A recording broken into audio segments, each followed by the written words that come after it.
Casters, always ready for a solid fit check. It's my boys, Doug and Baby Yo. Bay. Thank you so much, Chibi. Dre, we bring and we get to see the conclusion of Group C today between these two squads. I think Mimi mentioned it on the desk. She was the one who brought it up, and I think Steel made a lot of really good points too. This is not a comp. This double wall comp that Vitality are about to have to reckon with is not something that's common in EMEA. Yeah, and maybe they've scrimmed against it, but in terms of matches, the only thing that they've played against recently is the solo Smoke Harbor, and that was against Carmine Corp, in which they did take the series, but it's so different when you have firepower behind this harbor wall like Aspas and Tex. These are two players that have shined for the side of Leviathan on this map and have made Icebox their stomping grounds. Ooh, so we have the loud comp for Leviathan. Seems like they may be. And then you have Yeah, the they're new already moving up across the middle of the map. classic comp. Tex is the first to fall. The desk was mentioning Safe in particular needing to be the one Oh, to get Vitality Vitality online. That's a with great the start. Gecko that comes in and That's something you replaces see the... Tex do quite a bit on this map. He plays that Killjoy The mainly like KO. a duelist, and a lot of the times it's to control all that mid space. Aspas is going to take some pop shots, have to fall onto that angle, but he's got to get something working for his team right here. He is by himself so far. We're starting to see the Harbor utility go up. Aspas posted up behind it. The dart's really nice to make sure that there's no one who's disrespected the wall, so they can play ahead of it. They can play a little bit more aggressively. We see a lot really of nice shots out of Calm already. Icebox Sunset The Ascent. dink on to Safe. He cleans two up. What great awareness from him to just span, track him through the wall like that. People almost don't like they had like to X-ray play vision Abyss, in that or moment. maybe they are What a like prediction from hiding Calm already strats early on on. Abyss and stuff. And Since gonna it's force the Vitality new to map, take a step back. it's the... But look at the movement from Leviathan, The the latest proactivity, map. meeting him. They're a step ahead of I'm him. gonna check the Calm's gotta be stats careful though. Crosshair's to see facing the wrong what he way. can ban. And that will be a punish from Sender. King though punches 30 right seconds back left. at the Um, exact best time. 3 for King, 2 for Yeah. Calm, the pistol for Lev. What a play from the IGL. Oh no, He was a Icebox is solo actually warrior the on A, most pushing banned through map. by his lonesome. Everybody else meeting And then the face it's of Vitality's fighting squad with in 14 mid. times. And it was And it's looking really good Ascent for and Vitality Haven from start to finish of that with round. until 13 King and got Abyss that with flank and 12. just got the job done. And then Look at this Sun- traffic through the Sunset wall. with What a 10, yeah. prediction from Calm. That's so impactful. So the least banned the map poison is of Bind actually. Oftentimes, And then we Lotus. talk about King a lot in terms of his macro, IGLing. It's great, but his individual performances on this roster, it's also That's something crazy. that is shining for the squad. Drone does spot out Aspas, but when you're playing a Jet on this map, you can try to punish any type of players, but I don't know if he is aware that Safe is going to have an outlaw of his own with light armor. With King close by, Mazzino rotating over. No challenge yet, so the dash will expire. That's big as you think about Vitality trying to get out onto the site. Safe trying to get out onto the site as well. Yeah, he's just going to be here trying to get a pick while the main focus of Vitality is to make noise at A, bait out a rotation or bait out a re-clear peak of Leviathan at B main. It shouldn't be a full commitment for Vitality here at A site. I think they're going to just put a lot of pressure on it, a lot of utility, a lot of noise. Ooh. The dart goes off, but it doesn't tag anybody, and they don't clear it either. So it was wise timing out from Calm. The suspicion's confirmed. Tex Good gets shit. 2, the third will fall. Yeah, the Stingers with like So I think America's really kind of teams is for like Vitality here. The only weapon that they had, as crazy. you mentioned, was the Outlaw. It will not find a kill. the value they found. And the And gun Outlaw hasn't been like flawlessly buffed or cruising nothing. their way towards their A second. very, very fucking And long that's tough time. now, because that's an upgrade actually for the side of Leviathan. That's not something you say every day going into an anti-eco round that you can get an upgrade. Dropping the Spectre for that gun, you're going to take that any time of the day. It's worth way more. It's way more impactful on gun rounds. It seems like it could be, especially on a map like this with such large sightlines. Icebox is such an aim dually type of map. And look, there's 2 members of Vitality that have light armor. If they're the forefront, or if they get caught out, it's going to be bad. You wouldn't expect them to be the forefront, to be the ones pushing forward, given who they are and the agents that they're playing, but you're right. Losing them would be so painful. Again, the refreshing of the Harbor utility, the wall going up towards A. Vitality, I guess expecting some of that mid-pressure that we saw in the pistol. Yeah, they're pinging this. This is all spots that Tex likes to push down on his lonesome often. But this time, just more standardized team play from Leviathan. Ospas versus Sender. This is that light armor duel I was talking about earlier. That was really nice pathing and timing from Sender, though. Tucking behind the box as this wall goes down. Does Ospas know? I mean, he has an idea. Can't quite connect. Gets some nice damage, though. Sender's sitting at 50 HP now. They rotate back towards A. Remember, this would be a bonus converted if Leviathan are able to pull it off, and it's not a weak one either. Especially in these tight fights on A with how chaotic the site can be. You've got the Stinger, you've got the Spectre. Yeah, and you just cycle walls infinitely, it feels like. Yeah, you're forced to challenge these walls. 30 seconds Oh, left. with 30 seconds left, I don't know if there's much time to go elsewhere. You've got Sender who's tried to post up across the middle of the map. Calm will fall. Texto posted up close. That's now 15 seconds left. The clock continues to tick. Really nice opening frags out from Kicks and Runner, but with 13 seconds left, the spike's still not planted. 10 seconds left. A little bit of space taken now. Spike planted. Rush is ready. So Spike finally does commit. They've got the ultiplayer round 2. It's a very quick thrash. King is definitely going to get detained here. Oh, wait, he wraps it back around, but he can't pick that up now. These Outlaws, they're going to be holding that line. Here. Vitality, they're all in one-shot range right now. These Outlaws could do some serious damage. Ospas creeping forward. No dash. This feels very difficult. It feels very labored. Good discipline from Vitality in this post plant Yeah. so far, not giving an inch. Yeah, I like that a lot. You're right. Ospas now pushing forward. Kicks taken care of, dealt Player with, standing. but instantly responded. It was a very cool timing that Sender took all the way up middle on his lonesome after taking that 1v1 against Ospas, who just couldn't connect. He got a couple classic shots, some damage onto him, but that timing made it so there was an A split in full effect.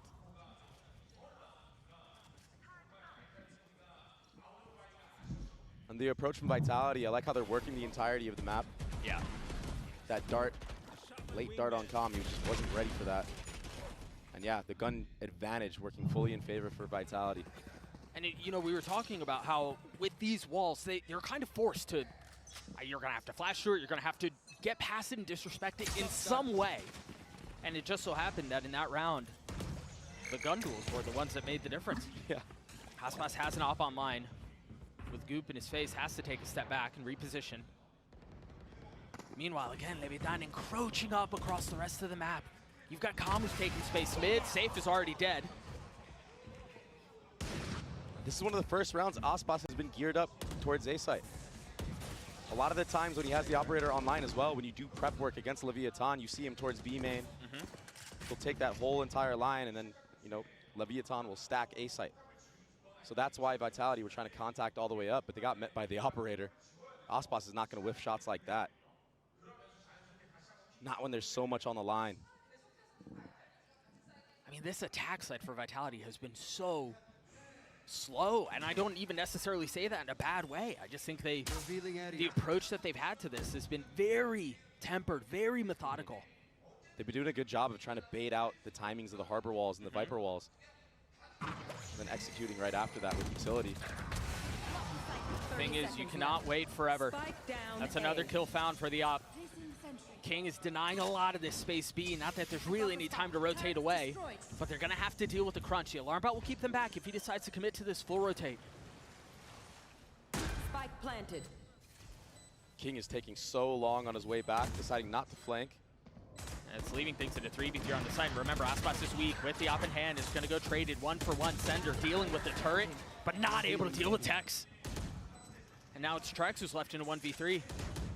King has finally joined the fray.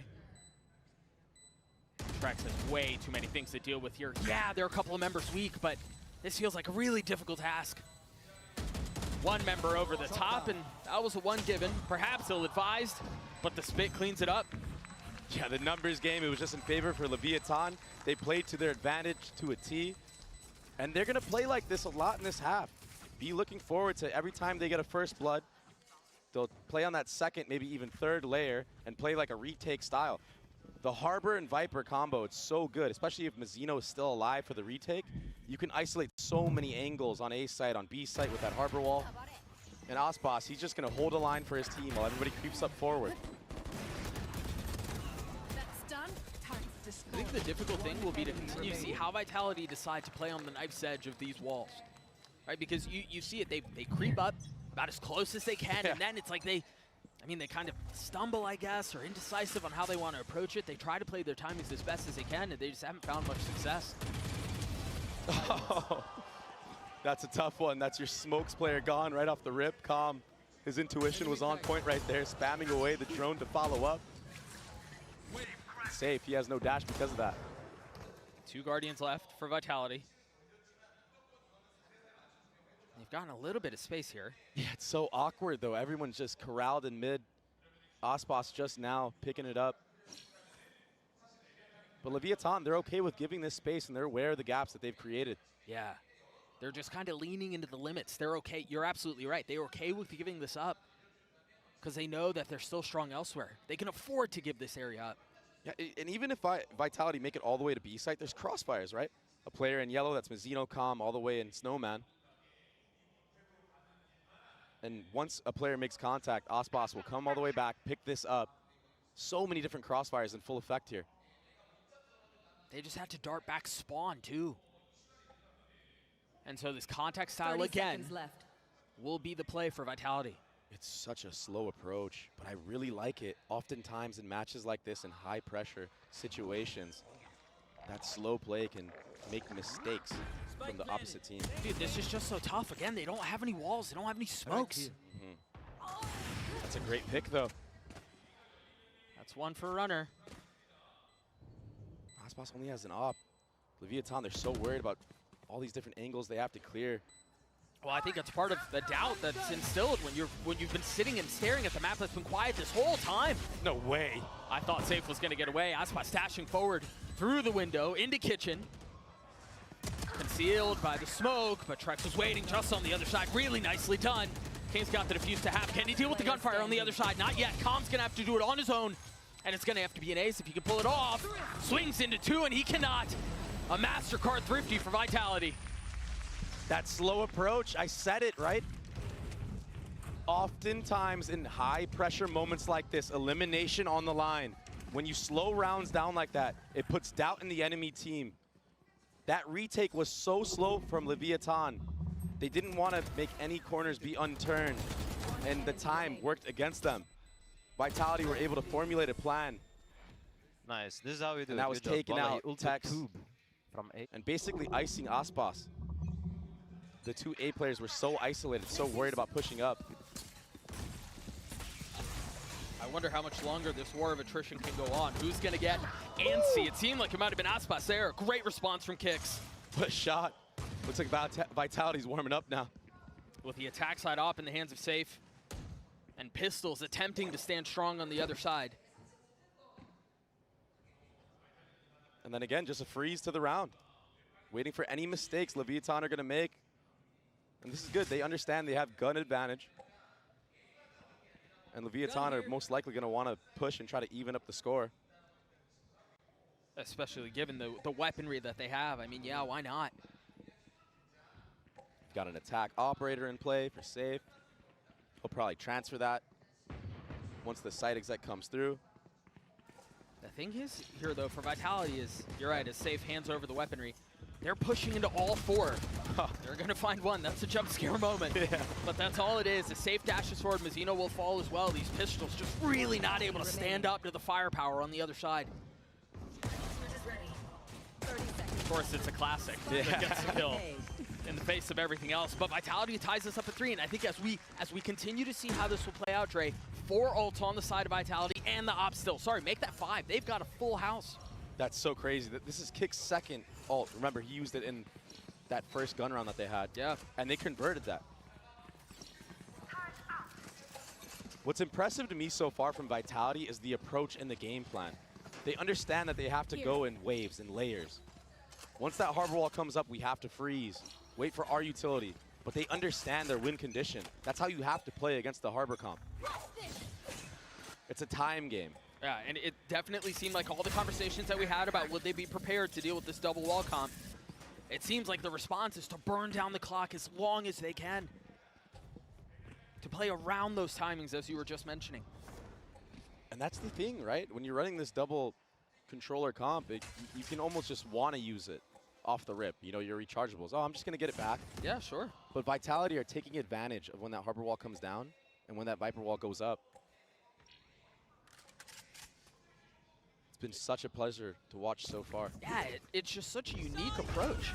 Because oftentimes you see these walls and you go, okay, they're just going to flash through it and they're going to fight and they're going to find a way to get there. King's going to get detained, but should be able to stay safe. The pit's still a factor. Sender's already creeping up across the middle of the map. He's going to find a kill on Detects. Forget it. Wow. That's King. That's the pit. King was detained, remember? I thought he was safe enough to where it wouldn't be a problem, but an excellent punish. Vitality got through that with only investing one ult. That was another prep work round. Seriously. Dude, I don't know that LEV are going to be able to make their way back into this round, and it's just gotten worse with Nice Mino going shot. down. No, they're getting hunted. Trex, he's next up. Osboss, a little bit aware. Oh. Oh. And Trex, he's been so good all tournament long. So I'm not surprised that, he's Huh? winning head-to-head against Osboss, even though Osboss is, you know, well-renowned as one of the best duelists in the world. Defeated. Calm is actually having quite a game. He will keep the weapon going into the Nexus. Vitality take the lead. I imagine there's got to be a timeout called here relatively soon on the side of Leviathan. Vitality showed up to the stage today with a game plan, and they're working it to perfection. Yeah, and they knew into that round that King, if he invests that Viper's Pit, he's going to play in that back part of heaven. That's why you saw 3 players already geared up towards mid, and that Thrash going all the way to detain him. He can't go anywhere at that moment. Oh, but he I mean, doesn't want to leave the pit, We're so in there's only control. one We're the spot Mafia boys. for It's us Sender to threes, look we at fight and just spam. Yeah, you're right. He did have nowhere to go if he wanted to keep that pit up. Right on cue, Leviathan does call a timeout. Down 1 round. And I wonder here, I mean, what's the adjustments that Leviathan have to make? Because I can't imagine Vitality, given how all of the success that they've had in the last 5 rounds, I can't imagine their approach changing much. Well, I think it's clear by now for Leviathan that they're getting hard countered. So they're going to need to change their own game plan, change their own defaults, maybe their own timings. And maybe you can be a little bit aggressive into this round, you know, specifically. Your guns are kind of whack, but you do have jet knives online for Osboss. But I just feel like Vitality right now, they have such a good read on the game and a good read on how Leviathan like to play this defensive side. Unless Leviathan change something drastically, it's going to be very tough to crawl back into this. For as much as Ades was talking about how Icebox is a strength of Leviathan's and probably their strongest strength. It is. They're 12-3 on Icebox this year. I mean, they've been made fools of the last 5 rounds. They've got Calm with a rifle here, full armor. The prized possession carried over from the last, and as you were mentioning, I imagine Aspas will pop the knives. Mm-hmm.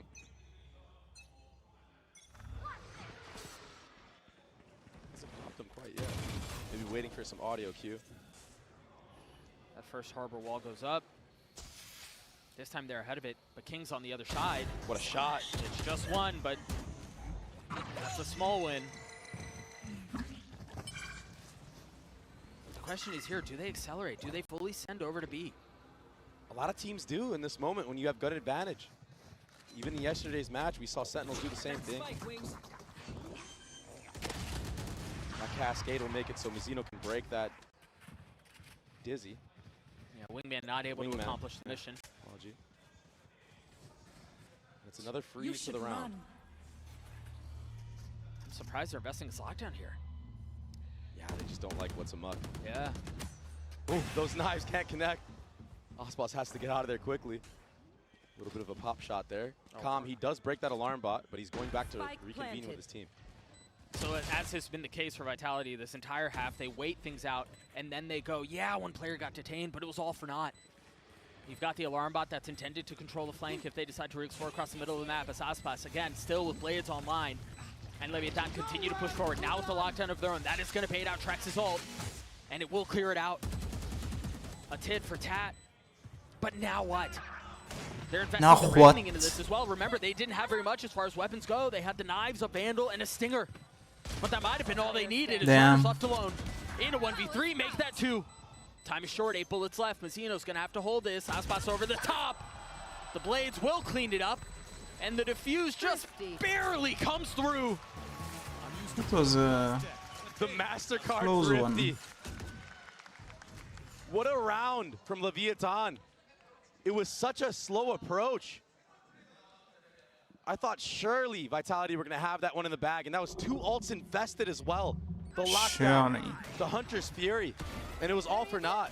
Aspas with the knives, suppressing fire from the top as that defuse came through. And yeah, as soon as Aspas gets a couple kills in B main, Mazzino opts to use that Harbor ultimate. Big investments from both sides, but ultimately Leviathan come out on top, and they needed that one bad. Now they're back on steadier footing. Again, an op in the hands of the defense. A pit for Sender, and again, you know, we were talking about this because once Kix gets his ult up, this will be his 3rd of the half. That's obnoxious. They're really min-maxing that. Which again is, I mean, that's one of the strengths of Gecko. It makes a ton of sense. And especially with the way that Leviathan like to play around the Harbor walls. If you get caught out behind that by, you know, that little guy, you're gonna get punished. Welcome to my world. A pit invested. Is there a response on the other side? No ultimate to speak of for the defense. Safe getting pushed off the angle, and Mazzino's gonna fill in right behind it. The dart is good. Huh? Aspas getting 2 with the op. He's now pushing forward, but again, the pit is in play. It's still something that has to be dealt with. There's Thrash. And it's so tricky to find. There's no dash for Found you to get 2? out of there. No, Did 1. they attack both? No. Tech's pushing forward. Sender falls. That's going to be the pick going down as well as comes down the defuse to half. Make that 3/4 of the way. He's going to stick it. It's going to come through. Leviathan take the lead back. Damn. And Aspas cleans up the round. Can we get a replay of that collat that he got? That was just a random pop shot through the smoke, through the pit. Vitality, man. And Thrash was invested, Pit was invested. Look at this. No way. No way, dude. Yeah. All right. Can't make that up. All right. Just unlucky, and the molly being a little bit off, what, like a centimeter I just off as rushed in well, and slammed the allowing for the stick to come through. That's a tough pill to swallow if you're Vitality. Into the next we go. Safe deciding to go with the attack side op once more. I can't believe Vitality can still invest after the way they've been losing the last couple of rounds. And they, I mean, it's not just this round either. They've got a little pad to play on. Tex has been checked all map long around mid. Here. In the most common angles that he likes to hold is off angles.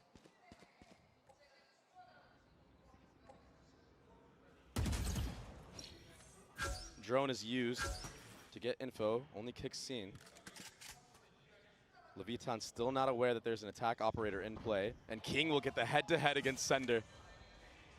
And so again, the attack side is forced to figure out how they find success on getting the spike down and holding onto the post plant without their controller. And with that dart being, you know, shot in full effect, getting info, they see that Safe had an operator as well. He did not switch to his classic or anything of the sort. So King needs to be very, very careful in this moment. Hey, look at how far back he's 30 playing. seconds left. But if he tries to actually take a 1v1 and not hold an off angle, he can get picked by that operator. That's why he's playing passive. Yeah, he's got to play his life here. Yeah. Oh, But it's a tempting swing. It's a tempting barrel found, and he's got Oh. 2-3 on the round. Down B. Almost tapping away onto the forest. Safe with the op in hand. Yes, he's going to connect, but I don't know how he's able to get the spike down. I don't think he can. no. Oh, wait, maybe now? No, you got to save no matter what. Yeah, but the thing is, he doesn't really have a ton of places to go. Is able to dash away, though, so he'll carry that into the next, but for as much as we were talking about King Oh, he's needing gonna to be lose. safe, Oh needing my to stay fucking alive, God. he will go down. He gets 2-3 for his troubles. King solo anchored that B site. He won the head-to-head against Sender, and then those one taps, they were crispy, they were clean. It was very neat work. There's that 1v1 you were mentioning again. King on the swing out. Yeah, that shot and Kix was clean. It just looks unbelievable. Kix did a backflip. Facts. So it will be a timeout now for Vitality. As you see the vintage Aspas timeout position. And now for Vitality, you've showed quite a bit of contact style, contact approach. Maybe you're going to see a change of pace, more execute-heavy round. safe. He wasn't able to save that operator into the round. So he will probably be on a rifle. And it is a good time to change the pace, honestly. Yeah, but are you not expecting that on the other side of a timeout too? For as much as we've seen slow round after slow round after slow round, you would expect, okay, this is now when they're going to dial it up. This is where they're going to try to hit you in the mouth. But LEV don't even know if they can handle that yet. They don't know if they can weather the storm of the hit because they haven't had to yet. Sure. So even though you know it's coming, you really don't know how you fare. Obviously, Leviathan are going to be confident, playing behind that harbor wall and trying to hold as much space as they can. If I'm not mistaken, we've seen that wall from Sender every single round towards B. So on the other side of the timeout, no change there. The turret's still mid as well. I mean, so far we aren't seeing much of a different look. Oh, this is new. Leviathan, they've done this quite a bit in NA. I'm really surprised that they didn't give that orb over to Com. One away from his ult, they decide to give it to Mizzino instead, and they're fully pushing here. They've got the drone over the top, and they're going to have a swing down low. Whoa, the timing. I think he heard it. He's got to understand there's a little bit of threat coming, but he's been left on his own to his own devices, trying to stay alive, and Yaspas goes down, but that's the safety valve. So now they're going to have to deal with the crunch, and it could be coming from mid, it could be coming from spawn. It might not matter, though. They've fully lost contain on the other side, so Vitality gladly will push all the way into spawn. Understanding the threat is behind him. This is such an impossible retake, it feels like. When you look at the minimap, like you said, yeah, Mizzino, he gets taken out for free. Com with the follow-up.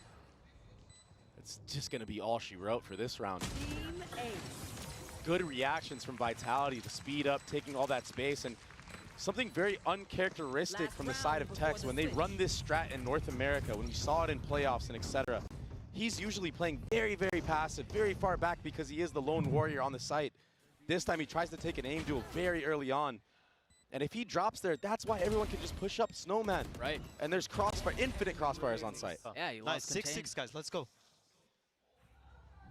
We are just one round away from that being reality. 2 ults on the side of the defense. Meanwhile, Kix is on track for getting, I've lost count, I think that's 4 or 5 ults in a half. It's definitely been part of the game plan, is farming that ultimate. And Aspas, a rare whiff. What was that? But it was enough info for Com to pop his ult. No connection, yeah. Kix just froze. He decided not to move at all as Aspas is going to try to double dip. The drone clearing one away. They did not spot Mizzino though, so he can take this aggressive angle. He can be a little bit closer up. He's going to find a loop around the Thresh, and he's going to punish onto Trex. But can he get out? Does he even want to get out? No, the spike is down on the ground. Now they've got the Reckoning as the Wisps give away more presence. Sender with nowhere to go, safe, pushing the matter, taking the fight to Com's lap. Runner will too. It seemed like such a secure round for LEV, such stable footing. But Vitality snatching it back. The one thing they haven't grabbed though, and all of that, is the spike.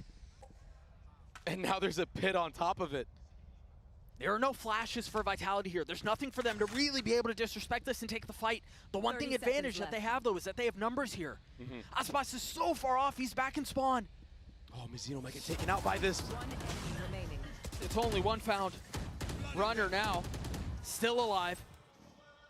Still without the spike in hand and with 13 seconds left. How in the world does he do this? There's no time. Surely Mizzino, he cleans it up, 3 to the round. And Leviathan, they'll take the last round, 7-5 half. It was a bit of a back and forth exchange throughout this entire map. But Leviathan off of their timeout, they made good adaptations. They stopped the contact approach that Vitality was having a lot of success with. Somehow. To be honest, I don't really know how, because it felt like they were still finding a lot of openings. They were still finding a lot of success. Either way, a 7-5 half, the way of Leviathan. We do have a special little interview standing by. Com, heavily beloved in the Valorant scene. His fiance standing by on the stage right now. Let's take a listen. Hello everyone and welcome to the halftime interview. I have Maddie, Com's fiance, here with me to talk about today. 콤 선수의 약혼자 메디님 만나보도록 하겠습니다. 먼저 오늘 레비아탄이 꽤나 중요한 경기를 앞두고 그리고 지금 플레이하고 있는데 오늘 콤 선수의 컨디션 좀 어때 보이던가요? So for today, it's a big match for LEV. It's do or die. How is Com feeling this morning? Khan was feeling great this morning. He was in a really happy mood, a goofy mood. He woke up and he started playing all this fun music. So of course we had a dance party this morning. So the vibes are good today. Okay. Can you show me some of the moves he was pulling? Those are classified. Okay. 콤 선수 오늘 컨디션이 굉장히 좋았기 때문에 또 음악도 크게 틀어놓고 너무너무 해피한 상황에서 둘이 좀 댄스 파티도 하면서 좀 분위기를 북돋았다고 컨디션 너무너무 좋다고 했었고 그리고 콤 선수가 그러면 뭐 어떤 춤을 췄는지 조금만 보여달라고 했더니 그거는 비밀이라고 얘기를 했습니다. 그러면 또 파파콤도 그리고 콤 선수도 이번 챔피언스가 특별하다고 얘기를 많이 했거든요. 메디님도 이제 콤 선수의 한국 쪽 가족을 많이 만나볼 기회가 있었는데 전반적으로 이번 챔피언스 경험 어떤지도 물어보도록 하겠습니다. So Papa Com and Com mentioned that Champion Seoul has been extra special for them, you know, coming from the Korean route. You got to meet their family on the Korean side as well. So what's that experience been like for you? Being here in Korea and meeting Corbin's family is absolutely awesome. They're super, super sweet and they made this delicious food and I'm super happy to be here and meet everybody. 콤 선수의 한국 쪽 가족분들이 너무너무 잘 대해주고 굉장히 친절하게 대해주셨고 또 메디님이 온다고 하니까 정말 푸짐하게 한상을 차려주셔서 음식도 맛있게 먹었고 이렇게 해서 좀 멀리 있는 가족들도 만나볼 수 있어서 너무 좋은 경험이고 기회였다고 얘기를 하는데요. 그러면 마지막으로 콤 선수에게 응원의 한마디 부탁해 보도록 하겠습니다. Now I saw you guys, you know, exchanging the looks and like you guys were waving hands together. So anything you want to say to Kom? Yes. Corbin, I hope you have a super fun time. Be goofy, have fun. You got it. Love you. 항상 재밌게 오늘 경기 치르고 그리고 에너지를 잃지 말고 좋은 경기 펼치라고 응원의 한마디 해줬습니다. 이렇게 해서 메디님 만나봤고요. 부럽네요. 아이스박스로 다시 돌아가도록 하시죠. Now back to Icebox. Thank you so much, Jen. Yeah, Levitan up 2 rounds here. Now they're going to be in the attack side. I think, Dre, we just saw an attack half that I don't feel like I've ever really seen before. It was just such a methodical pace, and we've seen how Levitan likes to approach the attack side of Icebox. I don't think we're in for the same idea. Yeah, no, I think you're going to see a much different of a pace from Leviathan. That was so unique from Vitality. What a unique game plan. And just freezing to the rounds off a weird space taken. Speaking of space taken, look at how far up Safe is already. And he's by himself here. He's been inserted. But there's no one to help him in case the fight goes his way. The only one who's kind of close by would be Calm. That bullet buzzing by. But meanwhile, Levitan, all attention other than Calm towards B. Sender playing back yellow. With a little bit of help over the top from Kicks. He dashes backside. I mean, Sender's going to have a lot to deal with. I mean, it's this contact approach from both teams. Maybe we're in store for a similar half from Leviathan. They've crept up, and we saw the insertion of Safe across the middle of the map. Now we've got the same thing for Aspas, but you've got Leviathan who's rotating back mid. And Safe hears all of this. Lev need to be very careful in this moment. Wow, one and out. One shot, one kill. Beautifully done by Safe. He's led the charge in both pistol rounds, Doug. But Tex answers back on a Trex. And the thing is now, there's enough doubt. There's no real understanding of which way they're going. As the orb continues to go up and down, there's not enough cues to understand if they're going back A or going back B. Yeah, they have the Killjoy utility towards A, and that's enough of passive info to understand it's a B hit. That shock whizzing by, not doing a ton. 13 seconds left. King on the flank. Spike still not planted. Runner now trying to do a bit of the same. It's Aspas by himself. I don't think he's going to get this either. No time. I mean, Kix is going to try to hunt him down, and he's going to find him. The slow approach, it worked against Leviathan, but Safe. What a round in the middle of the map.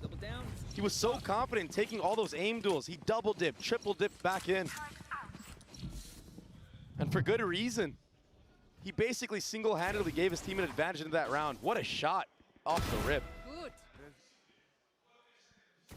If this is what we're in store for, it's just going to be aim duels across the board, contact style, 50-50s. And Safe, he's looking very, very calm.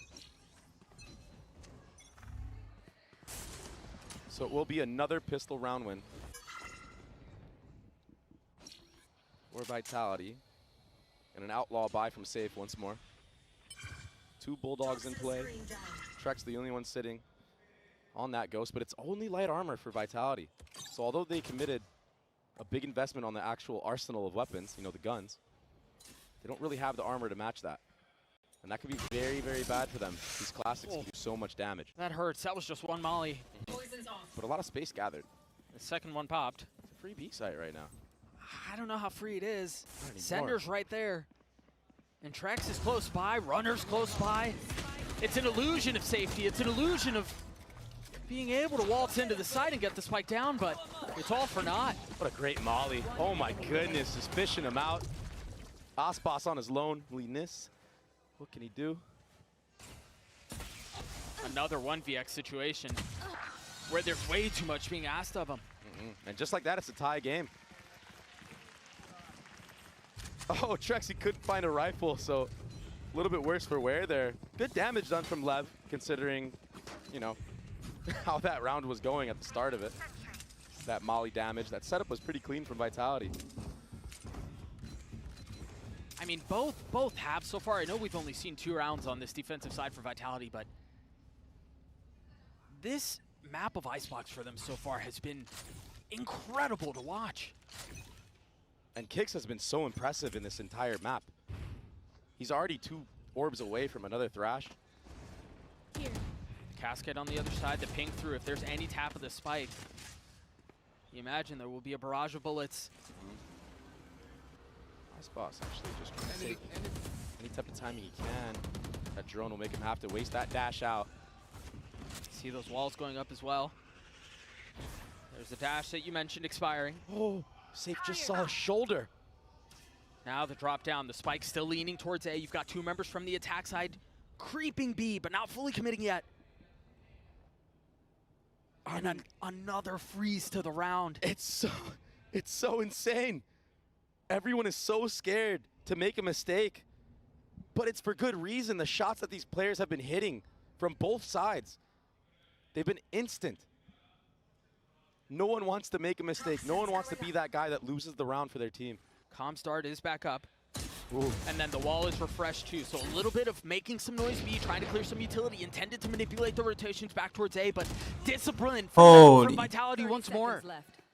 Holy stop. Mazzino, he was the lone warrior there. He just got taken out for free.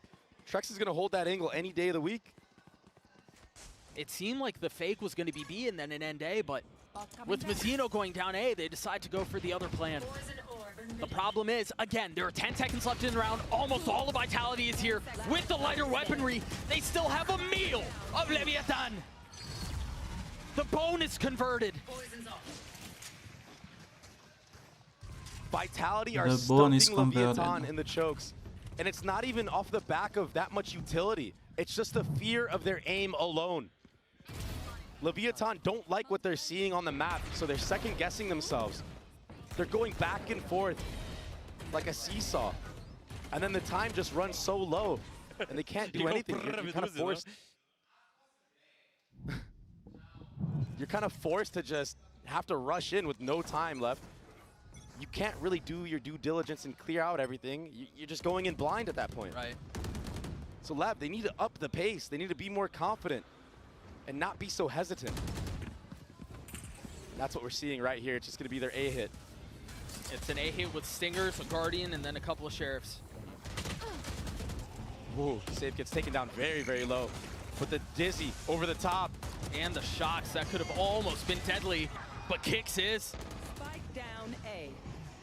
I mean, it was more of a decisive hit, yes, but it feels like it's the same result. Although note here, Runner and Safe both very weak.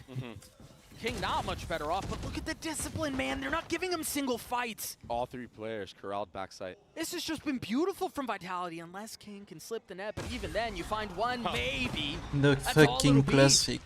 Vitality gets a 9, and they've done so on both sides of the ball in Free gun, by fashion. the way. A great flood from Vitality off of Kix's Dizzy. Everyone able to take space in the back site. Leviathan, nobody was watching Heaven whatsoever. Look at this freebie. I mean, no one looking at him. And yeah, King trades it, but the damage was already done. Take on, yeah? Let's go, mafioso. I mean, the calmness is working. He's so calm. The pace, the approach to all of this has been beautiful. And I think that's a testament to how the gameplay has shown so far from Vitality.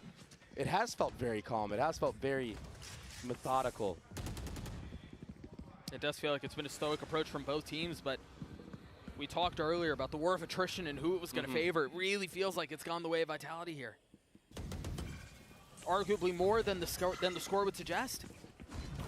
Yeah. Again, more of a decisive hit from Lev. All 5 towards A. Spike goes down from Calm. He's going to have his ult online. King 1 away from his. Meanwhile, Kicks with another Thrash to play with. Insane. Waiting for the right moment to strike. Now committing onto it as Runner tries to spam through. Safe creeping forward.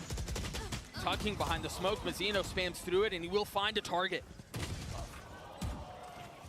There it is. Yeah, they seem to be overwhelming Vitality here. This was notably more decisive. It was notably faster. And it was more successful. That's the Leviathan we know. Player standing. I've never seen them take such a slow approach on attack Icebox as they've shown on this map so far. They usually set the pace. They push teams to their limit. Aspas takes a bunch of aim duels backside at A. Or even when he gets deposited at yellow, he's hunting for them. He's not just sitting and, you know, waiting, biding his time. He's got such good aim. When he's put in a spot like that, he needs to use it to his advantage. But Mazzino, he was the one that stepped up here, getting the spam kill, getting all the follow-ups. I mean, as soon as you see that jet smoke go down, given how short it is, there's a really good chance there's somebody in there trying to catch a timing around it, and Mazzino just reads it well. That's the power of the Phantom as well. Why not? Yeah, sure. No tracers on the other end of it. Looks like it will be another A default from the side of Leviathan. I don't know that I would even call it a default at this point if they just continue to fully send. Just I mean, a 5 send. Yeah. Different angles being taken now from Vitality, though. A more close approach. They're investing a lot into this. Yeah. 2 ults, the wall over the top. Safe is dead. Kicks might get spammed down as well. He will. A lot behind this punch as Mazzino finds 2. Maybe it's not knocking on the door of a tie game. Unless Sender and Runner can pull off a miracle. What a great off angle. Aspas, the audio cue, but King. One step of the way there. Sender now pushing forward into his death as there were 3 still remaining. Leviathan have dialed up the pace these last couple of rounds, and it has been successful. And it could have just been part of their game plan. Let's approach the first couple of rounds slow, make Vitality think that we're a team that's, you know, changing our own game plan, and then go back to the tide and true. Dude, that replay right there just shows how literally impossible it is to play on the site. And again, if King continues to call this way and he continues to kind of accelerate a little bit, you are going to be stepped back a little bit. You are going to get pushed back if you're the defense. Nasty, nasty stuff. Safe with Blades here, light armor for all of the defense. It's another A. But this time, Tex, he's going to work up middle. And I like this. I like this from Safe. With Blades popped, all of these hits towards A. Oh my goodness, he gets the first. He gets the second. And now the smoke down to try to dash out and stay alive. That's beautifully done from Safe once more. Careful now. Almost finding a third. The spike's still up. Numbers the way of the defense. First, quickly as that round have started, Leviathan picked apart. And now Vitality can slow things down and play things the way they've wanted to play this entire map. That harbor wall isolates so much of the site, though. Safe, he's going to have to push through to meet up with Kicks. But they just play the disciplined game. There's still so many members here. Yeah. Mazzino with the Cove. Oh. As it goes down, Mazzino does too. Aspas is going to have to pull off a bloody miracle. Now left in a 1v2. Spotting the ankles of Safe and understanding where some of the starts to list. 35 seconds left. There's a shot at this. He's got to commit to the plant, though. And that's exactly what he does. Spid at his feet, tanks it a little bit. And it's just a bit too much. Outnumbered and outgunned, Vitality respond. The solo push from Safe. Leviathan thought that they did it. They thought it was all clear. They used the correct utility. But King, he just got taken out in the follow-up. It was too much. I mean, this is such a close angle to hold. You're not expecting something like that. And the fact that he gets away with 2, almost lands a third. It's just really impressive. I mean, again, the desk was talking about it. Seal mentioned it on the desk. He looks towards Safe. To be the one to dial things up, to get in their faces, that's exactly what we just saw that round. And he's brought the momentum from his last series into this one. He was popping off. Now he has that operator. 17 and 11. Perched up over 410. Get out of my way. Do they continue to try to hit this site? Another 5-man A off the top ropes. Aspas. Nicely done with the blades as he looks for a second. He had the drone to pave the way. And again, this is the aggression. This is the faster pace that we expect. It's like they're beckoning them to challenge these walls, to try to face through. That's exactly what they have to do here. As the Hunter's Fury comes out, Aspas with Ob, they're gonna have to deal with this lockdown too. They don't really have a response to this either. They don't. Too many players inside. Oh, it gets broken for free. Here. Aspas just holding an off angle. There's 2 shock darts for Calm right now. Tap with a And spike. again, the Ob sender down.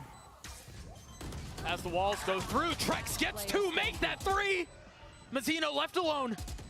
And it's not really, oh, it's just barely planted for him, but I don't think he can get that angle in time. He has to get up close and personal. Kicks waiting on the other side. It's been halved, but the Red Bull clutch for Leviathan. Trex tried his best, but Mazzino, he was too What a strong fucking with the Phantom. banger game, The man. jiggling back and forth. Spots him off with a spike. And another clutch for him. He's woken up. He's online right now. This entry. Safe. He had no time. You cannot hear that audio cue. From that distance. Oh my God. Trex almost went nuclear in that moment. That was absurd. I mean, he got 3. Even his movement, he was jumping off of the rope. And relief for King, who, by the way, is sitting at 20 kills.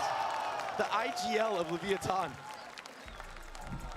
Well, I think that's one of the things that makes Leviathan so strong, and that's what's made them so strong throughout the years. You know what you're going to get with Aspas, but Tex has been such an anchor for this squad, not just in defensively holding aside, obviously, but in the way he's been able to perform match after match. And then when King gets involved too, this is not like a atypical performance for him.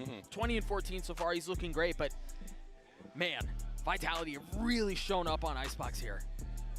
Yeah, it's a map that they're 5 and 4 on. It's not their best map, right? But the game plan that they implemented got them this far. They're pushing Leviathan. It's a tie game right now, and it's still up for grabs. And somebody that you talked about earlier that I want to touch on is Tex. He's had a rough one. Icebox is normally a map where he shines. He's up there with Aspas usually. Yeah, he's quiet now. But he's been getting shut down. He's been getting shut out. Vitality here knocking on the doorstep of stealing away Leviathan's map pick. Meanwhile, the attacking side. Just go A. Yeah. I mean, the thing is, it has been successful for him, so why not? Yeah. Vitality actively denying mid space, denying B space. They dropped the reckoning here. And by the way, Doug, there's no Killjoy utility watching the flank that deep. So Heaven is completely open. I'm surprised they committed the pit on this as well. Make that 2. How in the world do you navigate through this? I mean, with pistols, you have a drone and stuff like that, but otherwise, you're just kind of face checking it. Heaven, Vitality, he's gonna get some free kills here. No one's aware so far. The thrash will help. Safe over the top, now dashing forward. Aspas is looking for him as well, but you've got kicks to deal with too.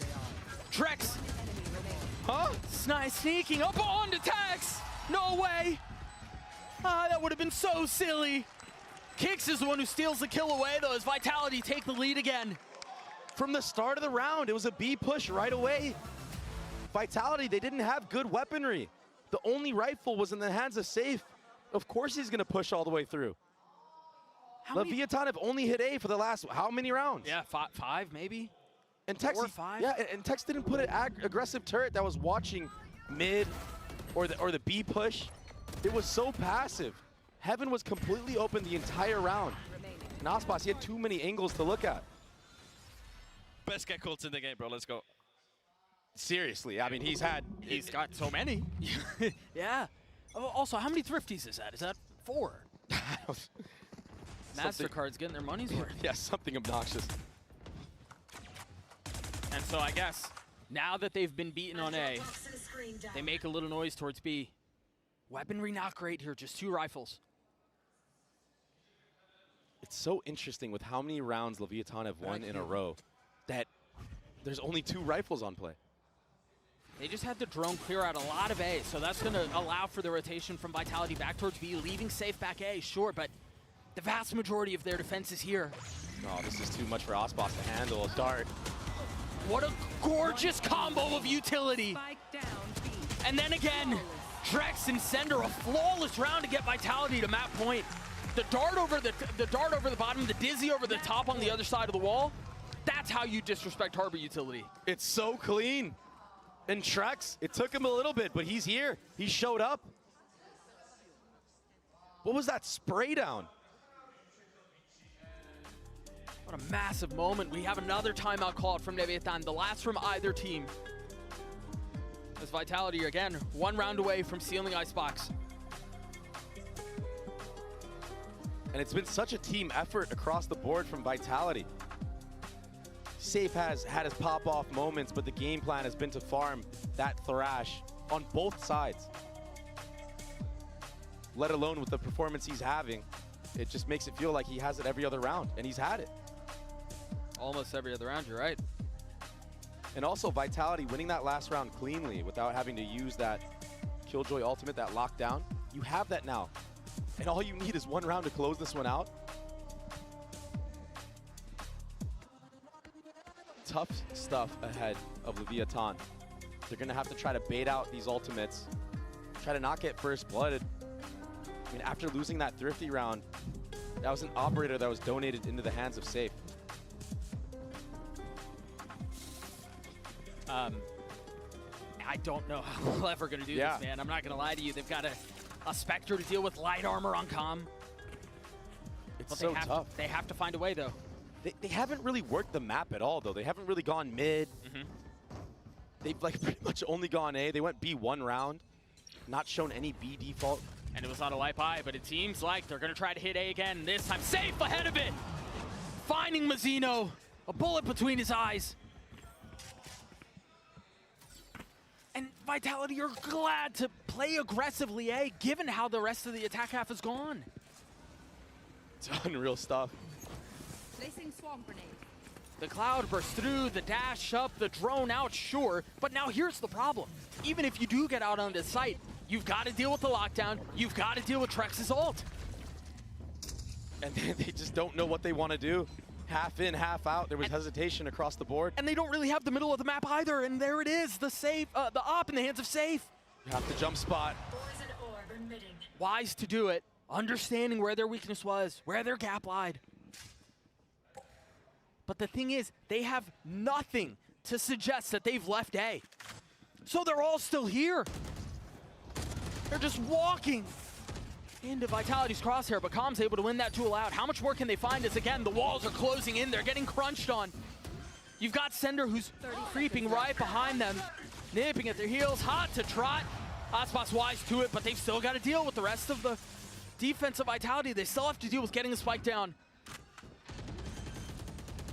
And on their third attempt, it seems like they will succeed. Now it's on Vitality to figure out this post-plant situation, this retake with an op in the hands of the duelist. LEV have to play this very carefully. Vitality have been so good in these situations. Trex, can he be the hero again? Not this time. Leviathan get to 11. And that was nearly impossible for Leviathan. They had no harbor wall to actually execute onto the A site. But the contact approach in that moment, the setup here from Com, breaking through, runner, he gets taken out, there was no follow-up. And the Hunter's Fury, yeah, was invested, it created commotion and chaos. Safe was able to convert one kill off of that, but the fighting squad was too much on A. They've just relied so heavily on winning these gunfights. Yeah. I mean, we saw it in that round. There was nothing to suggest they had left A. They didn't have mid control. They didn't have any noise B. And it just so happened that they were able to win out the aim duels. This is a really good buy from Safe, buying the Outlaw, understanding that the economy was broken a bit. Leviathan looking to push this to OT. You hear the Outlaw go off. Start not tagging anyone, and Com's ult. Again, just causing chaos. No real damage dealt, though, with Safe falls. Big kill out from Aspas. He tries to get high ground. Dizzy's cleared. That shock's gonna hurt though. Yeah, it's gonna hurt as Trex gets another. A 2v2 now for the round. Calm up top. Almost able to clutch it out, but Mazzino delivers. We're going to OT. In the last 2 rounds, Calm has had such big impact. He may be sitting at 14 kills, but the kills that he's accumulating, they win the rounds. Take a look at this again. We're really starting to see both teams really push each other and push themselves to the limits. Trex in the value he's had. You mentioned Calm, how good he's been. Almost hits the third here. Yeah, the flick. Almost hits the snap down onto a runner. The follow-up was great. Whew. What a battle. What a first map. I did not expect this from the side of Vitality. I did not expect them to push Leviathan like this. Leviathan showing they can push back at least a little bit. And so the defensive side again for the #1 seed from America's Trex a little bit too far ahead of things. Very overeager. That's another one going down. And the approach is very different here from Vitality. As much as we talked about them playing it slow, them playing it carefully, they accelerate a little bit here in the first round of OT. And it seems like it was ill-advised. Kicks and Sender left to figure out where it all went wrong. In a 2v4. Now they slow it down again. A minute left in the round though. It's gonna be so tough. It's a firing squad. The jiggle. 3 members primed and ready. There's really no way in on this. Yeah. Oh, that's a 1v1 though. Another one. That's 2. He still has to get a couple more. 6 bullets left. Whoa. And he can't close it out. And so Leviathan take the lead back for, I believe, for the first time since the pistol of the second half, maybe? Yeah. It's been a while. Unreal. Taxi finally steps up. This is what he's known for on this map. On the killjoy on the defensive side. I mean, look at those shots. Yeah, those were crispy. And then Mazzino, too. Yo, I sat these kids down, bro. He definitely did. And that might be the most emotive thing we've ever seen out of Tex. I don't think I've ever seen him smile. Right here. And so Lev up 1 round in the first bout of OT. Aggression from the defense again. They're so far up. Yeah, but there's a player all the way up the Another fight towards A. Aspas slips the net. But Trex over the top. A little bit of damage out, a little bit of kills found, but still advantage the way of the #1 seed from Americas. The drone pushing through. 2 members left here, and they're ahead of these walls. They're ahead of the utility. They've got to win these fights out, though, and they're just outnumbered. There's no way they have enough, and now they have the reckoning that Sender's going to have to deal with, a 1v3 to keep the map alive. Spike planted. For as much as they pushed Leviathan, for as much as they bended, Toxins going up. does not seem like they will break. Toxin screen down. Yeah, Calm's wrapping all the way back around as well. King has a molly. There's still a cascade in play. Toxins going up. It would take a huge blunder, one of the biggest we've ever seen on the main stage. Sender dropping the spit, exchanging for the one at his feet. Toxins going Dart behind him too. I mean, no. This has to be the most miserable position for a player to be in. Again, Vitality pushed him. Vitality really gave Leviathan a lot to think about, mainly on the attacking side, but it was just not enough at the end. Leviathan weather things out. They close out Icebox, 14-12. Sunset on the other side of this. We'll be right back.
homies 믿어주는 친구보다 밖에 남자답게 You fight, you wanna fight 내 거 넌 보면 넌 뒤져 나 착해 보여도 피하지 않아 ice 16 bars 그철낸 김봐요 나 해본 바로 못해 인기가요 내 태도 motherfucker I'm all motherfucker 어쩔 다 move motherfucker 7 낮게 놓은 heaven 피우 대신 치우 가끔 치우 대신 피우고로 배분 에이 씨발 씹스터도 웃겨 이 파까 입은 달라 이 씨발 알고 말해라 1, 2, 3, 4, 5, 6, 7, 8 1, 2, 3, 4, 5, 6, 7, 8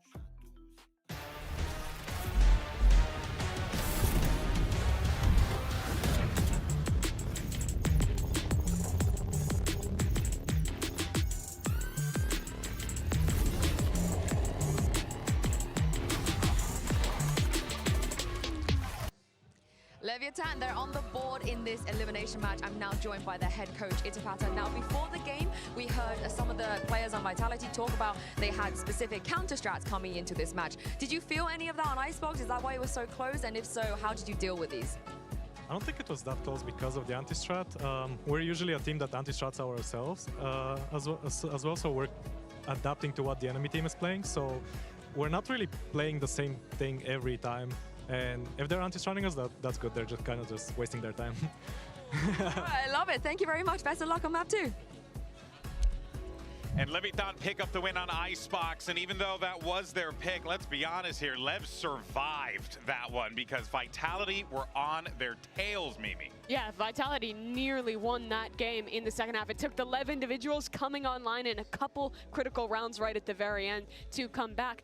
But Vitality, man, I think if they had gotten a few more rounds on the board in that first half, it could have been theirs. They had continual problems with dealing with B main in that half. The LEV players who's managing to lurk up in that area and then kind of own them on these A execs in a lot of rounds. I was worried at the start of the game for Vitality. It looked like they were having a very slow start. Yeah. Telegraphed approaches to everything, not doing any sort of B pressure. Sender being the first point of contact on a contact round, walking up, dying, and they had to play without their Viper, their only smokes character, multiple times, and there was no push-pull element of it, and it wasn't really until the round 5 they got a big round off of the Thrifty at middle and B area and the kitchen halls area, and that was like a big moment for them, and it seemed like they were gradually picking up from that point onwards, started getting the rounds leading into the second half and all that stuff, and it really was looking like it was Vitality's game for a really long time there until LEV suddenly woke up towards the end of the game there where we saw those few highlighted rounds. And this has been kind of a consistent thing for LEV, I feel like, having these kind of struggles in the middle of games and then needing these individuals to step up, but they have so many incredibly talented players that can bring you those rounds and keep you in that series, and I think this now puts Vitality in a bit of a scary position. They were so close to winning this one. They are going into a sunset, which has been pretty good for them, but with how closely matched these teams are, it's tough to lose like that. It is tough to lose like that, but that was Leviathan's map pick. Sure. So it's like, and it was an overtime. They might be sad about how they lost in the end because they were right there. They were on the cusp of, you know, closing that game out before they finally faltered. But going into sunset, knowing that how they were able to recover in the early stage of that Icebox, that's going to be good for their confidence. It's going to be great for Safe's confidence. That's going to be a huge point of it. And it's not something that they should be afraid about. Like, they can, they drew blood. They know that it's doable. They just need to be able to convert and close it out. Yeah, and for Safe, I think you saw in a lot of those replays him like really building up his team, being a calming force. He's become a lot more experienced player, and I think built a lot of emotional maturity to be that guy who can keep his teams in a match, and that's going to be really important throughout this series. Yeah, but look, there were some great moments across the board, but we have our HyperX Reflex moment of the day. You got to give some love to Aspas here. You knew it was coming. He's had so many great moments in the map, and again, we always praise him for his consistency, what he brings to the table, but really it was a lot of these op kills, some of those jet knives as well still. What we were really getting from Aspas was him just willing the team, keeping them in this match with a few of these big moments, and that shot there wasn't even a dart tag. That right? Silly.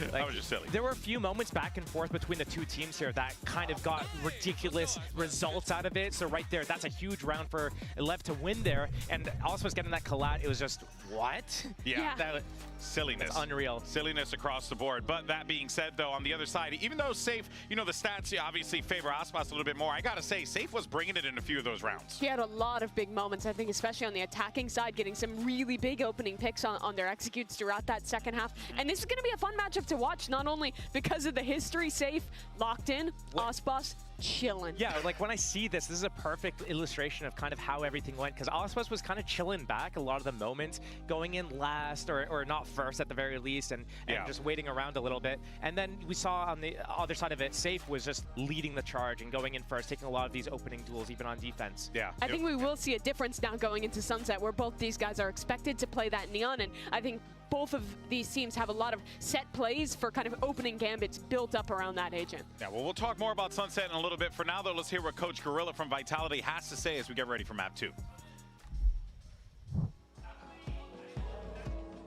I've got Team Vitality's coach Gorilla with me ahead of Map 2. Now, of Leviathan, they didn't ban Lotus today. It was open. You guys could have picked it. But what was it about Sunset that made you feel more confident that you wanted to take them to? We've had more reps on Sunset, so in general there's just a better feeling for the map for the team. I think the reason why we picked Sunset is because if we'd picked Lotus, there was an opportunity for the veto to get a bit funky. And these 3 maps for us is like, at the end of the day, they're really good maps for us. So, you know, if we lose this game, then it's just down to them being better and us not showing up. So we're very confident in Sunset and Ascent. All right, thank you for your time. Best of luck. I think coming out of Icebox, if you are Vitality, excuse me, Steel, you are feeling pretty confident. Yes, Leviathan turned up to 11 and were able to close it out toward the end there. But as you heard from Coach Gorilla there is a confidence there for Vitality, and I think it's quite earned on Sunset. The Vitality, they were right there, and had they closed out that Icebox, it could have been an easy 2-0 for them, because they are right. Their Sunset is their strongest map. This is like their go-to pick in so many of the matches in EMEA, and we're not going to see anything really crazy. You pointed out already that we're going to see the Neon heads up here. The big difference is that LEV is running the Breach to set up the Neon, whereas Vitality is running that KO. Neither team running a Gecko on this map, which is a big plant and spam. Yeah, I think there's a big regional difference here. A lot of the EMEA teams favor the KO here. No one in Americas is playing this agent, so I think it does play. It's kind of change how LEV has to play a little bit here. As a side anchor, you're going to have to deal with there's knives. There's a couple unbreakable knives on this map that can cause some troubles, so maybe LEV going to look to play a little bit more of these retake setups, and I think a lot of that force on dealing with the KO is going to have to come down to Tex on this defense. Yeah, Tex, I mean, he's going to have to figure out where he's going to play, but just knowing how good he is mechanically and being able to get the first kill and get out, I do fear for how Safe is kind of going to maybe go too far ahead as Neon sprinting way too far ahead. Vitality's going to have to be ready for some of these set plays around that breach stun as well. That can really put LEV in advantage early on. Well, Leverage is one step closer to making it to the playoffs, but Vitality have an opportunity to force Map 3. Listen it back over to your casters, Doug and Baby Bay. And what a sweet thing it would be if they could pull it off. Vitality staring down the barrel of elimination, but Sunset, something they're comfortable on, a map that they're very familiar with. And I mean, yes, Leviathan are no slouches on it either, but you would kind of want to favor LEV here, Dre. It's tough. I mean, Mazzino's very, very good on the breach here, but since Safe went to Neon on this map specifically, Vitality have been 6-2 on it. It's unbelievable the turnaround they had putting Safe on Duelist. The problem I have is he's either dropping 30 or he's dropping 10. So which Safe are we going to get? If he performs like he did on the last map, he might take this one home. See the knife and the dart used in tandem towards A at the beginning of the round. Aspas with a slow step back. Yeah, and a walk-up off of all that utility. I think that Leviathan thinks it was a feint. But either way, they're going to play retake on the site. They're going to clear out all of mid. It's just going to be a retake versus post-plant scenario. Yeah, they're kind of glad to do it too, given all of the Cypher utility that's still up. They still have a cam perched over the site. You still have a trip. They might flood through the smoke, Doug. There's a dart lineup from Calm right now. Cam sees a lot of players on site. Mazzino has a fault line too. Oh, the stun first. Safe falls. Both shocks out as Trex continues to cause problems. This time getting the best of Tex. A tap on his spike, but no kills found yet. Trex still playing really far back on the site. And you've got Calm who's waiting for him. Meanwhile, Sender pushing forward into the smoke. Aspas with 3. Trex, he knows Calm is there. Finally swinging out now. He's gotten it to half. Aspas is very weak, but that's a 4K for the Duelist and the pistol for LEV. And what a shot at the end there. Aspas, he slid right past Safe, running through that Omen smoke. Safe. I mean, I don't blame him for going for that stun. That was the perfect timing, but Neon is too quick. Yeah. and the self-stun worked against him. What a retake, what a flood from Leviathan, a much faster paced approach. This was so close. Let's go. Jeez. What a start from the lad. And now he's 4-0 already, building up 2 orbs off of that ultimate. And he gets a Vandal full armor off of that. He's going to be so confident in this anti-eco round. A strong start, another defensive pistol win for Leviathan. I think the question in situations like this is, do you put yourself in a position to potentially lose it? Really nice positioning out from Tex, just barely dodging the flash, swinging into the second. Damn. Aspas joins in on the fun. Those two alone have claimed every single name of Vitality this round. Trax is the last one standing with a nice bit of HP, continues to get tagged through. A flawless round for Lev. Protocols on protocols. The breach stun that Mizzino had all the way from A-Link. It sets up Tex to not get overwhelmed by the classics. And it was a team flash as well onto safe that Kix had. The timing just not quite there. That's something that Vitality are gonna have to clean up on this next gun round. It's gonna be hard for safe to get entries when the timing is just not on par. Aspas has the finger guns already. He doesn't even need it though, and it's gonna be an aggressive B main take right here. 6-0 so far. There's the aggression that you were talking about, the dash. Dude, forget about holding B main with a rollout like that. And the reason Leviathan do this is because they want to put pressure on B main and kind of funnel you towards the A site where they have a retake setup. That's why you already see Aspas leaning all the way towards top mid. They try to manipulate you into what they want. Make you invest more utility to clear all that space. So right now, this is the correct play from Vitality, a good answer back. You want to reclaim that space, but look, it's the smoke. Yeah, it's another reclear. Yeah. So now you have to use another layer. Leviathan, they're just burning utility. Right they want to make it so when the execute actually happens, you don't have much left. Yeah, I mean, and that's even if you get B main back. That being said, it was only 1 drone invested from Vitality. They still have tons of flashes. Rechargeables. A drone and a knife on the other side, and that will tag Tex. Oh yeah. So they know the Cypher utility is here, although down for the time being. Tex needs to be very, very careful playing in backside right now. They're gonna go back. Remember, Calm slipped into this position while that Omen smoke was up. How patient can he be? He's gonna get cleared. Is he? Yeah, for sure. Safe is dialed in on this angle. Oh my gosh, Is the he? timing, no way! The wall goes up, Calm has gotten behind them. Off of the fault line, only finding one. But it was enough, the delay. There's 4 members here for Leviathan, 10 seconds left. And the spike is still not out from main yet. The paranoia comes through, make that 7 seconds, that's a spike down on the ground. There's no way to recover it. Sender would have to frag his way through, and he can't. The bonus converted for Lev. That B main push, Vitality, they had to finesse. They had to take A space or feint it at least, and then also re-clear all of B. Calm, he played that insanely well. Mizzino, another fault line to set him up as well. It delayed everything. 4 members were already here. You're gonna see this a lot from Leviathan. They like to manipulate you on their own defensive side. And oftentimes they're a step ahead. All smiles. Yeah. For Lev as we go into the next, a pistol buy for Vitality. And for good reason. It's been pretty clean so far. Not much of a fight that they had to deal with. Will be another anti-eco. Sheriffs across the board for Vitality though. The mid-trip cleared. Aspas the only one really close by as Mizzino starts to take a step over. Yeah, he has to shift over. Everyone's shifting over right now. Yeah, Calm's popping up too, you're right. Aspas in a tough spot here. He currently doesn't have any help, but he does have a stinger. The paranoia out, he manages to dash away. Walls go up. Oh, popped. Instantly denied. Yeah. They're going to try to end B here. That's going to be tough. You still have all this Cypher utility that's up. It's a flood again. Aspas again with the finger guns out, looking to find anything that he can. Smoke still coming through. The Thrifties were very successful for Vitality in the past. Can they convert again? 4 still up, but Kick's so weak. Sender 2. They've managed to get the spike down. If that's all they get, that's a money win, but they are still hungry for more. Zeno waiting on the other side. Trex is now down. There's the swing from Zeno. It's all on to Sender by himself in a 1v2. He can't connect. Another round the way of Lev. That was closer than it should have been. Yeah, Vitality did a very good job of weathering that storm, weathering that flood. Just freezing the round again.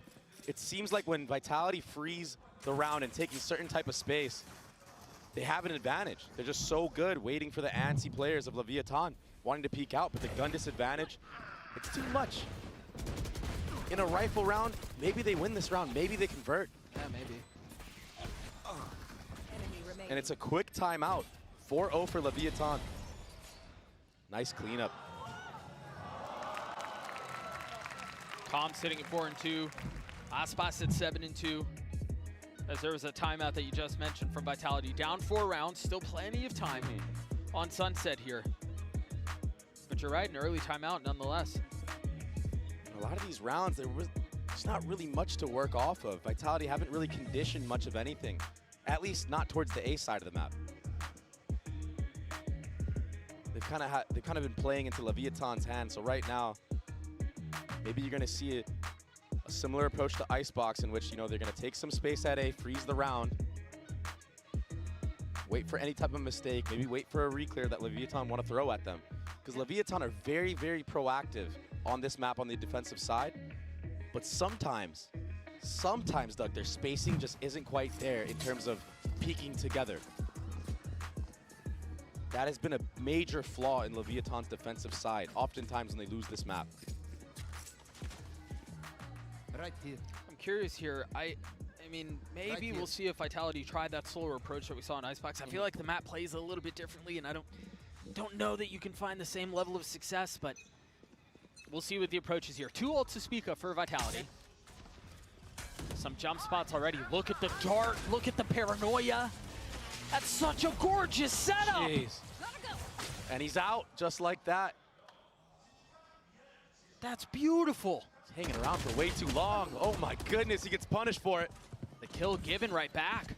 All of that utility invested to have an advantage. Squandered. But there was no A presence at all from this round out of the side of Vitality. So there's 3 members here. And Tex is already cheating his way over as well. Runner just got his ult. And there is a body right on cue. They're going to speed up for sure. They're attempting to throw a little bit of misdirection, but they realize that the B side has been lost. You've got Calm, who's the only one really kind of close by as Mazzino tries getting out of backside, but he can't. The nade through, King disrespecting it. Does he have the timing? No. Safe with 3. Calm catching 1 on the way out as Kicks tried finding safe passage, but was thwarted. Now we enter the post-plant position on B.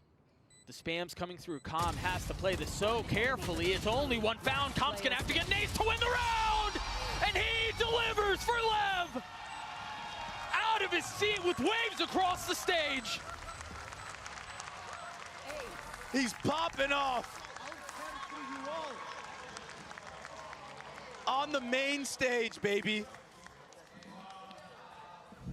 Calm, he had some big moments in the last map, but that retake, the flood, it was chaos, it was pandemonium.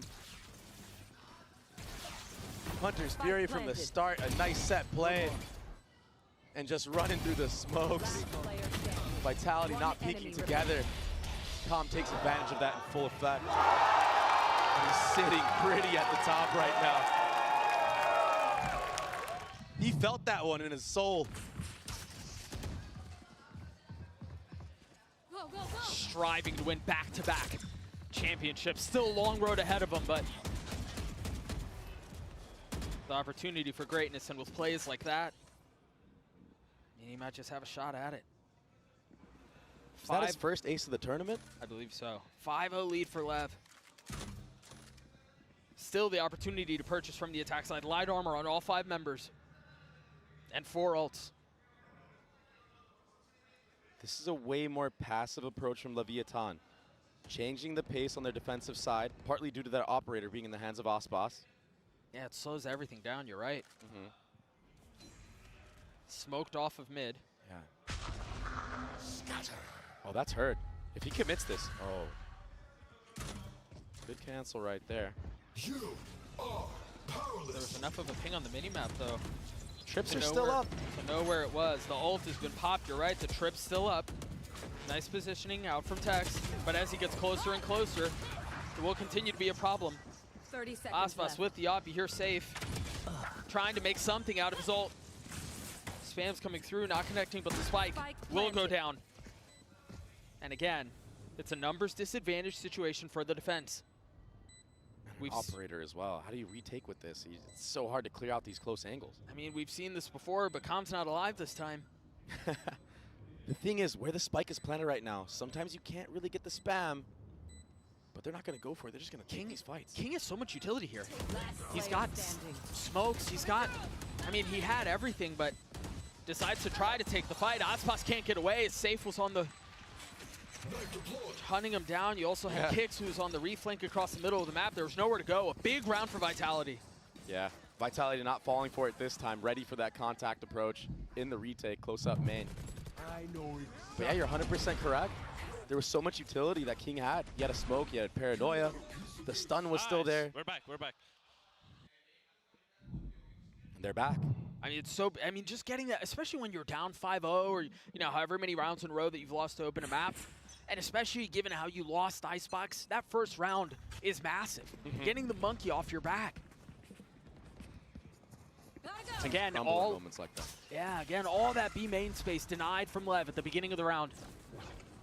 They've left Com and instantly rotating back towards A. The trip to cover the middle of the map. Vitality are here, and they're here in numbers. They're here in strength, but they've already lost Sender.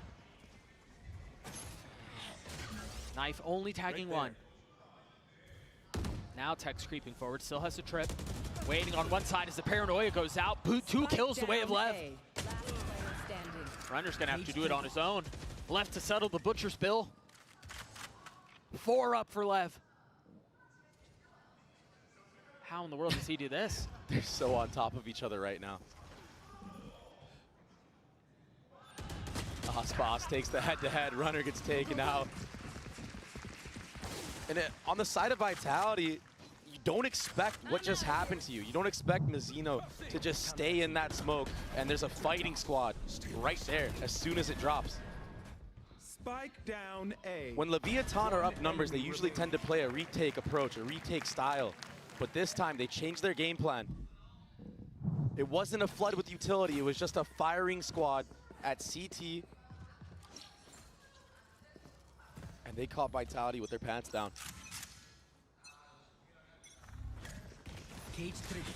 More B main aggression. But this time the knife invested here. How oftentimes we see it in conjunction with the dart towards A. To try to catch the Cypher, to try to get any early info. This timing here from Runner, though, is nice. He's crept up across the middle of the map, has a cam over his shoulder. He got punished for it in one of the previous rounds by Aspas' operator, but that was when a B hit came through. So this time around, Tex is by himself. You've got Mizzino, who's starting to rotate over, but he does not have a fault line. The positioning here from Tex has to be everything. The spike hits the ground, the pistols not really standing strong. There was a Guardian in the hands of Safe, now a rifle.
I think you either have to deny the B main, or you have to re-clear. Yeah, I don't know what and happened. then do mid-rounding, you know, finesse around the map a little bit. Maybe do a split from top mid. Well, it doesn't seem like they're interested in putting bodies on. Apparently my B-main. sound is fucked up. That was another setup. That was another setup. They had the flash from Breach. They had to dart over the top, and Com had his ult. Does tag onto one. Sender managing to stay alive. Com splits the uprights. But again, there's going to be 4 players ready for this. King has that A-line because of that early dart. Here's that split from top mid I was mentioning.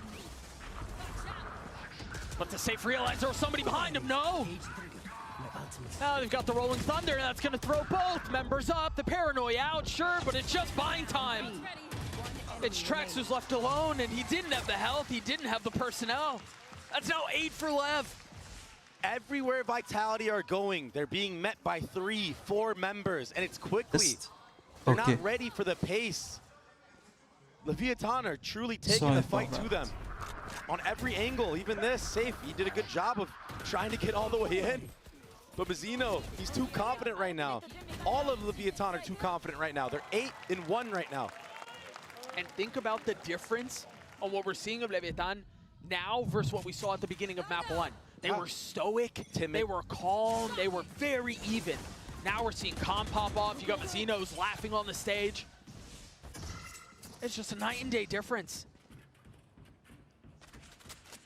The confidence is brewing like crazy right now from this Leviathan roster.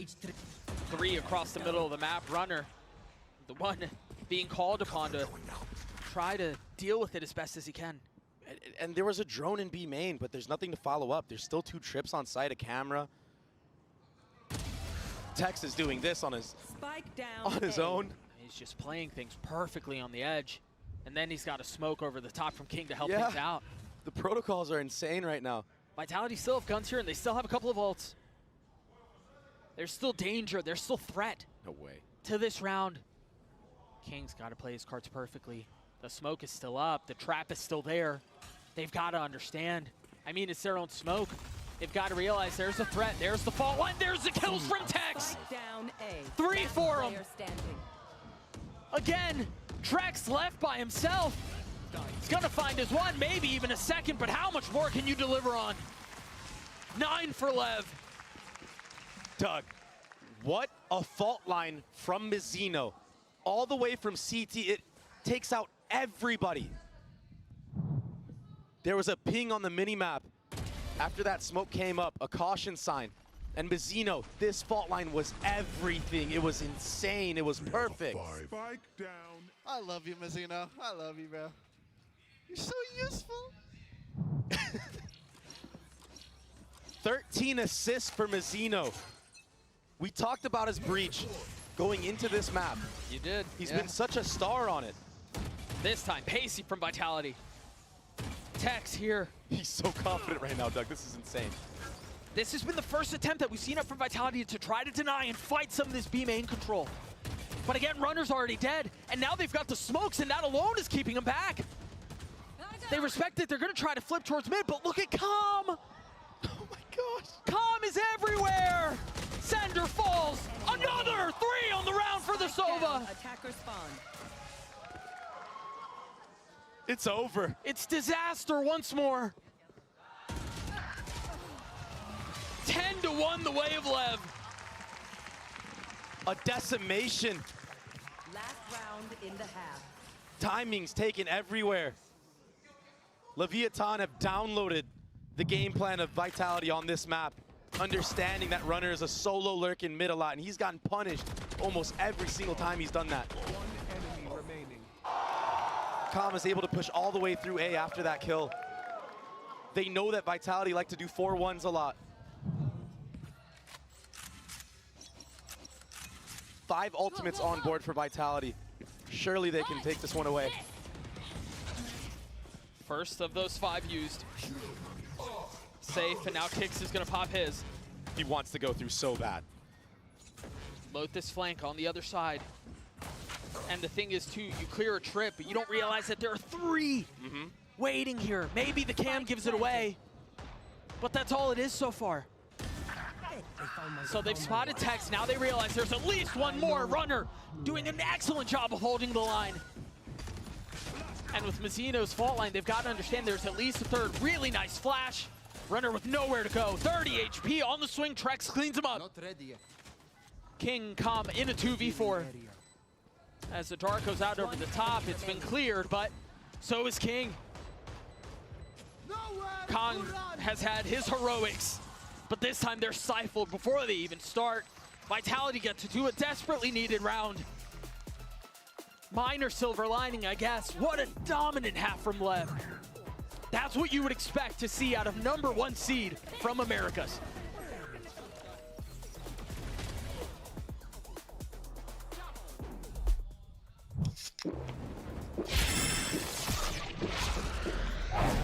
Red Bull gives you wings. Oh, come on. Trade in any phone in any condition guaranteed and get $800 off the new Galaxy Z Fold 6. Only on Verizon.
Yes. 8 rounds Yes. between these two squads. Vitality, again, pushed to the very limit.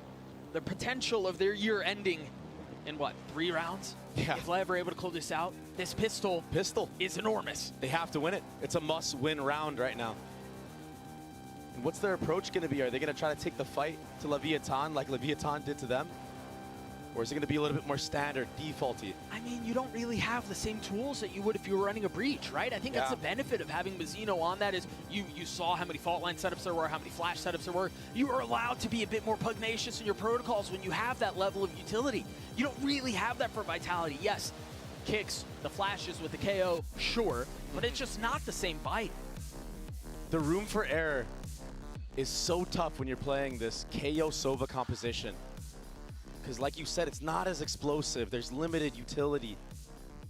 You really have to work with what you got. And it's got to be near perfect. And that dagger was near perfect, hitting 4 members. It does not seem like Leviathan are dissuaded, though. They They've don't gotten even the care. paranoia out. They got the knife out. And yeah, they still wanted to take the fight. They don't care. Aspas and Tex walk away a little bit beaten, a little bit battered. But belligerent nonetheless. Just contacting in. Is Mizzino going to set up a fault line here? This is danger. He He's did. not interested in it. Yeah, you're right. He did hit that, but he wants to take the fight. He's got to be careful. He's got the spike in hand. Tex is going to be able to trade it back, though. Aspas on the swing. Not able to connect, but Safe comes alive. Enemy remaining. It's going to be Calm in a 1v3. Safe realizing he's there. It's the first. Sender drops him, dismisses him. Vitality get the pistol, an ever important one. Yeah, they're still in it. They have a chance. They're going to have to invest heavy into this round. Buy the best weaponry they can. Here's the replay. That stun just not quite hitting the mark for Aspas. And some nice shots from Safe. Safe's been having a good game. He's still sitting at the top. But the supporting cast, it's just been difficult for them. If they can string some rounds together, get some momentum back in their favor, we've seen how strong they are on this composition. Think about situations like this, not just in this half, not just in the series, but when you look at it from the lens of the entire year, is that you have to have short-term memory, man. You can't think about how Icebox got away. You can't think about the fact that, you know, maybe the supporting crew hasn't been as effective as they've been in the past. You've just got to take it a round at a time. I love that Cam is so high up, perches over the smoke. Interesting use of drone, though. From really far back, yeah. Very early on. I feel like that wasn't really required. Sender, whoa. Whoa there, buddy. Slow your horses. It was a good flash over the top, but not really enough to punish. Now it's a flash being held by Sender on a little pixel angle kicks. What? Good night. That's a ridiculous shot.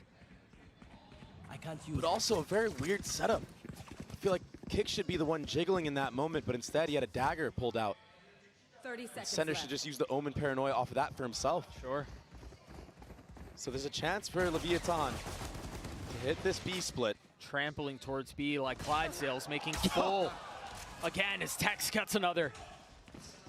That Sheriff is, I mean, it's just ridiculous. In his hands, 13 seconds left, though. Time is short. They've got to find the space, and they have to do it soon. Runner doing his best to keep him back on his own. Kick's now starting to join the fray. That should decide the round. Surely you just don't take the fight, right? Surely you just run away. You get out with that Phantom. Whew. Vitality gets a 4. Clean shots out from Tex, but the damage. Yep. The damage was done. Whoa. Yeah, Sender's just way too exposed in that moment. That shot was something else, though. I mean, both of them. And Tex had a couple of really nice shots on Icebox, although you mentioned it. He was pretty quiet. But the Sheriff is just, I mean, that's just old reliable for him. 13 and 11 now for the Sentinel. But Vitality doing their best. They have to convert this bonus. And that's why you see just such a heavy lean into it. You've got full rifles. You have line armor on everyone. And you have a lot of space gathered down mid as well. They're ahead of this one. I wonder if Leviathan are going to contact in just like the pistol round, or if it's going to be an explosion onto the actual site. Members of Vitality are slowly creeping forward. He may be, but what's the dynamite? I guess Mazzino has a fault line. And Aspas obviously has the go. What a flash. Gosh. 4 members. And the Paranoia, they've got nowhere to go. They're forced to take the fight back. Meanwhile, Safe has been creeping around the entire time. Calm was wise to it, staring down that way. The Paranoia now out. Trex has to face out in front of it. Pushes the smoke, understanding that's where the hit's coming from. Mazzino with 3. And Safe, who I thought was in a position to crunch this entire time, has to take an alternative route. Is now left in a 1v3. 28 HP for one member, but the rest of them healthy. He does have stun. Safe. If he goes for it, he might be able to get both those kills. Quietly creeping forward. He's managed to get it down to 1. There's the stun that you were looking for, but does he understand they're both there? It's gonna have to be a miracle from Safe to pull this off, but Mazzino gets his 4th. Leviathan get their 11s. Mazzino is the MVP of this map on Sunset. He's been out of this world. This attacking half, his impact on his kills. The defensive half, his utility. This was obnoxious. And the 1v1, yeah. 28 HP. I was so surprised Safe didn't just slide onto him with that classic. I mean, he understood how weak he was. But again, short-term memory has to be the approach for Vitality here. No time to dwell on the past. I mean,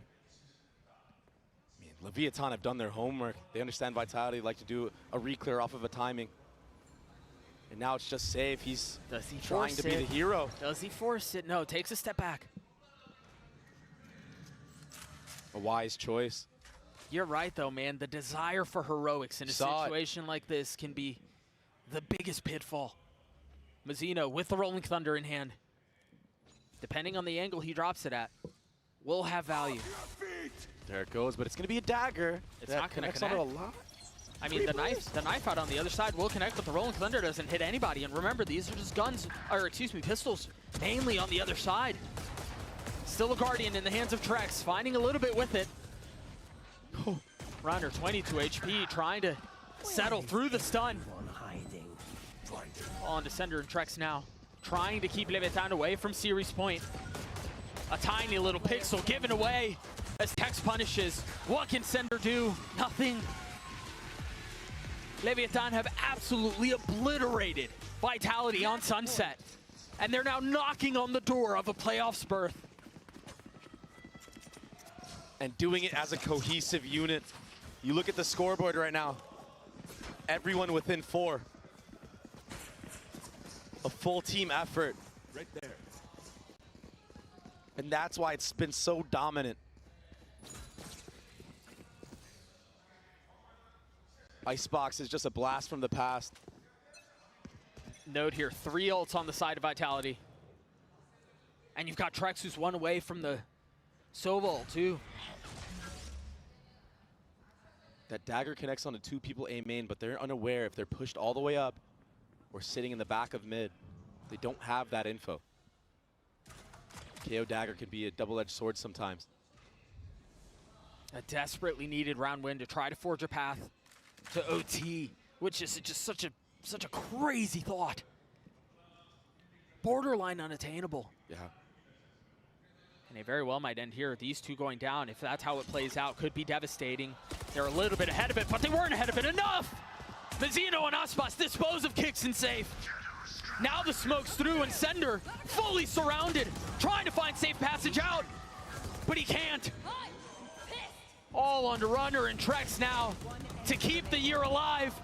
And again, Vitality crumble from beginning to end, bookended dominance on Sunset. Yeah, Icebox may have been a different story, but a statement made from the #1 seed of Americas.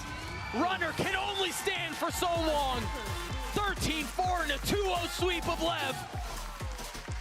Unbelievable performance. They're playoffs bound.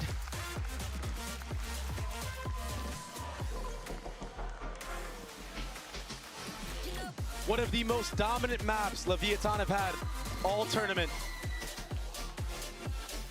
And oh, what a time. What a sigh of relief too, man, for as much as they were tested on Icebox. Yeah. A night and day difference on Sunset. And it's something you said, losing a map like that when it felt like you were in the driver's seat the entire way through. Your game plan, it worked. It was in full effect. It came down to what? You were up match point for 3 rounds. And to have it just snatched away from you, it can break your mental. But what a great showing from Vitality.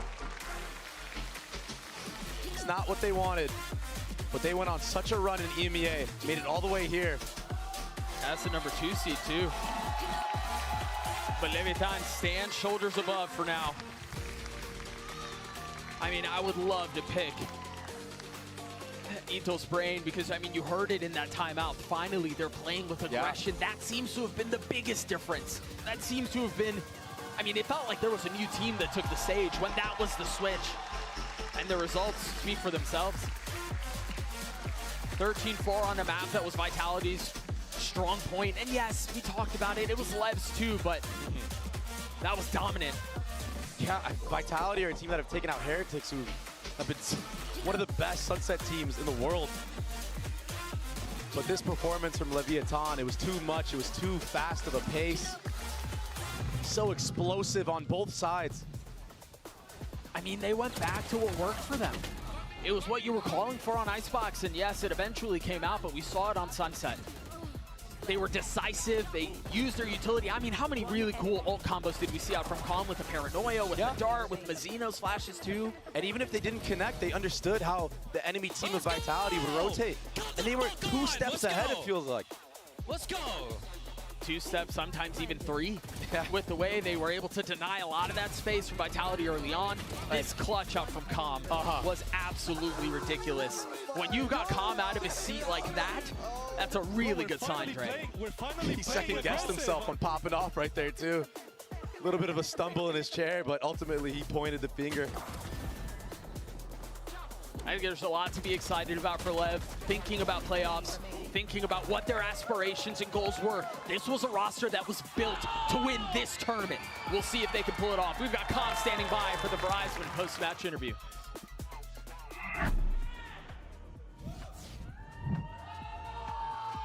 Hello everyone and welcome down to the stage as Leviathan secure their spot in the playoffs, taking down Vitality. I'm standing here with Leviathan's Com, of course. Congratulations, Com! 레비아탄의 콤 선수 만나보겠습니다. 승리 축하드립니다. 사실 일본 시드 팀들이 약간의 약세를 보였던 그룹 스테이지인데 무사히 플레이오프에 진출하게 됐습니다. 그룹 스테이지 경기 결과에 대해서 어떻게 느끼고 있는지부터 물어보도록 하겠습니다. Now, congratulations, Com. You guys are in the playoffs. Number one teams from most regions had their struggles in the group stage. So, what's your evaluation of how group stage played out for you guys? I think it just shows that everyone is good in this tournament. Anyone can win this. I think especially now, like anyone, it's just a free-for-all on who can win. But yeah, I'm excited we're the one seed that made it through. 정말 어느 팀이 우승을 해도 이상하지 않을 만큼 좀 좋은 저력을 가진 이 팀들이 여기에 모여있다는 걸 다시 한번 보여주는 그룹 스테이지인 것 같았고, 그리고 1번 시드로서 이렇게 플레이오프에 진출할 수 있어서 너무너무 행복하다고 얘기를 해주셨는데요. 또 콤 선수 우승 경력자잖아요. 콤 선수가 보시기에 지금의 레비아탄 이대로의 경기력이라면 충분히 좀 우승을 할 수 있을 것 같은지, 아니면 조금 더 보완해야 될 점이 있다고 생각하는지도 물어보도록 하겠습니다. You know what it takes to lift the trophy, right? So in your opinion, do you feel like Leviathan, you guys are in the full championship form, or there's still some work that needs to be done? I think first map, I would say no, but in that second map, that showed our true form and who we are as a team. So I think we're here to play. Let's go. 아박은 솔직히 잘 모르겠지만 이제 선셋 같은 경우에는 레비아탄이 얼마나 잘할 수 있는지를 보여줬기 때문에 당연히 우승 충분히 가능할 것 같다는 기분이 든다고 얘기를 하는데요. 그러면 이제 대진 추첨식이 이따가 두 번째 경기 이후에 펼쳐질 예정인데, 같은 조였던 트레이스 e스포츠를 제외하고 G2, PRX 그리고 팀 헤리틱스를 만나게 될 예정이거든요. 이 중에서 만나고 싶은 팀이 있는지 또는 피하고 싶은 팀이 있는지도 물어보도록 하겠습니다. So we have the draw show for playoffs coming up after the second match of the day, except for Trace Esports because you guys were in the same group. Is there a team you would like to face or, prefer not to face for the first match of the playoffs? Give us anyone. We'll beat them. 누가 오든 다 이겨주겠다고 얘기를 했고요. 마지막으로 오늘 아침에 도대체 피앙세와 어떤 춤을 췄는지 한번 승리의 댄스도 부탁해보도록 하겠습니다. Lastly, Maddie told me that you guys had a dance party this morning. Now's a good time to celebrate. Show us what you got. Oh, I'm not doing that right now. I can tell you that for sure. 너무 무리수였나 봅니다. 안 한다고 얘기를 했습니다. 이렇게 레비아탄의 콤 선수만 남았습니다. Congratulations, Com, once again. Good luck in the playoffs. 사랑해.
Red Bull gives you wings.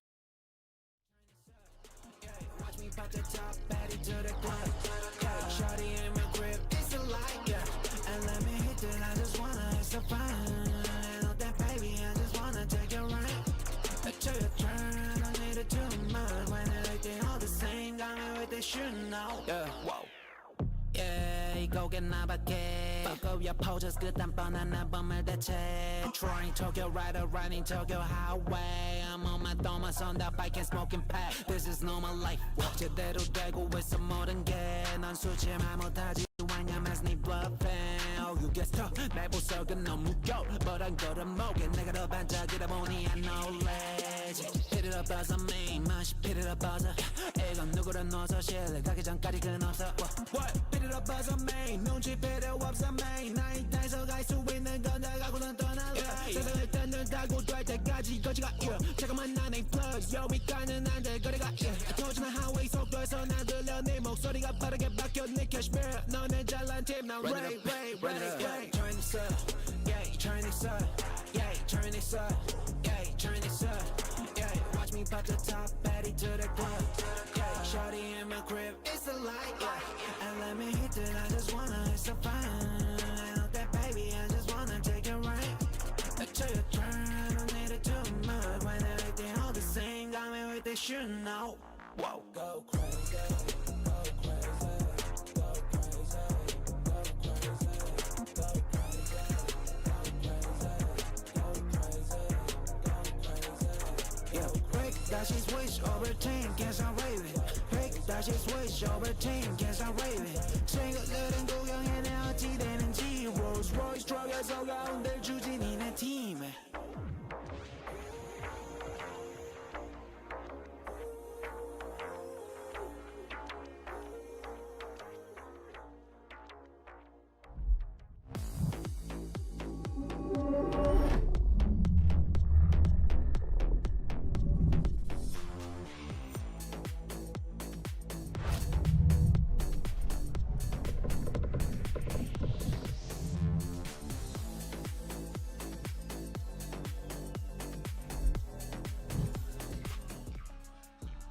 Welcome back to day 10 of Champion Seoul on our final match of the group stage. It's going to be EDG, Edward Gaming, taking on PRX. Of course, welcome back everyone to the desk. Golden, we're here alongside Mimi and Steel as we break everything down. And wow, what a way to start things up. But honestly, with how big this matchup is, there's so much more to talk about here. So let's go ahead and dive into this because this continues that whole Group D, the OG group of death, the secret group of death, if you will, coming into this tournament. A massive matchup between these two teams. And you can see the journey, Mimi, that both squads have taken. G2 are already punching in their spot after a war against EDG. Yeah, both these teams have played the same opponents, lost to G2, beaten foot to get to this place, and now they found themselves back in this rematch that we've seen so many times before. While their paths are pretty much the same in terms of the same results, I think the path is a little bit different in the sense that PRX looked like they were faltering a little bit against Foot at the start there before they were able to find their footing, whereas EDG, they pushed G2 to their limits, and G2 are looking so damn good right now. And it's just impressive that they were able to go as far as they did, winning that first map of Icebox, which is a really good map for G2. Yeah. But no matter the path they take, it always leads to this matchup. Every time. Every single time. These two teams have played each other since EDG came to their first international event all the way back at Champions Istanbul. And for the most part, PRX has gotten the better of them. Only EDG getting that big win at Masters Madrid. And we thought that would be the flip where EDG popped off, went on these runs at global events, but then they ran into their slump at Shanghai, went out in the very first round, eliminated in front of their home crowd by this PRX squad. You win some and you lose some, but I mean, where you can at least draw a little bit of blood, you can see that there is a way to do it. And it doesn't really matter about results that happened from a few months ago. All that matters is how are they looking right now? How have they looked this past week? And right now, I could confidently say that EDG looks pretty good. And PRX, I mean, we heard it from the coaches in the interviews about being a little bit scared, not holding W. And then even one of the coaches was quoted saying something like, even if you lose 13-0, just please hold W, just hold W. And we didn't get to really see that from them until they got to play against Foot on Bind after doing this kind of comeback after Foot had a blunder on one of the rounds, let PRX do a defuse, they got back in the game, they close it out, and then they go and just start to steamroll. But EDG has been looking good at setting the tempo, so I don't know if they get the same sort of footing into the race as they did against Foot. Yeah, I know, and no pun intended, of course. That's the important part. No, I say it all the time. I can't stop it. Yeah, trust me, I have my foot in my mouth all the time, right? See, I did it again. All right, well, ahead of today's matchup, Yinsu caught up with Kong for a quick chat. Let's see what they had to say. I'm now joined by Kong from EDG and Luna to do some translations ahead of today's matchup. Now, Kong, every single time you've come to a global stage, you've had to face PRX. So I had two questions for you, actually. First question is, how do you maintain a friendly rivalry with them? And second question is, you faced Forsaken many, many times as well. Is there anything nice, maybe a compliment you want to say to Forsaken as well? 我觉得跟他们每一次都很友善，就是因为在训练赛无论如何还有私底下就是一起玩游戏嘛，然后就感觉大家都挺友善的，然后挺有意思的，他们都是一群很有活力的朋友嘛。然后我其实如果对我来说，我想对 Forsaken 来说的话，就是希望能够呈现一场精彩的比赛，然后友谊永存。 And actually, no matter it's during the scrims or in private, they are super friendly and interesting people, and also they are so energetic. And what I want to say to Forsaken is we want to present a beautiful matchup to all of you guys. Oh, I can't wait to see it. Thank you very much, Luna. Good luck, Kong. 加油.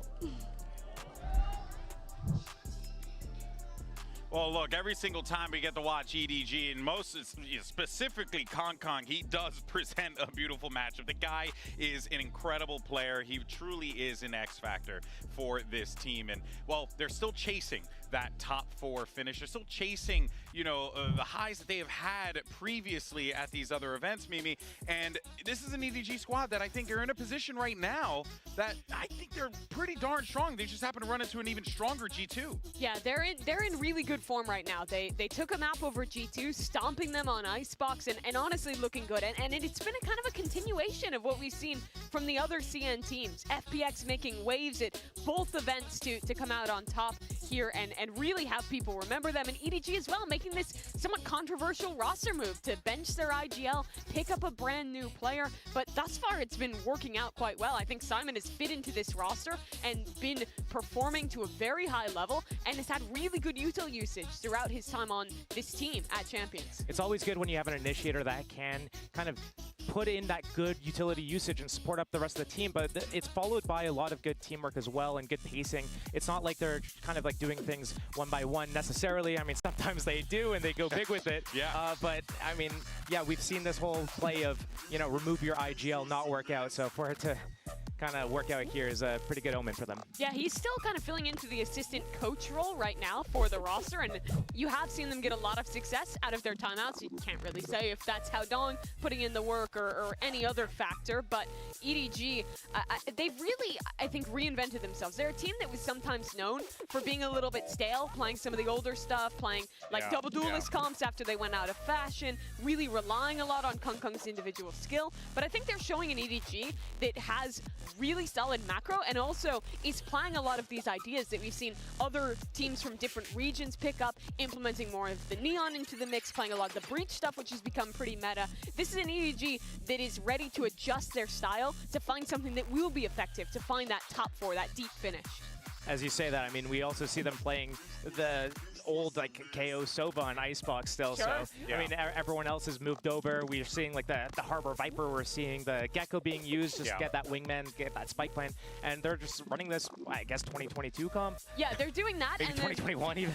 They've also followed in the footsteps of FPX and are playing Clove on Lotus, which none of the Western teams are doing. They have this weird mix right now of new Western comps, old stuff, and then the unique China stuff that no one else plays. Honestly, I like that Clove Omen, just double controller Lotus. It's funky. It gets you in the action, a lot more fights, but it kind of does the same thing that the Viper does, but it's just allows you to enable more of these types of fights and duels that you want to take. The Clove has so much agency in that comp compared to the Viper. Oh, yeah. Well, of course, we'll see what they end up busting out and as well as what the maps are going to end up being here. But for the time being, though, we did get an opportunity to speak with Smoggy about the loss to G2 and bouncing back in this Omen player moment.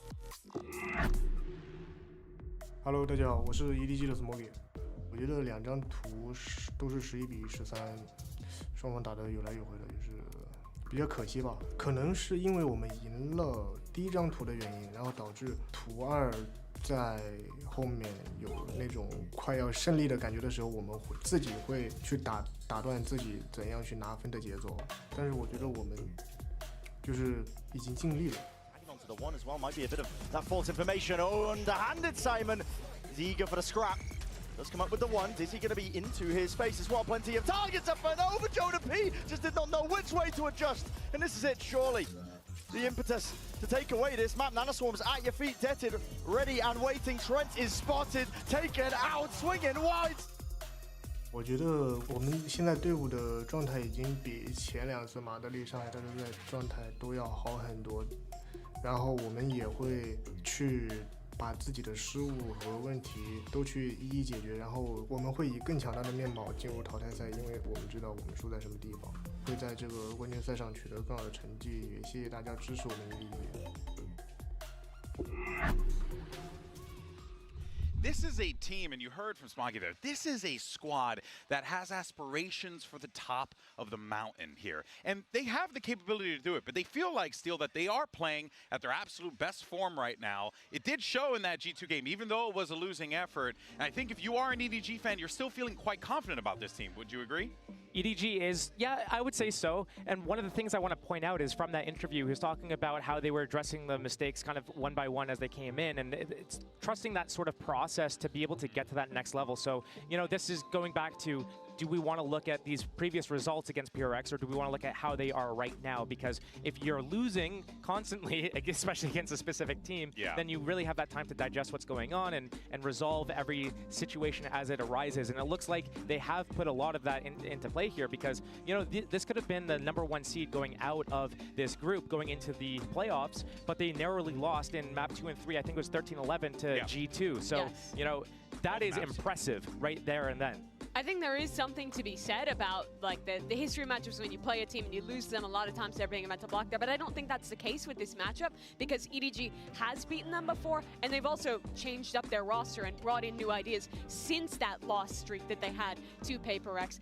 So I feel like they have to be coming in incredibly confident today. Losing those 2 close matches, there is a lot to learn from it against that G2 game, but still, I think their form right now is way higher than the form we've been seeing from PRX here. Yeah, well, speaking of PRX, let's go on to the other side of the field. Talk about W Gaming, PRX. Now, this is a squad that started things off a little rocky, right? They met the ire of G2 early on, but were able to bounce back in a big way against Foot when it mattered most. And EDG played an incredibly close game versus G2.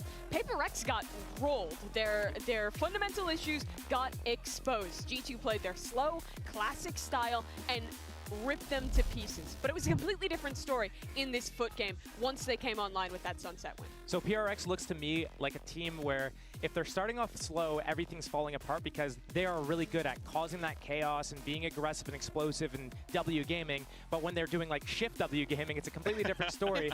And then when they get to playing against, you know, when they got to Foot, even on Bind, they were steamrolling through. They got to like a 7-0 lead, and you could see they keep kind of going too aggressive, and then that could bite them, where it's like they overextend. They get the opening, they get their advantage, and then they blow it by peaking more consistently one by one individually, losing that advantage, losing that lead, and then suddenly it's like, oh, wait, there might be a game on our hands here. So finding that soft spot, that sweet spot of not overextending and overcommitting, but still keeping that killer instinct and the confidence to go for it. And I think their issue is once they start to make those mistakes, overextend, lose a few critical rounds, they have a tendency, I feel like, to over-adjust and play kind of scared, play really passive, not take those risks that defines their style.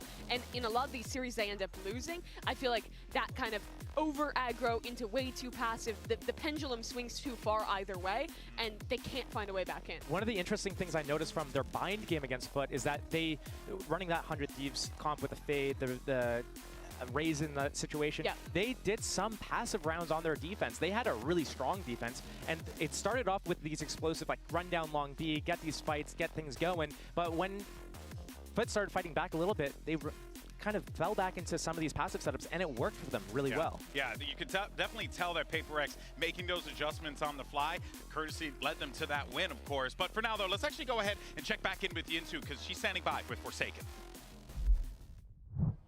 I've got Forsaken here from PRX with me. Now, I spoke to Kankan a little bit earlier, and we spoke about how even though you always play against each other and in elimination matches as well, it's a wholesome rivalry. You know, you guys are very friendly. So I wanted to ask you, how do you maintain that friendship on and off the server? Because he said that he felt like you guys are all very nice, energetic, friendly players, and he just wants to make sure that both of you play a good game today. Yeah, I mean, I believe it's gonna be a good game because we met them again and again since like last time. I mean, we always friendly, even though we always met each other in tournament. As long as Kang don't do this to us, we're good, you know? No beef. Yeah. Is there anything you want to do to him, maybe, if he does pull that out? Maybe if he do this to us, maybe something will do this to you, you know? All right. Thank you very much, Forsaken. Good luck today. Thank you.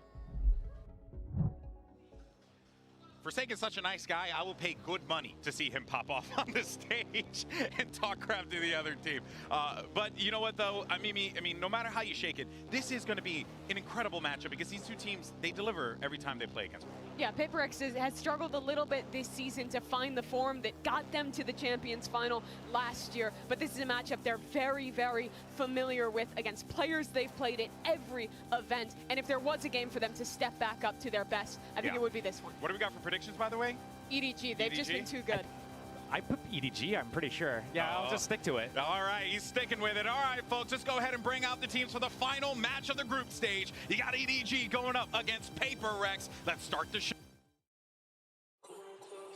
Oh. Let's start the show. Edward Gaming. Edward Gaming.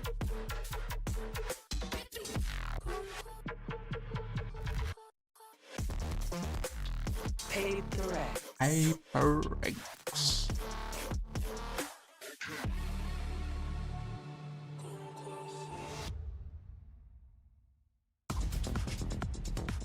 It's the final match of the group stage, and it can only end this way. Two teams who have encountered each other time and time again, but PRX has had their number. The question is, can EDG muster up the ability to defeat PRX here in their Pacific region? Is it doable? This, of course, is going to be your series layout. You have Icebox, Sunset, and if necessary, we'll be taking a trip over to Lotus. We start with two respective strengths for these squads. We saw PRX play against Foot on this Sunset.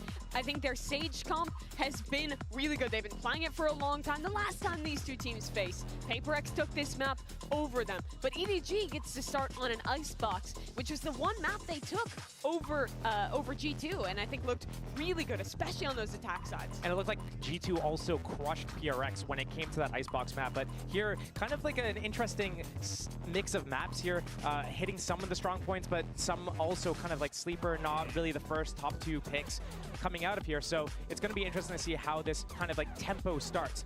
It's all on EDG to set the tempo and let them control the pace of everything. If PRX can't get their speed, though, that steamrolling going, then it's going to be very scary for them, because if they lose that first map, which they've been having these really slow starts, losing that first map almost a Foot as well, that is the scary thing for PRX. EDG has some really good coordination on this map. The G2 series, I think, they had a great read on these deep fights, especially on their B-executes, fighting through and stopping G2 before they could commit to that retake. Great synergy around the flashes that Simon was bringing out. They're playing this old-style, sageless comp with the KO and the Sova in the mix, but I do think you see some of that value in the coordinated team fighting with that double initiator utility.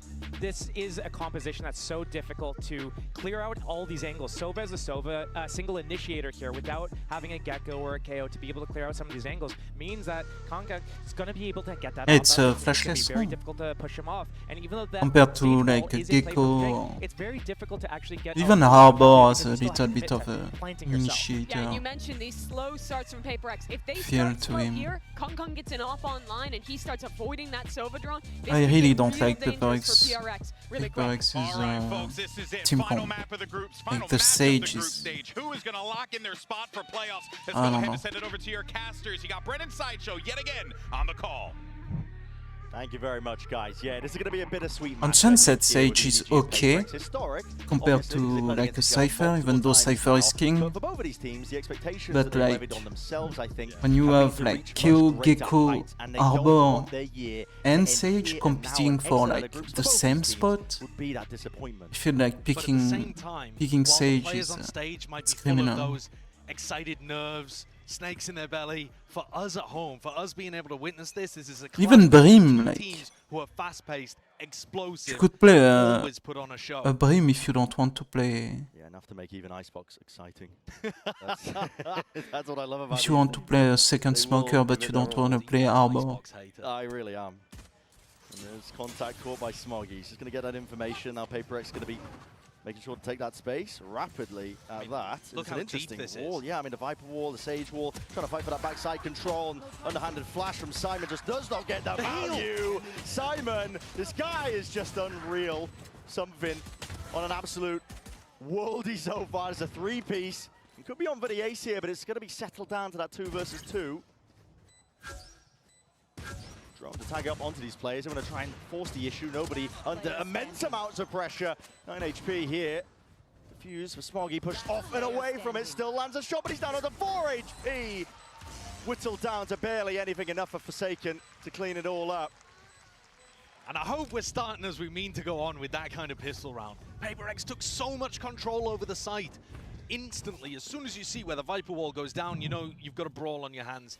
And the flash didn't quite connect onto something. I believe he got saved here, but oh no, not quite. I thought the heal had come through early, but he still had that debuff because he'd recently taken damage. Knocked down that 30 damage from the pistol, taking him to 10. A stellar pistol round though, from something. He picks up 4. Form, I feel like, is, I mean, I don't know. I was paying attention to that as a factor coming into this match here, because in terms of map pool, kind of throw it out the window. Both of these teams, their permaban is Ascent. They ended up floating it. In theory, that means that we're going to end up on more middle ground maps here, on Icebox, Sunset, Lotus. So I want to see if they can carry forward these improvements that they've made off the back of their last series played and keep it going all the way. Something has not slowed down. Oh. Will be stopped in his tracks by Kankang. Kankang responds there, but they're still going to be able to retrieve that rifle. Goes over onto Forsaken. Very obvious in terms of the flash there, just drops it round. Pistols are doing work though from EDG. Nobody helping Jing. Yeah, and rapidly approaching this position here. Just the Guardians in hand. Not exactly the most ideal weapon as well against this anti-eco, but finally the crossfire setup comes through, collapses onto them. With 3 surviving into the next as well, you can keep a lot of these guns going in for the bonus. Yeah, not bad. And Forsaken only brought a pistol into this one too, so they're still going to have 4 big weapons heading into their bonus round. I think, just to speak on the map pool for a moment while we've got this small break in the action, PRX's map pool's really small. People are referring to it as the PRX map puddle, not the map pool. But the fact that they've been allowed to get Sunset in here, because like you said, EDG, they don't really want to ban the perma because it's shared between both teams, but they also didn't target ban. So actually we're going to get a map pool that PRX is fairly comfortable on, which is a bit unusual. I don't think you'll see that too much if they survive going forward into playoffs. They went for the ban on bind instead, which, after watching PRX, I don't fault them on that. Nobody made pushed improvements. Up incredibly deep there, kind of on his own. Wasn't synced up with Kankang just for a moment at the beginning. Takes the duel. It's a risky one against something, and wins it. I will be enjoying it if we get risk taker nobody coming out today, because his aim can be unbelievable when he gets that confidence, and he limit tests. Yeah, he does. Just tries to bail himself out of some of these risky positions and spots. Chichu is quite lucky to be walking away there. And there's no mid-smoke down from Mind Freak. PRX decided not to invest that one at the beginning, and he's actually taking contact here. Yeah, okay, he's going to be covered over the top. That's Jing. Making sure he's there with the rifles in hand. Kankang, the punish. Already traded out. Simon, though, is a lone survivor towards the back of the site, operating alone. This guy's getting chewed up and spat back out again. Chichu, making sure to contain. Plug up the hole up through mid. Knows that the remaining 2 players are down onto this site, but one a hell of a task again to overcome. And into the post plan here for PRX. Doubled up. They'll be able to secure that one easily, as it said. That's a bonus I mean, round that's a for bonus round for them PRX. as well that they're just bringing onto the board. And one where they had to audible pretty heavily. The fact that Mindfreak's holding onto his Viper's Orb at the beginning of the round, that indicates to me that they were going for an A hit, a full A hit, and then as soon as something died, right off the rip, they thought, oh, well, now we've got to pivot, actually. We can't just go into A. But this defense on A crumbled as soon as nobody got caught. That kind of synced up play from Jing at the same time as Mindfreak, taking out nobody, and then Kankan caught on the back pedal. EDG are going to have cleaner defensive setups if they want to stop PRX. This team is going to push you to your limits. And unless you're tight, super disciplined and ready for them, anticipating what they're going to throw at you, it's so difficult. Take flight.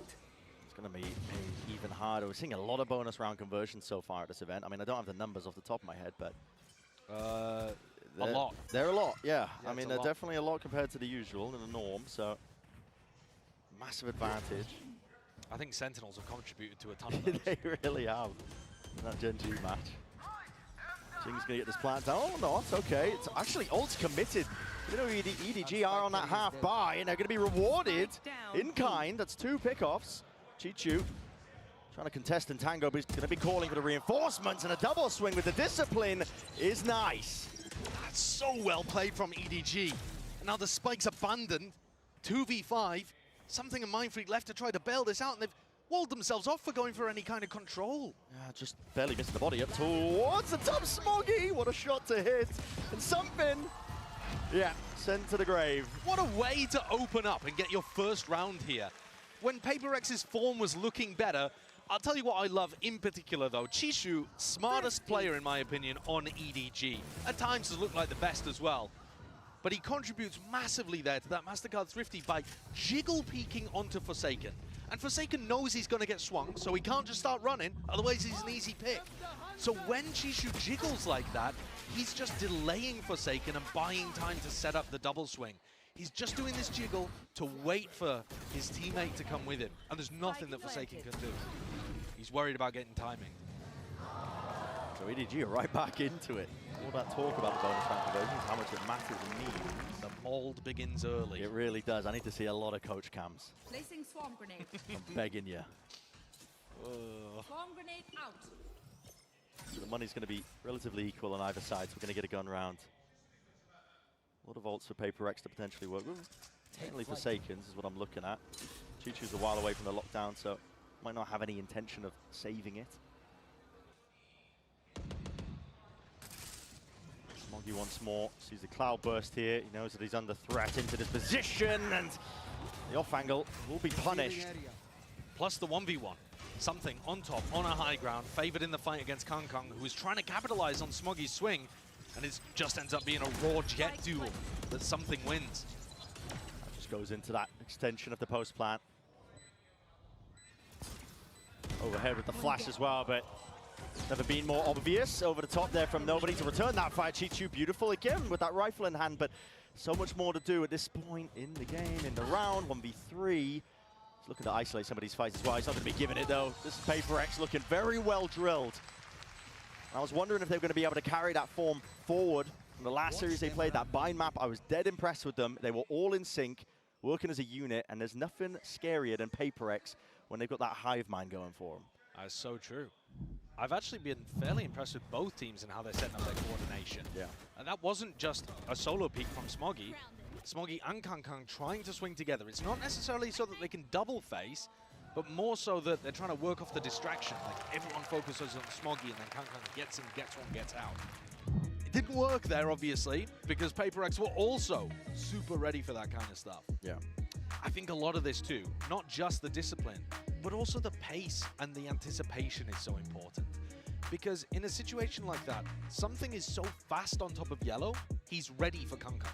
If they set up that play 3 seconds earlier, maybe Kangkong can catch Something as he's updrafting.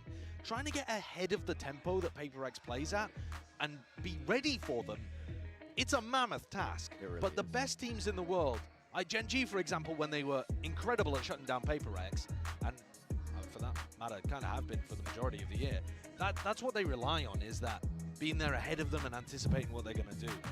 At the moment, it still feels like EDG are on the back foot. They are, but didn't mean any disrespect to EDG as well with some of the earlier comments, because they have been making improvements. I mean, the G2 match, I think, really did. We saw almost the best out of them, I think, playing up to the potential versus that team. I saw glimpses of like anti-stratting and the discipline coming together with the firepower. It was so winnable. It was. I mean, it was so winnable. Unbelievably winnable there on Haven, and it just slipped out of their grasp. Kangkang is going to try to take this game back into his fist with this operator that he's got posted on top of yellow. Looking to do exactly what the desk was talking about. Dodge that drone. This time, though, takes a tag. Won't be able to. That is a ballsy Hunter's Fury. I mean, you're doing that one against the Jet. Good luck, son. Forsaken. He doesn't play too much Sova. No. And he is a great player. I won't fault him at that, but that is a hell of a task. And obviously no damage done to Kangkang. He's able to escape. Yeah, but it pulled everybody. Like they have PA. Where PRX are actually intending to go. Oh, completely free A site here. Even enough time for Jing to leisurely break the nano swarms and get set up. Another Soul in sight. For any sort of flood defense play by EDG, they've got to wait for the rest of their team to get in. They're using a drone early on here. Very forward position set up by Divide. Dodged the drone, just tucked, but now they want to try and double up and take the fight towards the back. Can't give Chishu a kill. Flashes up and over already. The swings are coming out on top of Raph. This is too much to overcome.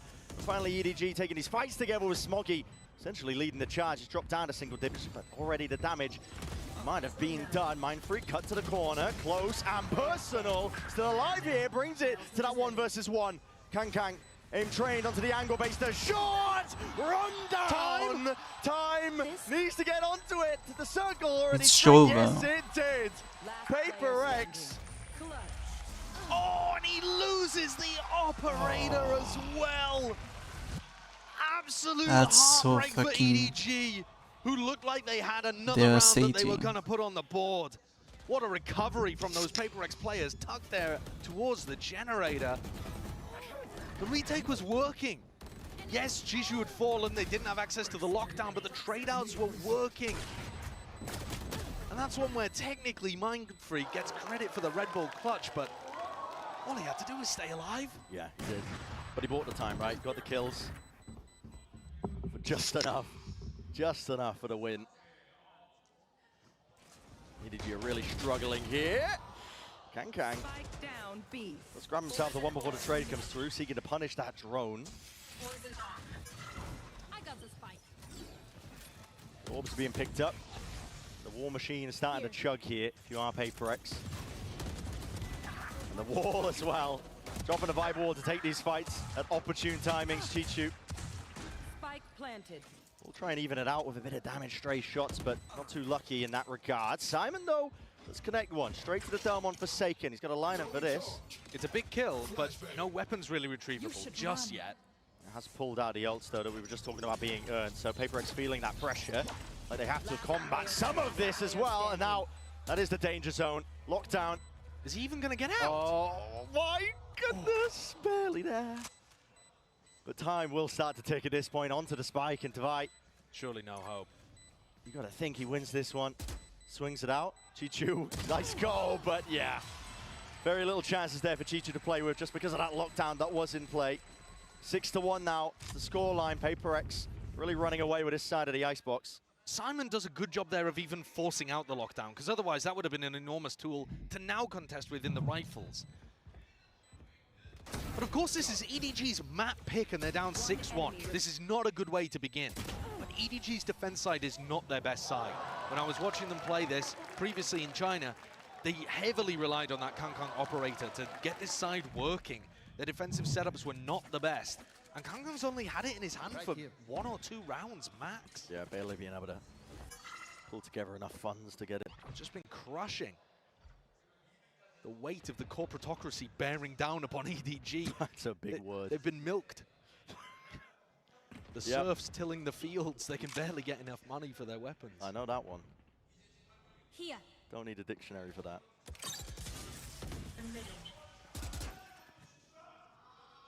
Turret's going to get taken down in mid.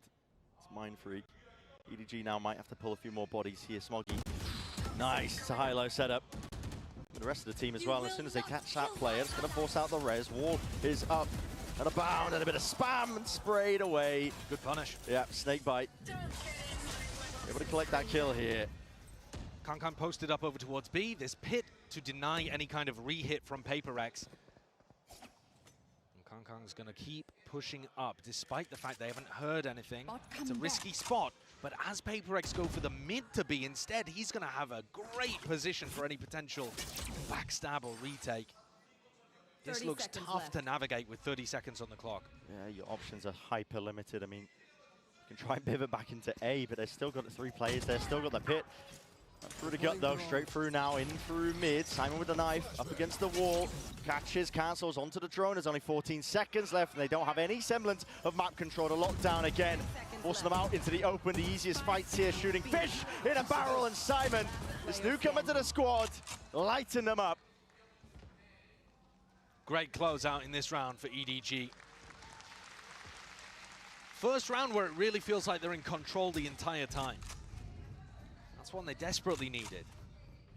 Still not going to look to invest the operator by the look of things. 5 rifles on the board. Kankan didn't even really get pressured in this round. All came down to these fights over towards A. High-low setup. Working wonders. Here. It makes sense as well that EDG picked Icebox. I know they're down 6-2 and they're fighting to stay level in this and a long way off.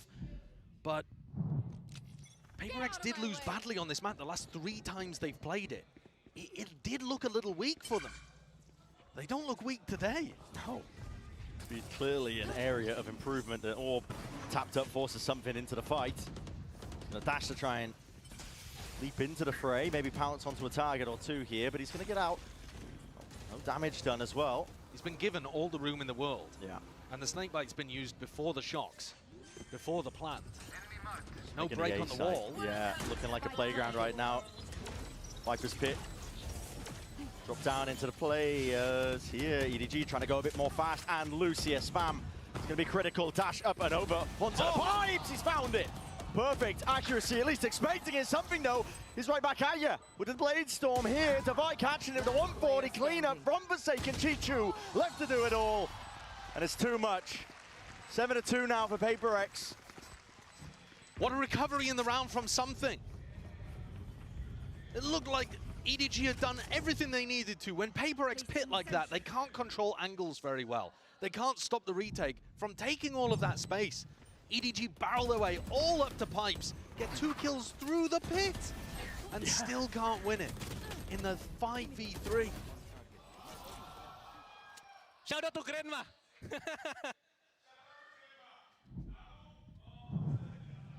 I don't know why. Yeah. I was seeing another pause in the timer. Which means one thing, timeout, or tech pause. Take your pick. For me, I'd like a timeout. Yeah. I would prefer a timeout. It would it's a tech It's a tech pause. There you go. You don't get your wish.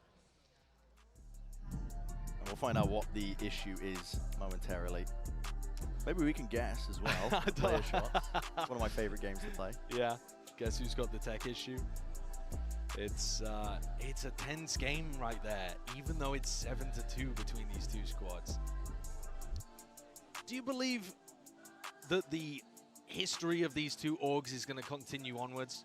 I feel like a lot of the history seems to indicate that EDG struggle to get past these like big, heavy-hitting organizations that we have in Valorant. That people like Loud. We've all seen the Sadak versus Kankan Pokeball memes. Yeah. And also PRX. I mean, the score is 4-1 historically between these 2 organizations. Yeah. These are 2 of the orgs, Loud and PRX, that have kind of stunted EDG as they've hit their ceiling on what they're able to achieve at previous events, especially throughout 2023. This year too, I mean, Shanghai, it was PRX that sent them that early exit. Oh, where Shanghai EDG just as bombed well. out of playoffs, right? And now, looking to try and make it happen even in groups. It's like EDG, this coming into champs, they wanted that chance of redemption, I suppose, right? To try and build off and prove that they are still the top dog in China, still a good team. You've got to take them seriously, but they will be leaving this very disappointed, I think, if they exit out of groups here for the final event of the year, the culmination of your year. Yeah, I think it is. It's a heavyweight matchup in terms of the legacy of these teams to be getting in a group stage, and it's an incredibly stacked group. I mean, when you consider that G2 was also in here, and they looked pretty phenomenal. And I didn't really answer your question. I answered it with a question. No, I don't mind that. Which is very politician-like of me. Yeah, there's something about PRX, and partly I think some of it, I mean, I'm just reading into kind of the press conferences for the EDG players where they're talking about one of their big difficulties, I think, is mid-rounding and losing track of the game at those moments. And I think PRX are a team that when they press you with their high tempo explosiveness, you can get sucked into the fights a lot and struggle to slow it down and make sure that you're calm, orderly in the mid-rounding, which EDG have spoken about as a bit of a problem, which is why they've made roster changes, moves, switching stuff around to try and correct some of these problems for them, but they still highlight it, I think, as a weakness of them. And PRX are very good at exploiting teams like that, I think, that are not on the same page at those moments. It's interesting, both of these teams at some point have had issues with the IGLing that's been going on. Yeah. PRX a lot earlier. PRX decided to get rid of their IGL and just have a democracy. Yes. We'll all kind of figure out who's got the rhythm of the game, and whoever's feeling the reads on their opponent and the right reads for the moment can step up and call. They're the exception, not the rule. It doesn't work for most teams. That's chaotic for most people. And EDG went in a different direction, kind of, by having their secondary caller, Nobody, pick up the majority of the IGLing and add in a new player to fill that gap and add a little more firepower to the roster. But they certainly haven't gone for the democratized calling approach. Now, having said that, when you look at how teams thrive under chaos, it is PRX that actually most of the time are coming up with really nice adjustments in those spots, despite their decentralized calling structure. And we're back into it for round 10. Nearing the end of the first half of Icebox here. EDG not with a lot of money. Still some danger though. Oh, but he's just missed that timing. Whoa! He's been caught. Lulled into a false sense of security there just from the contacting up by PRX. They waltz their way forwards into the A site now, using the drone to clear most of this way.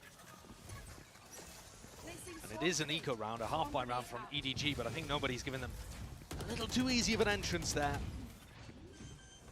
And down for Jing as well. Nothing to really push this one back. It looks like EDG might have wanted to take the fight towards it. They're already in through the back of the side of Flash. It's quite excellent. Cloudburst at the feet to try and defend as well, but it comes down to Chichu. 1v2 in the peak of the top of the wall. It's just so unorthodox. You don't expect it. That's what you get with PRX. They're always going to be trying to knock you off tilt. That's a great peek. I love that one. The wall is so useful. It's not just a wall to get kills on top of, but Jing showing there that you can set up multiple double faces and unexpected peak timings even on that. EDG, they're going to have rifles available. Still not going for that operator on Kong Kong. It's round 11. They need this. Otherwise, they're basically out of their map pick already. Yeah, it doesn't matter how good your attack side is. If you're starting this many rounds down. You need brilliance. And EDG need his last two. Someone's going to throw in that delayed knife, but it just gets broken from what that space is already granted. And given Hunter's Fury. Suppressed though. Pulled out of the animation. That's an ult that's going to be wasted from Forsaken. That was just Simon using his null command to do the job. He's forced to pivot away, but no map control for PRX. It's a bit of a scurry and a scramble, if I do say so myself. They break the turret at least into mid. Poor Timmy. Yeah, they're really threatening some kind of mid lurk right now, which should keep Kong Kong cemented in mid. He's going to get aggressive, take a risk, go and re-clear this a little. But they're still not moving people away from the A site. They're expecting this to be a re-hit. They are dead wrong. Smoggy must find some value into this position. Something rips his head off. He's been playing the same angle since the pistol round. He's always on that spot. Bad wall from Jing, has to be broken. And Hunter's Fury forced out at least. Plan was an attempt to be stuck. Nobody. They'll let loose a few beams of lightning. Only the one tag though. Slow orbs through and out. There needs to be the defense. Kang is ahead of it though. We were talking about them catching these timings, trying to get quirky with it. Dash, active, Jing. Not that quirky. They're running straight into them. Seeing glimpses here. The ancient way that China likes to play. Drop down, Nobody. Singing this plan. Jing, the entire time being pushed to his limits with time. Going down now, but an extension for it. 2 versus 1 Devi. Try and shut this down. Best chance and a long while by EDG, and they grasp it firmly to at least get that third round. What a devastating mistake that was for Jing to make. Putting his wall in such a bad spot. No one was nearby to be able to break it while it was in its weakened state, apart from his own team. So if he'd put it down properly, they would have had a much better post plant. Plant maybe would have been denied by the Hunter's Fury, but at least they would have been in a position where they could get back up to it without getting punished by Kong Kong like that. Now what that dash was, that was too quirked up for me. That was bonkers. But EDG got one on the board. A light chuckle there as well, and a light heart attack. That's what you're going to get in this game, I think. Viewers included. We need to put one of those warnings on, like at the beginning of the show. Any photosensitivities or heart conditions, look away. Your heart's going to be racing here, watching this. Nobody. Unusual with the angle. Will be pushed and postured away in through the back of the site now. 5 players grouped up for PRX. This is it. For the last hurrah, honestly, for the first half of Icebox. Dash up and over something. Again, he's so unusual and unorthodox in terms of his position that he does like to play it. So on this A side, a lockdown though from EDG. It's going to force most of these PRX players out. I believe they'll be able to escape detainment. And now the re-hit. PRX love to go for these. EDG was expecting it in the previous round and they were wrong. Do they stick to their guns here? They have 4 defending the A side.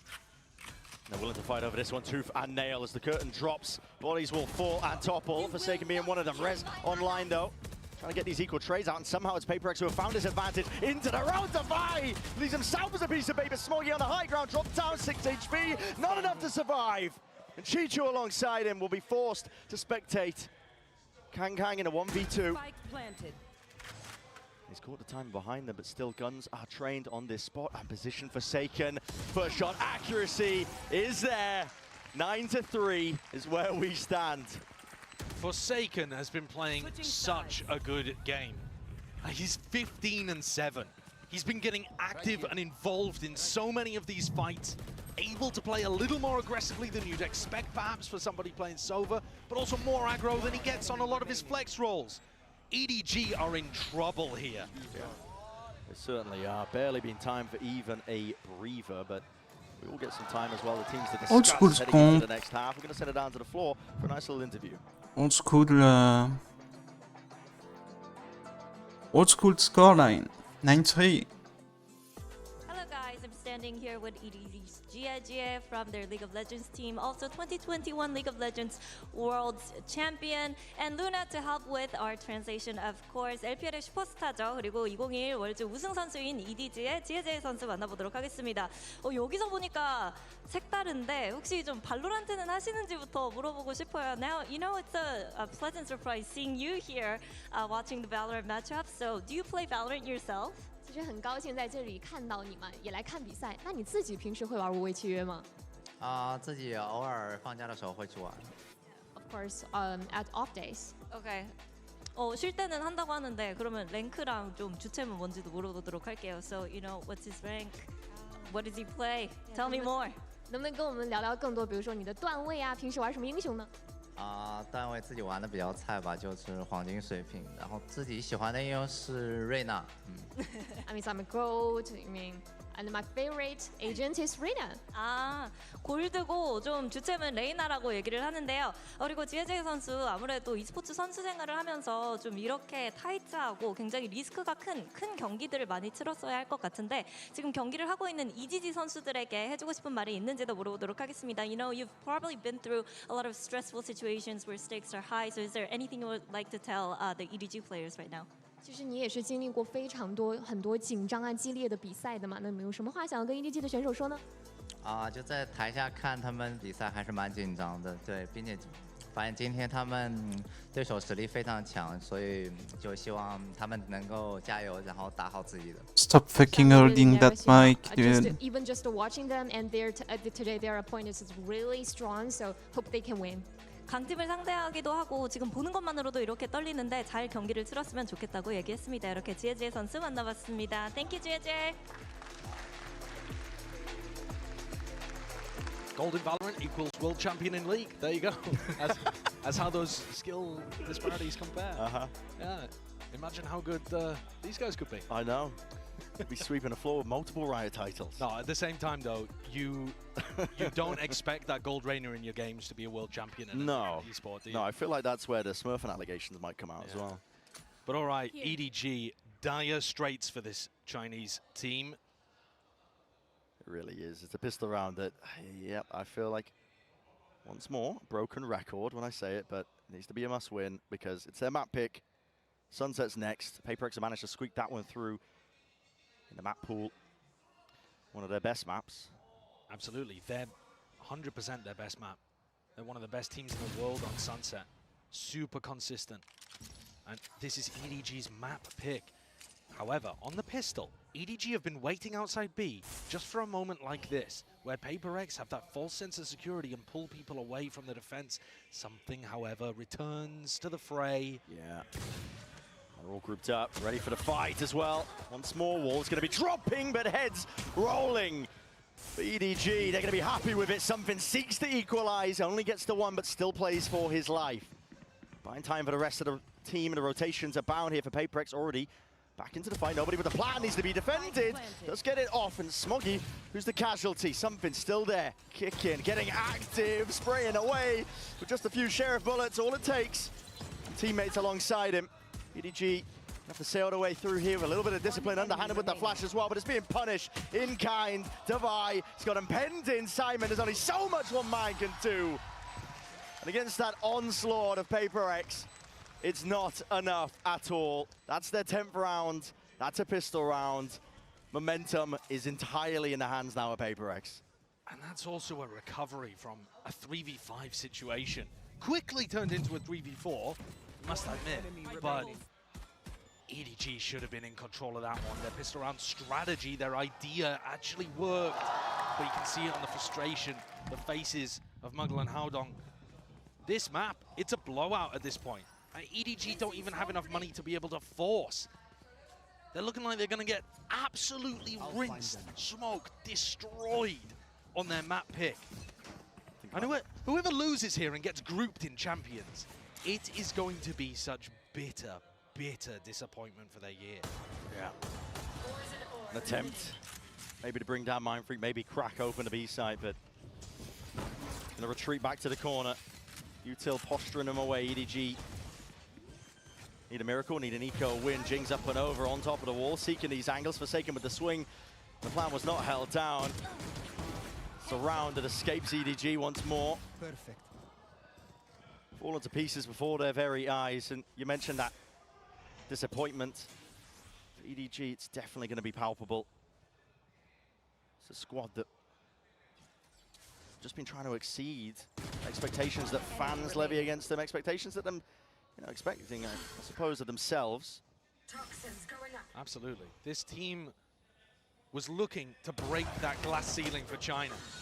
They were fighting to break through, to take down big squads, make runs like Tokyo over and again. And just like PRX, they've been overtaken at the moment within their region. PRX are no longer the team you associate with Pacific as that big team. Genji took that away from them and then have waltzed out of this tournament. But EDG already, Trace, for example, who EDG destroyed in China in their upper bracket finals. Destroyed them, didn't look close. Trace out of their group, #1 seed, straight to playoffs. EDG, they're 8 rounds down on their map pick, heading into Sunset, where PRX have looked immaculate. There's a serious sense that it might be too much already. Yeah, I think I would agree with that. But there hasn't been upset potential, I think, on maps where we expected one outcome, got another. We've even seen it earlier today, I would argue, as well. That's super true. But again, the reason I'm talking about this is because PRX are on a 12-map win streak and on the form, Sunset. The form is hitting, the players are hitting. Can EDG maybe do it? They're good on Ascent. It's possible. But if you're getting this kind of a result on Icebox, I wouldn't be confident. Maybe the players will think otherwise after they take the break at the end of this map. But it doesn't look like that's going to be a long time off. They are speedrunning towards it right now. And taking a timeout here again before you even get to the bonus round. They just had a conversation with their coaching staff 2 rounds ago. Yeah. mean, it's purely going to be either just an idea to get around on the board or bring the morale back up. Here. Which, Here. like you said, I mean, they spoke to him 2 rounds ago. They're also heading into the maw. This is PRX of a stack ready to receive. Open arms, 2 shots, all it takes. The Outlaw in hand, something has dropped the star player of EDG. In that head-to-head clash and battle, it's all been something. Dart. Shot and broken away. Jing has not revealed his position at all in the slightest, but potentially played right back in from all the sound cues. Noise made. Mindfreak ripping their hopes and dreams up and tearing them apart and tearing them asunder. It's 12 for PRX. One more step. It's all they have to take to seal up the map. They're looking sharp today. The coordination's there. The players are firing. And now they're confident as well. So they're taking liberties. You see the way that something's playing. Dashing forward, playing inside of his cloudburst, willing everybody else on his team forward to play off him. I think that's a noise the EDG fans are making as well. Yeah. Just a... It's me when I spot a spider in the bathroom. just a squeak. Any sense of masculinity out the window, if I had it already, but here it is, PRX. Something is lighting him up, man. And he's sharp, he's locked in, you can tell, man, the way he is snapping to these angles, snapping to the util. And a deep push from PRX shows all the confidence in the world. They've already taken B main control. They are putting the squeeze on EDG. They're looking to end this entire map here and now. Hunter's Fury pushes them through. It's straight up the gut, in through mid. So much uncertainty, you cannot stand your ground. 13-3. It's domination. It's a sweep and a flawless finish for Icebox. PRX absolutely crushed EDG in front of their home crowd at Shanghai. And it looks like that 4-1 record is just going to continue. That was domination. And a scary, scary PRX heading in to that second map of Sunset. What hope do EDG even have?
Red Bull gives you wings. 여기까지 왔어 정말 I'm okay 한치 앞을 모르겠어 only up for chance Take a step closer I rest my case 말했잖아 정말 I'm okay 어느새 내가 여기까지 왔어 정말 I'm okay 한치 앞을 모르겠어 only up for chance Take a step closer I rest my case 말했잖아 정말 I'm okay 기가 막힐 게지 I feel right is block Oh can you see me take your stereotype A lot of time 도대체 얼마던가 내가 버린 수많은 것 생각이 안 나 중요한 것을 놓치고 있는 듯한 기분 말이야 쫓기고 있는 듯한 이 기분 말이야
But how is it they're able to pull off that performance? And surely if you carry on playing like that, Alex, it's time, right, to be confident about this tournament. I mean, we're gonna try, but how do I put it? I think, yeah, we have to clear this game first. We need our lifeline back. You know, we wanna make sure that we go into some kind of upper bracket where we can like mess around a bit. We just taking one step at a time. And you happy with that performance? Yeah, of course. I'm delighted. I thought it would be a closer game for sure. All right, best of luck on map 2 and hope you close this out. So did we. So did we, Coach Alex. Honestly, I was expecting EDG to come out of the gate swinging over here, but PRX just shutting it down. Let's actually dive right into this and talk about a Verizon high-speed moment. This one is going to be going to PRX over at round 9. You had something in Mind Freak, just putting together a series of kills, and wow, unreal stuff. And they're the guys that close this out, but I feel like this was indicative of so many rounds this game. PRX had a simple game plan. A lot of A hits, pop down the Sage Wall, get into a post-plant position, and I feel like this was defined by a lot of EDG mistakes on the fundamentals on the retakes, and PRX individuals taking every opportunity given to them. When I was watching this game, it almost felt like EDG didn't even have their headsets on in order to communicate with each other. There were so many instances where they were in the same vicinity as each other, but they didn't kind of move together, peek together, and a lot of the situations came down to, like, even if they would get some kills, it was off the back of an individual, and there was no capitalization, there was no trade potential, and I lost track of how many times Chichu was in a 1v1 or a 1v2. It had to have been at least 5 or 6 times. Yeah. And most of those ended up going the way of PRX. I think it was mostly those A anchors as well, where you'd see players flooding in to try and help that A anchor out, and then the way the players would come back in, it would be like swinging after the anchor player had died, then going one by one. So many mistakes from EDG, but I mean, credit to PRX. They had a pretty simple game plan with this composition. They executed on it well, and they didn't start slow, crucially, which has been a bit of a trouble for them as of late. The tried and tested Go A, like 12 rounds in a row, basically, from 2020, as soon as Icebox got released, is still in full force here. And one of the worrying things is that we talked about how PRX had these slow starts in these other 2 series that they had, and here they're coming out swinging. They're smiling, they're laughing, they're singing apparently. Or what. You know, I think it was a beautiful song, personally. Yeah, honestly, a voice of an angel. And when we see this, now the question is, wow, okay, even if EDG can mentally reset to bounce back in this, is PRX feeling so confident right now that they're able to just continue this momentum into the next game? Or are they going to get a little bit complacent, a little overconfident, and start, you know, giving up some of these situations? This is basically, is this the mental block coming in? We briefly touched on that. Yeah. What's going on? I mean, it could be EDG has only beaten this team once before, and what has to be fresh in their memory is that 0-2 loss at Shanghai, losing in front of their home crowd, getting eliminated there. If things keep up the way they're going, it's looking like EDG might befall the same exact fate to end their year, which would be a real tragedy for these guys. Yeah, it absolutely would be. I know everyone wants to see this matchup go the distance, but does EDG have it in them? Let's go ahead and see what's going on over at the EDG campus. We have Muggle standing by with Yinsu. I have Coach Muggle here from EDG with me and Luna to do some translations ahead of map 2. Now, Sunset is a map you probably could have predicted. PRX, they love to play this map. So what kind of preparation did you make against them coming into this? 其实之前可能能预想到 PRX 他们会玩日落之城这张图，因为他们就很喜欢玩嘛，打得也很好。那你们之前有做过什么准备吗？为了今天这张图？我们也是预想到他们会选这张地图，然后就是针对他们之前的习性，我们有我们的调整。然后，但是我觉得他们打的我们每一次都会跟别的队伍不一样，所以我们觉得，也许这个可能更重要的是临场的调整。I think we have already predicted that, but you know, target on their hobbies on that map. But we also feel that they always change their strategy when they faced against us. So we maybe just deal with our instinct reaction. Oh, I can't wait to see it. Thank you very much, Luna, and best of luck, Muggle, on map 2. Well, interesting that he says, you know, they changed their strategy because, honestly, they just kind of hit A bunch of times. So, I don't know, that makes me a little concerned a bit still going into Sunset. I mean, Sunset, you can reset everything and change whatever didn't work on that first map. You can be like, well, you know, this is what we kind of had in mind, and now let's throw that out the window and go back to what worked before. The thing is, PRX might just hit A a lot again with this comp. This stage comp is also very exec heavy. They have a very similar game plan on their attack, but their defense is a lot more defined by the set retakes. They have a ton of initiator utility with the breach and the gecko, and that wall is such a powerful tool to block off the plant while you have slow orbs in the smokes. It's really brutal to play against. A lot's going to come down to Simon's KO and just making sure that the timing of his knife and his ultimates are going to be really good to disrupt how this goes in. So you trade out that initial set. PRX is using that slow in the smoke to start moving the site, wall to defuse. Okay, stall them out with a paranoia and then stall them with a knife on top of that. That's has to be on point. EDG has always been the team synonymous with their region who has found the heights for China in the past. Now Trace has gotten their upset, they've made their way into the playoffs, and against an old foe after getting stomped on map 1. If EDG can't bounce back here, it might be the end of an era for this team. Their year would end with another disappointment. Couldn't agree more, Mimi. EDG needs to wake up. Can they do it on Sunset? Let's go ahead and send it back to your casters. Brennan, Sideshow for the call.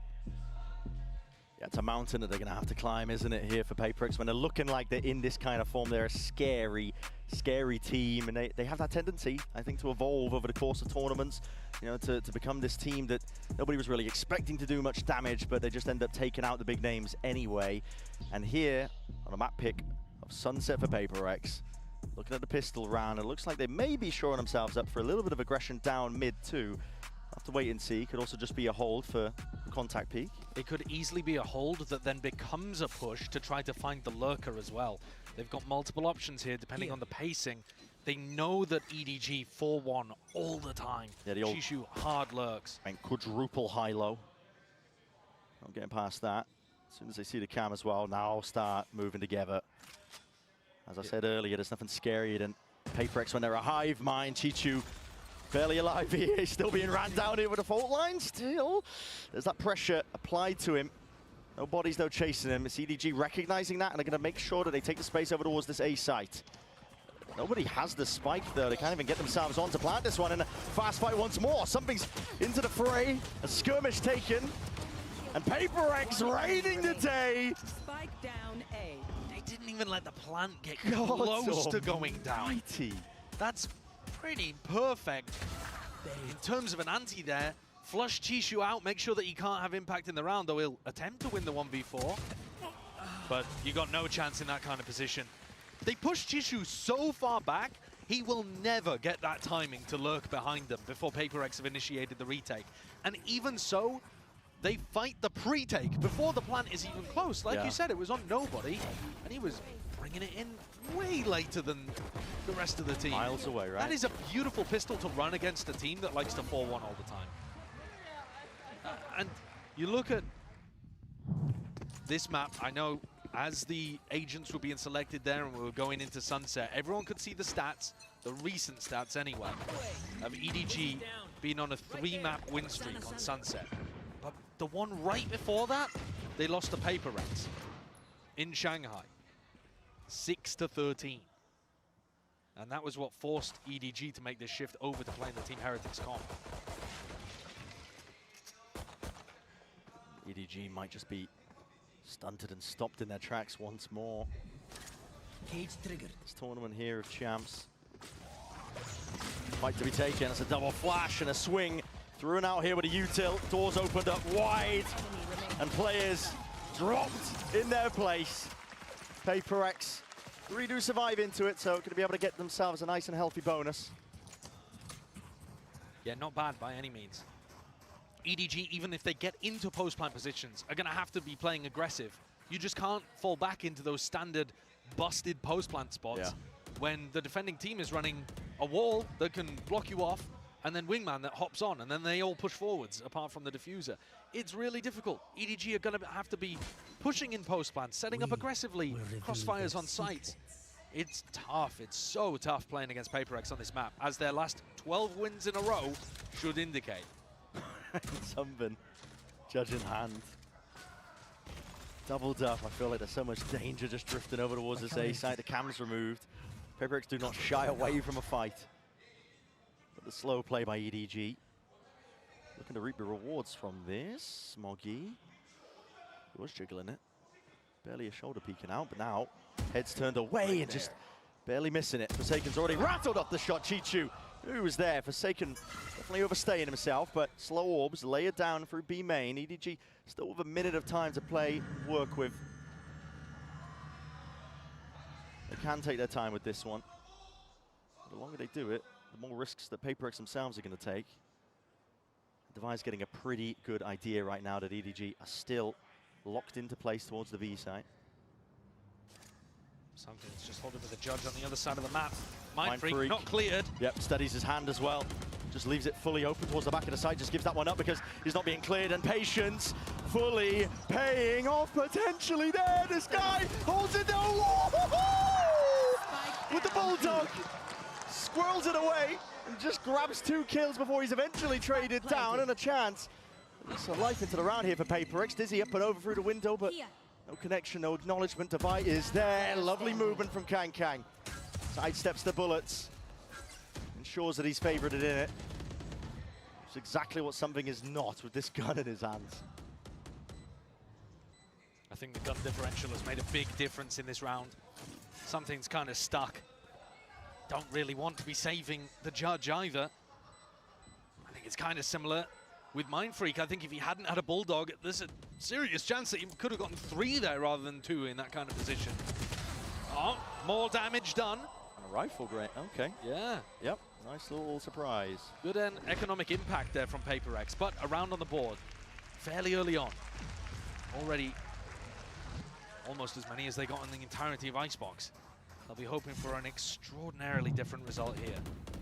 God. That's worrying that EDG, none of them thought at all. But the thing is, once the first 1 or 2 people have gone in, the others just don't even think to check spots like that, because why didn't the people at the front do it? Exactly, and also, I mean, it would have been clear. Fired earlier, Yeah, exactly. Yeah, Devi.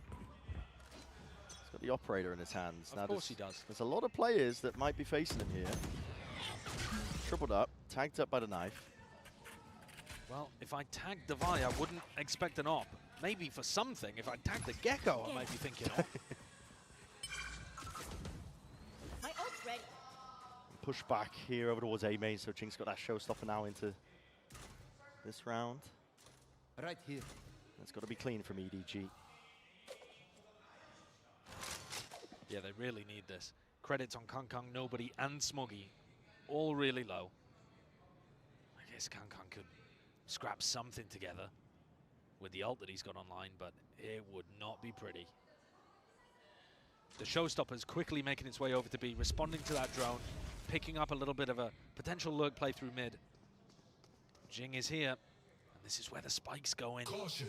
Yeah, I was a bit worried as well. Devi was holding down towards the B site when the drone was used prior, but knife towards the back stuns as well. Here's a showstopper, it's an instant response. Flashed up though, Jing. He's blind as a bat. Had to let loose there with the ult. No casualties, a slight pause being called here by EDG, but honestly, might just end up falling anyway. Shots missed, EDG, the feed is filled up with red. Making sure to grasp these chances. Jing still managed to slip his way in through the back. Sharp as anything.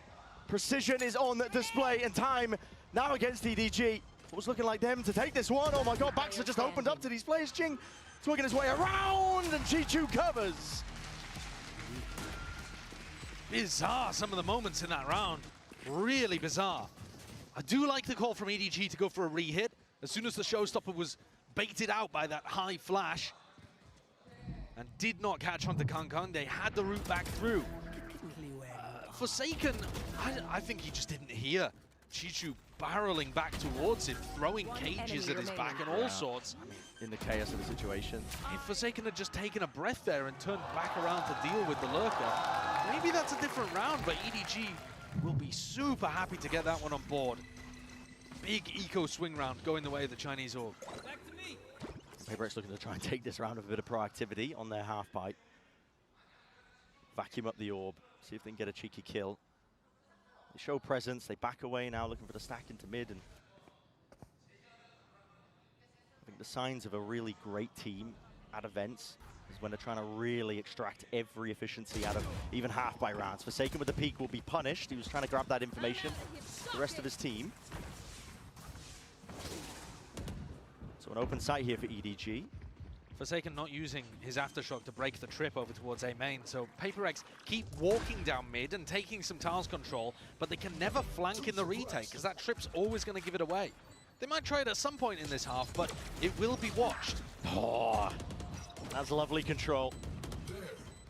Kang holding the line towards the back of the site, ensuring that nobody can cross past that boundary.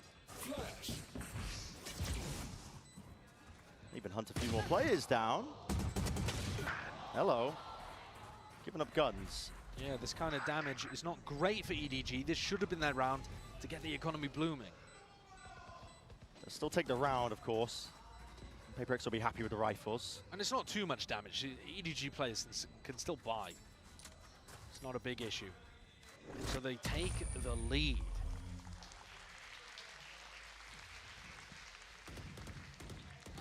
Exactly what EDG were looking for early on here. Of course, they'd have loved the pistol round as well.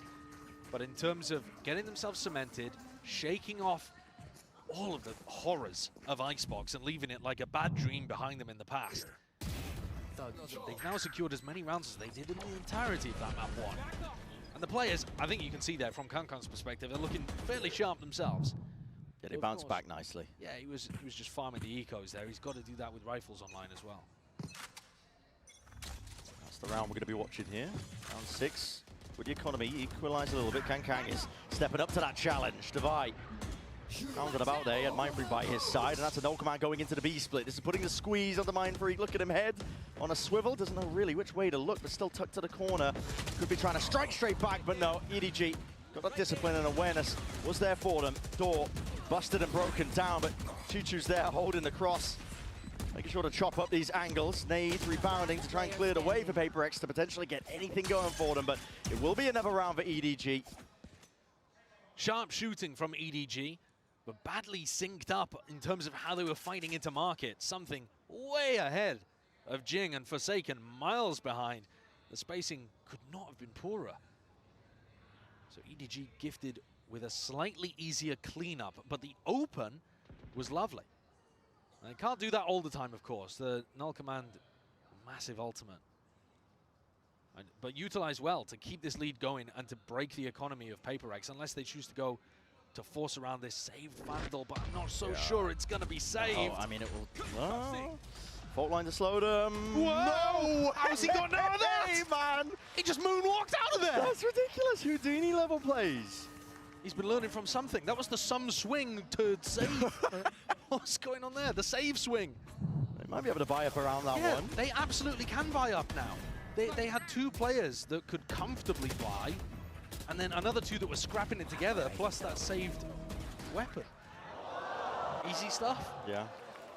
Off the back of that round, with EDG winning it. How has Forsaken got such a powerful aura that they don't even shoot at him? I don't know. I need to get that in my rank games. They just weren't expecting him there, I'm not too sure. But this is 4 in a row now for EDG to get us back on track here with the game at hand. And we said, you know, we're going to need to see that strong opening from EDG themselves on a map that we were kind of just raring to go to sing the praises of PRX on as a potential slam dunk 2-0 finish here. But they are showing those signs of life. They've shown that they will pick themselves back up when they get knocked down. A really important asset to have. Now, what does the second G stand for? Goat. The first, oh, it's Goat Goat. It's Goat Goat, yeah. Smo Goat Goaty. Of course. Lovely. Rolls off the tongue. Yep.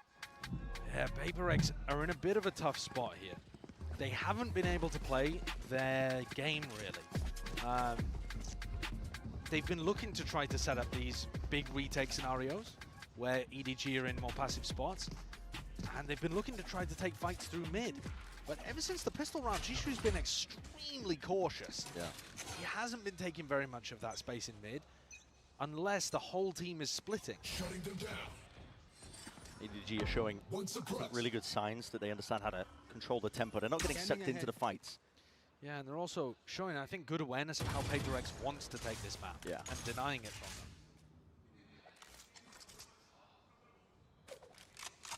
PRX are set up with a trap play off of Jing's contact, who's just jiggling. I don't like this, though. It's very, very difficult to follow up on any of these kind of trap plays unless you have a showstopper. It's just... They want to go for it anyway. Paranoia does connect, but again, like you said, it's very difficult to follow up on any of this unless Nobody, and Chichu, are willing to give them the fight for it with a smoke. At the same time, you're at least still closing off B main, so you know, you're putting another stall into it for the attacking team. But EDG were not fully committed to B. They were split, and they feed that information over to the other side of the map and quickly take elbow. Yeah. It's the benefit of running that slow default here. Something that is... There's no way. This is... Oh my! The Damon up close! There's no saving him. So what? No bullets landing, and now defended! Simon comes to his rescue. PRX willing to try and fight over this one. They don't want to give up this territory, and with the doubled up discipline, showstopper, round and a bound. That's a kill. Claim for Jing. Anyone's game here, at least it should have been looking like it, but PRX, they just swarm into the site. It's an absurd spot to go for a Thrash, especially considering you're playing against a Neon who could just run you down at any moment. Got the Thrash time in perfect, didn't get the follow-up, team bailed him out. And crucially, another point to note, while we were talking about that fight over B main, that allowed Jing to be able to pick up the ult orb and get the showstopper online. So he was one away from it at the start of the round. I was talking about the fact I don't really like that trap play because it very rarely results in a kill unless you have the ult. But he used it to get the ult. He used that B main control really importantly to be able to come in here and help out something. 2 massive ultimates used though, and PRX still trail by 1. We couldn't kill him. Yeah. What the hell? Just disbelief. I mean, I was gobsmacked. Something, of course, is worried that there's going to be other people holding him in that spot. That's why he didn't go for a wide swing.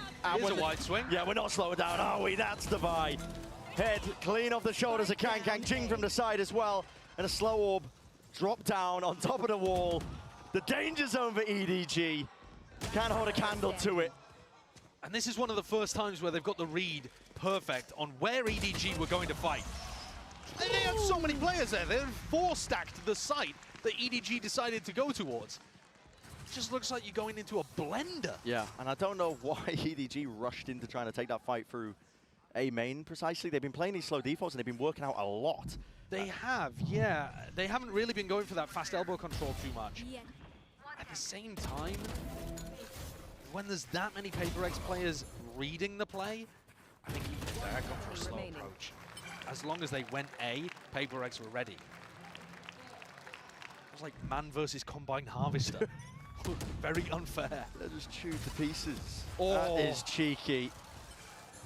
TikTok? Yeah, I mean, I've seen this one before. I remember EG pulling that this year. It was an op in the hands, though. I think they actually Omen teleported on top of the box to off it. Oh, Smoky! Goodness me, Adjustment just spotting it. The res is online, though, so Devi will quickly be able to offset any of the disadvantages that came about from that. But now, because of the TikTok wall, Devi doesn't have it for the retake. So if EDG get the plant... They're going in for it. Still, Forsaken was incredibly committed. Jing on top, on high ground, on from the box. Will be toppled. I know exactly. You can plant and play a B main post plant here. Normally you have to play aggressive, but with that wall gone, you can back up. And that's a huge advantage for EDG. Now happily play for that one. Nobody has also got that ult in his back pocket with a Hunter's Fury. It's an extra layer of safety. Right here. Even onto the angle. The pings are flying forward, just trying to catch the line. Ensure that he doesn't miss any second of it. A tap. There's the ult. Paranoia from Smoggy. Meant to supplement here. Mindfreak out into the open arms. Time start to run short. Mindfreak trying to hold this line as well, ensuring that they can try and get this defuse online. Something with the wingman broken. It's running away from them. Device leaping into the frame. Reload. Summon upstream. Something sticking. And defended entirely. You did good. What a fumble from EDG there. PRX, that's the game they want to play. They're so practiced in those retake scenarios, but they didn't even have the Sage Wall to work with. You very, very rarely see multiple players in B main both desperately trying to slam the clip back into their gun so they have enough ammunition to work with to spam. Oh, there it is. We're waiting for that. It's like we played a laugh track in the audience. I'm not even sure what that was in reference to. Yeah, I'm not too sure. I mean, maybe the wall? Possibly. Yeah. It might be because of that.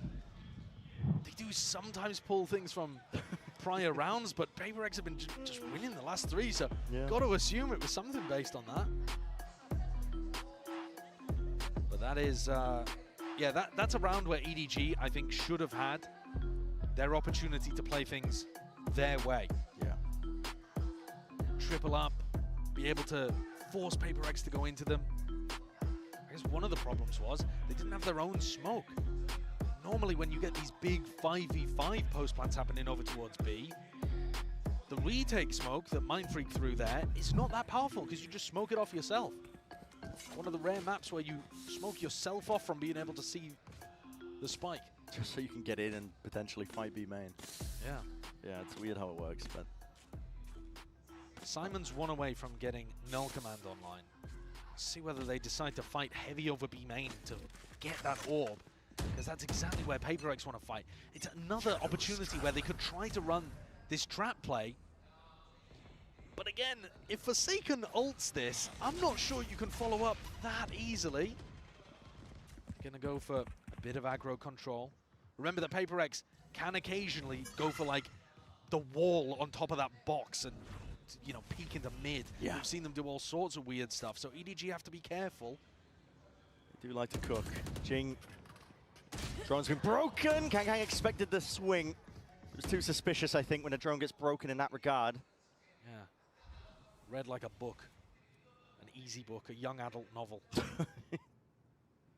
Easily digestible. What is going on with this all? Okay, Rolling Thunder. These are the kind of plays These are the kind of plays I hate from PRX, though. That is just such a waste of an ultimate. Smelling a timeout being called from PRX's side. Which makes no sense, because they've won 3 in a row. But just to rein it in, get a bit of discipline back into the ranks. Forsaken. Got walkabouts here. Potential to be punished. No, now the reaction. EDG alongside it. Devi can hear these footsteps. Many circulating all around him. That's lovely adjustment of the rifle aim. Still, he's going to be paranoid. Up. Blinded up. No noise cues. Nobody able to follow up on this one, though, with the solo orbs to defend him still. He just turns away at precisely the wrong moment, and EDG making sure that they capitalize directly on top of that one. That's now down to that 2 versus 3. Mindfreak and Forsaken up onto this retake. Last player standing. Forsaken dropping. These are down to just Mindfreak. Spotted Simon's positioning. TP into the corner, stray bullets from nobody. It's precarious and now unwinnable. As I say that, he's found himself a corridor, a window, but peeking the smoke. Nobody just hugging tight to the corner. A little sloppy there from PRX. Taking their foot off the gas maybe slightly, or just not prioritizing, perhaps, the big tools that they had to be able to win the round. That's an insane play with the rolling one. Yeah, they wanted B main info. I guess they thought that there were going to be some EDG players over there. And Devi did a decent job at staying alive in elbow. He just got caught at the final moment. A couple of duels got the way of EDG, and they're looking nice for it. We see the Gecko operator picked up over towards B main. And this is an area of the map PRX have put huge value on. And he's hit it. Nails the shot. Nobody's going to be dropping straight to the floor. Jingdo, re-exploration set up by any form of utility. Expecting EDG to be running those 4-1 defaults that I'm talking about. Actually, EDG have been more spread than usual today. Yeah, little 2-3s. And a slower play of EDG. As I said earlier, it's what got them that string of 4 rounds prior. Paranoia now as they bide their time, wait it out, now send it forwards with the war, but it's something. Okay, Forsaken wanted to try and play himself inside of this. What an adjustment by Kang. Snaps it 90 degrees to the side, and now huge player advantage. Mindfreak teleported past the first trip. He would be hurt if he went for it here. Yeah, he would, definitely. Something's got to pray that somebody will just walk into his sight line, crosshair placement. Trip's going to be broken off of that noise cue. The call hasn't been made. Wait, there's a back to these players. Back to back. Mindfreak. He finds it finally with the kill. Now there's a Paranoia. An attempt to play them back in, but a flash in kind. EDG stalling out. These PRX players just fall long enough, and Kang squares up. Wants more to that challenge. That's 3 in a round for him. Something Seoul job now just to try and save on to this operator. And he's going to be keeping it into round 12. Is he? Oh. Yeah, survives, just survives with it. EDG find another round, take the lead again, up 6-5. But I'm reminded of what Steele was talking about on the desk of looking like there were comms issues there for EDG. As soon as that trip was broken, Chishu should be aware there's somebody on the flank, and yet completely confused, didn't relay that over to Smoggy. Bizarre interaction. PRX's economy, though, is not looking good here for the final round. Final round of this first half of Sunset. That's an open B site. Prime for the taking for EDG. The knife hasn't seen much. The dart even better. Doesn't get broken, so they know that the front section of B is entirely theirs. I'll send in the usual utility just in case. Jing's got that showstopper online. That's going to have to be the ticket, I think, for a chance of PRX winning this round. That and a share of fame. There.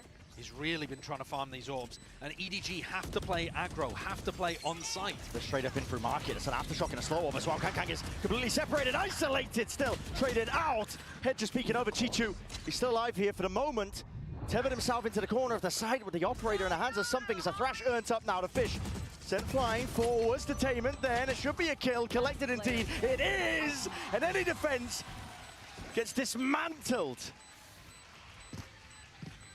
When you're watching what happened on Icebox, a 13-3 map, you wouldn't have expected both teams to be dead even here, but that's exactly what's happened. EDG have woken up, PRX finding their moments to respond. We couldn't be more level at the half. Yeah, it's just been unreal so far, living up to the expectations that we set on this matchup between two of these orgs that have so much damn history.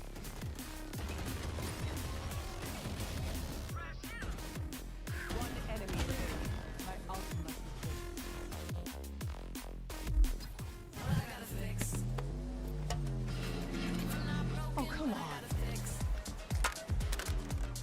Trade in any phone in any condition guaranteed and get $800 off the new Galaxy Z Fold 6. Only on Verizon.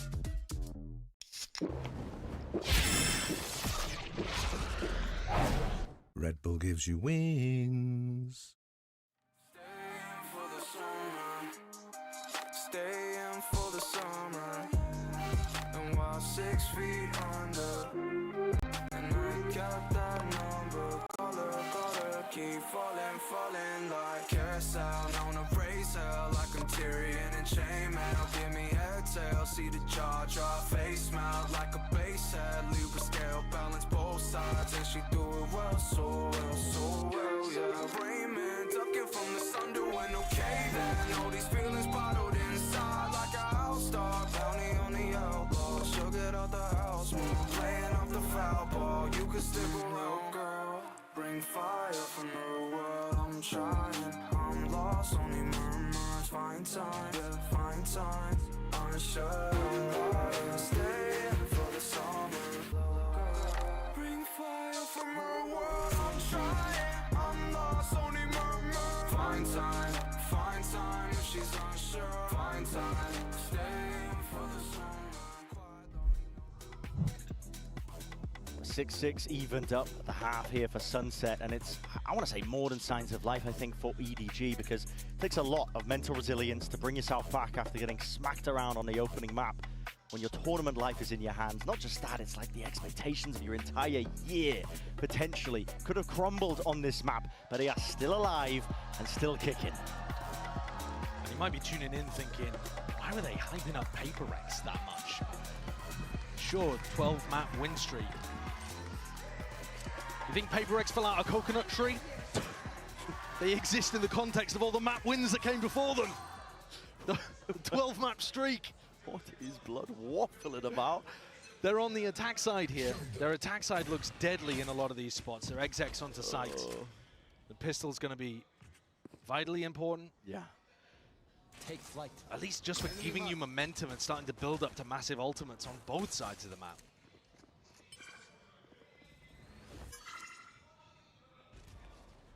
PRX. No one holding this A main avenue. It's not going to be pushed by Kang, of course, with the one-way in his face. Just looking to hold it. Nobody getting some information. Spotting the players now.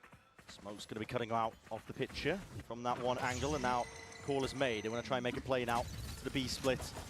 Wall to give them safe passage. Don't be any spam going away. Levi, I should say, even just trying to get cheeky himself. There's smokes to be played in and out of. Jing is way ahead of it. It's a stun layer down and a flash on top of it with the Paranoia blinded up. Dart is there. This is chaos. This is anarchy. And EDG, they temper it, they control it, at least for the time being. A player advantage to be found. Device wrapping all the way from behind. The backs are turned and EDG have lost the plot and lost track of all these players. They don't know which way to take it. Devi has potentially worked on something. 1v1. Right click. Not enough to do it. Simon.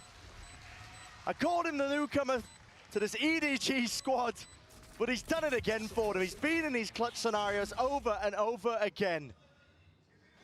When you're thinking about the way that PRX and EDG are going to battle against each other, these are the rounds you remember back to in their 5 matches previous. And this is what you imagine it's going to be like the entire time. It's just bonkers. Yeah. EDG are going for a big retake, death balled up together, and PRX have got flanks on their flanks. They're looking around. How many shots were just into the back of people's heads there? Twisted and turned around, and yet EDG come out on top. Somehow able to control the chaos. Truly absurd. Yeah, and a huge deal for EDG. A lot of teams will get lost in the mix of that, where PRX normally thrive. They've managed to take this pistol round now. That is nice shot. Yeah, the only thing past that is taking a pistol, you need to clean it up past this point, especially because Kang's just gone down. They also haven't retrieved that gun.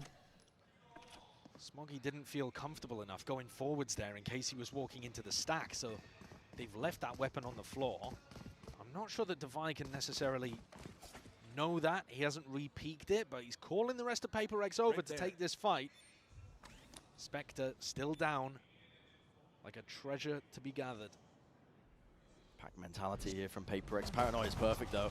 EDG have really made sure to pick and choose this timing. It's excellent. Shot. Nobody! Holy shit, Smoggy. The ace ripped away, but listen. Eco kills at the end of the day. Nobody is 2 away now from the ult. And I did say it needed to be cleaned up after that point, and that was about as clean as you can get.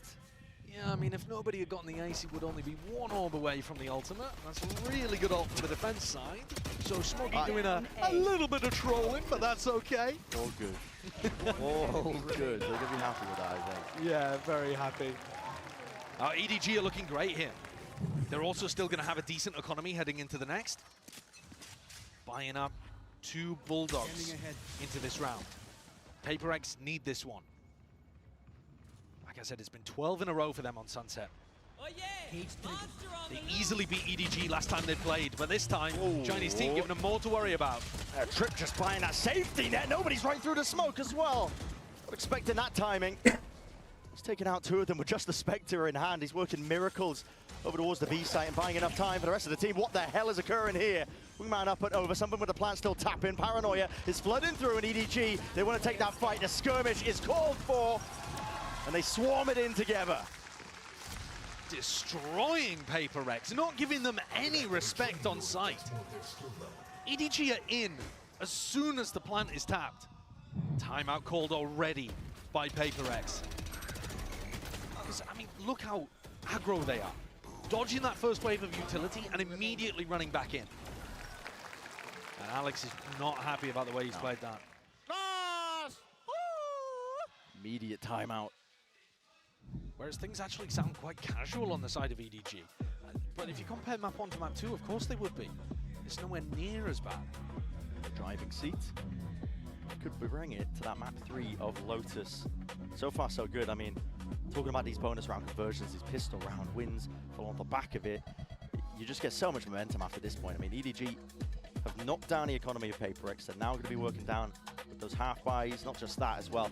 You know, you think about how important some of these ultimates are for the attacking side. They're going to have less opportunities to build them because of that. If you want to talk about the ults for a sec, nobody's got his Hunter's Fury online. So this next round we're going into is an anti-eco for EDG.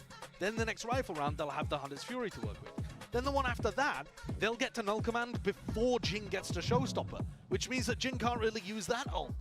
So the fact that you get this snowball happening at the start of halves, it has ripple effects that happen all throughout the later rounds. It's not just the economy in the moment, not just the rounds you get on the board. Who gets to which ults first matters enormously. And at this point, EDG are massively in the driver's seat. It's going to take something special from PRX. But they are no strangers to pulling out miracle moments. Now they've got that potential always there, ready and waiting. There's a punish. Kang. EDG, they heard that all being tapped, and it wasn't quite a tap, it was a full committal. That is quite an overextension potentially there from Nobody, but he uses the drone to clear this through as well. Shock darts up and over, something peppered with the bullets, but still alive. Even reclaiming the rifle. I always get a little bit scared, I think, when you open up mistakes or give up plays and players like that. In maybe? Kang's just going down, handing over a weapon to a team like PRX. And it's an open A site as a result. 10 seconds. Forsaken has not been getting that aggressive. I'm not sure he realizes they're playing a retake at the moment. Can't use this yet. If you work your way up a little deeper and you spot trips in certain positions, it can be a read. They're trying to What a fake touch re-hit B, but there's no one even on the A site to know they're faking. Yeah, EDG here. Still want to try and hold their ground. Look at that, Nobody. Ensures that there will be nobody crossing that main area. And most of the danger evaporates with those few kills. Now the rifle is still alive in Mindfreak's hands. Map control has been lost, but with only 17 seconds to do it, the time pressure is probably just going to be a little bit too much here for these players. Forsaken holding in case there is that peak. Forsaken doesn't want to keep a sheriff. No, and he will be falling anyway. 8 seconds here. Does Mindfreak even... You've got to commit to this. Taps. Okay. Just looking to do damage, take some guns out of their hands, maybe keep this rifle. One of his own, he doesn't. Not going to hurt him too much. Take a look at this shot from something. It's not bad. Kang's facing there into 3 players though. Bit off a little more than he could chew in that round, but it did not hurt them. Up to 10 for EDG. They've had a blistering open to this defense half. Just had the read on PRX. PRX like to run a lot of fast rounds, and EDG have had the answer. Dial up the tempo themselves on the retakes. Looking all the more likely that we end up heading over towards Lotus. Knife not broken. Simon gets the info. There's at least 2 players playing there as well. This is something just exploring mid, essentially alone. I mean, he is. Trap play on A, by the way. Cam takes contact towards where Forsaken is positioned, and they previously had a paranoia set up. They've decided to abandon that. Cam gets broken, and now they're on their own. Dual re-clear through elbow. But PRX are not really putting good pressure on the A site. EDG are able to retake this spot fairly easily, give themselves good info. PRX are heavily favoring B. And EDG have had the read. Oh, what a knife is good as well from Simon once more. It's going to pull players from EDG back over. And the smokes cover going out. Now going to be sent out here. This is Mindfreak. Rest of PRX trying to follow the cues. Did they go for the Sova ult? There's 40 seconds left here. Wingman with the plant. It's an unusual position for it as well. Just maybe just trying to play ahead of the Hunter's Fury, but the plant goes down without any problem. Still that backside control as well, but a Hunter's Fury to try and play these players in EDG. They have that advantage once more with the players! PRX, they can't stand against it. They get extinguished as they're just trying to pull towards the back of the side. Something weaving in and out past this wall, but he's only one man. What can you do in this spot? Up and over with the Dizzy. Nobody's defusing because he knows he's got that safety net. His teammates holding, and hold they will. Safe hands from Chichu. 11th round now for EDG. Once more the money. It's going to be awkward for PRX. The losers bonus is definitely starting to accrue, but EDG, at this point, they are almost fated to go to that map 3. EDG got a flurry of kills here when they were on the retake. Towards the back of Boba, PRX trying to force the fight. And EDG not going in as quickly as they had done in previous rounds, but mopping up just as easily. Right here. Nobody picks up the Odin as well, which is going to melt through that Sage Wall. Something they could have gone for on Icebox, never opted into. Fast play is called up. Thrash not seeing much in terms of the backside. chewed up there by the trap wire. Wingman sent flying forwards here for the plant. Bullets spraying and praying away. Not enough to push back that plant, but the res is online, so something's back into the fight and into the skirmish. They want to try and hold it down, but now retreating out back and away here. There's a flank timer from Forsaken potentially there, but he's miles away at that. And EDG already in position here. Primed. First passive post plant for PRX. Showstopper sent out into the hands of Jing. Simon's Satchel dead. At his feet. A tap from nobody. And the angle from Chichu won't be safe from that one. He was seeing if he could do some of that damage ahead of time. Still nobody committing onto this one, but Smoggy might have just returned that favor back at it. With the kills flying through, Forsaken trying to buy time with the flank. Already there, everybody's down and out, but time. It worked against him in the end with that hourglass just running dry. So PRX get up to 7. But it's a bittersweet victory there for PRX. Their economy is going to be garbage coming out of this. Yeah. A tragic situation. The first time that they chose to play a passive post plant instead of trying to fight on site. And it worked. But then Smoggy killed everybody and has ruined their economy heading into the next round. They're going to be coming in with 2 Guardians, no Boombot, no Mosh, only 1 slow, no Paranoia. Let's go. They're prioritizing the weaponry, but their util is really missing. Trying to keep the morale up as well. Just hearing Jing towards the end there. This again another rapid approach. This is Mind Freak. Just wandering. He's a nomad at this point. There's no one to play off of this one to jump spot. Oh, miscommunication again. It rears its head. And Mind Freak will rip them off. Chichu now has to take risks. He knew he had to play the forward angle, just hoping that somebody would just walk into him from the main position. But at this point, PRX sealed up and stolen this round away. Is that the kind of issue that's just going to get PRX 1 round, though, and EDG quickly cover it? Or is that indicative of a larger problem that might allow PRX back in? This is a larger problem. Yeah. The fact that Smoggy is just killing everybody. You have to keep these guns. I mean, the economy is just too good for EDG. You're not even doing economical damage at this point. And also, you're only really getting 3K plus the spike plant. Oh, Kang knows. Overdrive, wait. They can still make a play for this one. Smokes up. No way. No chance. What a Mind Freak. throw. He's got the spam and spray this one away. Defended. No way. Holy fuck. Mind Freak. From the brink. There's no way. Just utter relief. A quick shake of the head. That would have been a devastating toss of epic proportions. Mind Freak opens, Mind Freak closes. Everything in the middle was incredible trolling. That's technically a Red Bull clutch from Mind Freak. Should never have been. And I think the desk deserved that one. Win mad, lose mad. Again, double Guardians. At least this time they can pick up a bunch of util, but there's no flashes on Forsaken. It's just scraps that you're working with if you're PRX. So rough. Pure scraps. And you're leaning on the individuality to bail you out once more. The deep mid push by EDG, all that information.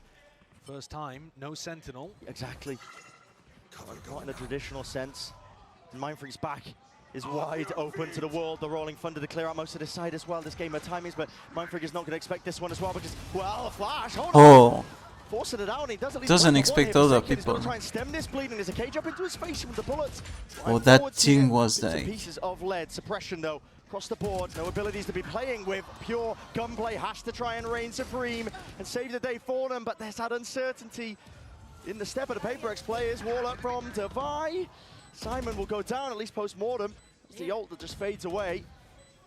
The player positioning from EDG, it should be known, should be noted, but they're putting the squeeze now entirely onto these players. And individuality will not save something, not out of that spot. Great from Chichu. And the 12th round, tallied up, added to the total. EDG now, they can feel it. They're on the brink. A really nice call from EDG on a round where not all of them had full weaponry. And PRX struggled enormously to get into good post-plant positioning there. They're all in solo spots. That's allegedly a Dizzy flash that catches onto Kangkang. Oh my. According to the assist, not that I saw it at all. But PRX were very slow, like I said, to transition into good post-plant spots there. They didn't play off device contact. They left him until last alive. Big errors creeping into PRX's game. After winning 13-3 on map 1, it looked done, it looked dusted. And yet EDG rise from the ashes, still with a chance of going to playoffs. That's what is at stakes here for both of the teams. I mean, of course, elimination. I'm saying it all day long, but to make playoffs. Cage triggered. Last team to do it at that. Into the B split. Thrash clears the way and paves a path. Open through into market. Trips going to be tangled and Gorging, who's a little there, I believe, potentially by some trips, and is played off of beautifully. EDG are right into it, and they want to try and shut this down immediately. Hunter's Fury, peek by Forsaken. There's the punish. 3 left to stand. Insane mechanics, but it matters not against the hand and steady aim of Kang. 13-8. Third map. What a resounding flip compared to last time we saw these two teams clash on Sunset. In Shanghai, in front of a home crowd, EDG got beaten 6-13. And now they're here for revenge, breaking a 12-map streak from PRX. And willing to take it to that map 3 as well. Their last chance, the Bastion, to even make it to the playoffs. It's still anyone's game, you gotta think as well, but my God, has it been explosive.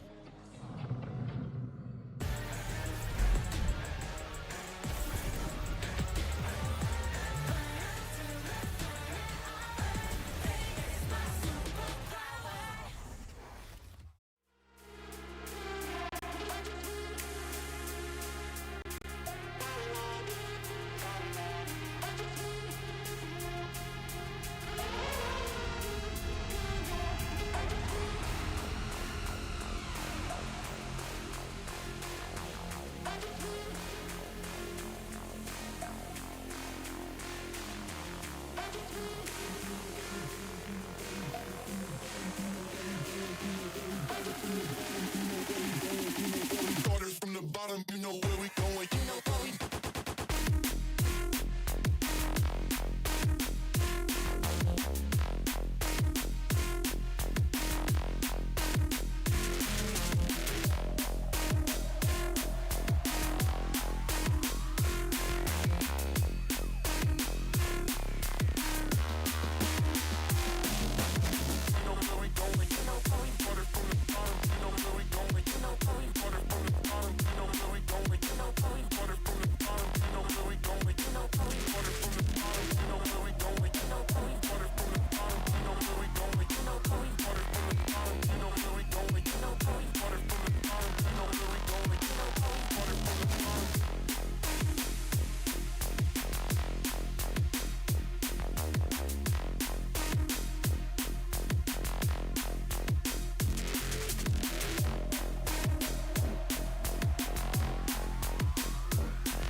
Welcome back, everyone. And, well, I have a question for all of you lovely people at home. Do you like some mud with your Valorant? I love mud. Because that's what we got in that last one. Holy smokes. Absolute shenanigans across the board. I mean, still, we're seeing just... I mean, honestly, I don't even know. Like, there were moments where, like, you know, you think, okay, there's a setup here. Oh, wait, never mind, there is no setup. Oh, well, there's going to be a... Oh, never mind, they're just circling around one another, flanking, reflanking. What a wild game that was. It was a head-scratcher. I was looking at it the first 2 rounds especially. I'm like, oh yeah, okay, you know what? PRX is probably going to close this out. And then EDG starts getting round after round. And then it's like going into these types of situations. This is getting onto round 9, I believe, where... Nope, this is not that one yet, but there's just like all sorts of things. Oh, this is it, actually. Yeah, this is round 9. So basically, like, PRX is coming in for the retake, and, you know, they're putting pressure onto that main. They have 2 people covering and tapping the spike. But on the side of EDG, it's not really what we came to expect from them. We're having a Soba backing off to do the Hunter's Fury, and then like the Omen's in the corner by himself, and the KO's not right. You know, it's what's going on here. They're all playing so individualistic, like they didn't have their comms on, like the headset on, and I pointed this out before, but it really felt like that. There were other instances I think we'll get to as well, where it's just like, someone sees an enemy and we're just still like La La Land, what is going on? And it was a very big head scratcher moment, because I thought for sure PRX was just going to steamroll through. Yeah. And then suddenly EDG is pulling it back. You're like, what's going on? It looked that way. EDG, when they were getting in their post plants, the fundamentals were off. Chichu's lurks were so often coming once the team was already dead. It was so messy to start. But then the second half, it continued being muddy, muddy Valorant. But it was instead EDG coming out on top of so many of these moments, stepping up in the chaos. Players like Kong Kong having big impact, and PRX, the team, making a lot of those same mistakes, not clearing their corners. Look at the way they're fighting into backside in this round. One player goes it first, then they're getting slowed off by their own slow. One more player fights in it. It's all individual. Like, everyone just turning around, like one person's running backwards, one person's running forwards. They can't figure out who they want to push, and then EDG somehow narrowly comes out on top of that situation. But yeah, just piggybacking about that Chichu thing, there was a round 7 where EDG is going out aim with 3 people. You know, they're going out elbow onto this site, and it's just like Chichu just starts his B main walk, like starting to walk from T-spawn into main, right? Not even like walking onto the site, he's walking into the main choke point. Like, what is going on with those types of situations? He's got to be with the pack more. But speaking of second half, all the hits are going towards B, and that's where Chichu is, so he's involved in the game that way. It's 5v5 again. It's 5v5 and then that's all good for EDG. I mean, yeah, credit to nobody. Kong Kong having some moments in that second half to keep this team in the game. And I mean, we talked about the possibility of a mental block, of them looking out of it after getting stomped on map number 1. But this is the game. No matter how muddy it is, no matter how many mistakes are made by both teams, in an elimination match like this, all that matters is getting that map win and keeping your mental in it for the final map. And it wasn't the cleanest, but that's what EDG did. They stay alive. To quote Vin Diesel, whether you win by an inch or a mile, winning's winning. And that's literally what happened here.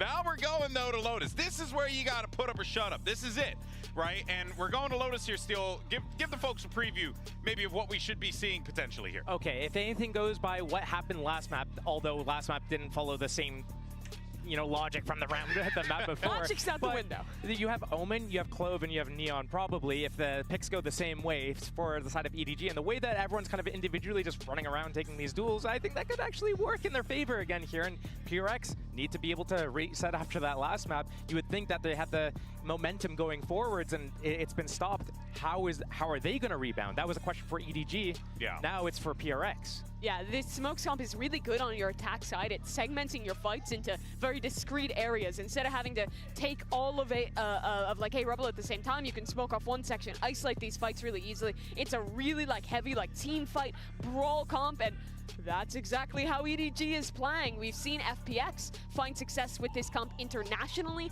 before. It'll be the first time that EDG is playing it on a global stage, though. Oh boy. Well, we'll see the agent select here in a moment as players are all seated and ready to go. Obviously, in these moments here, the pressure is on, without a doubt.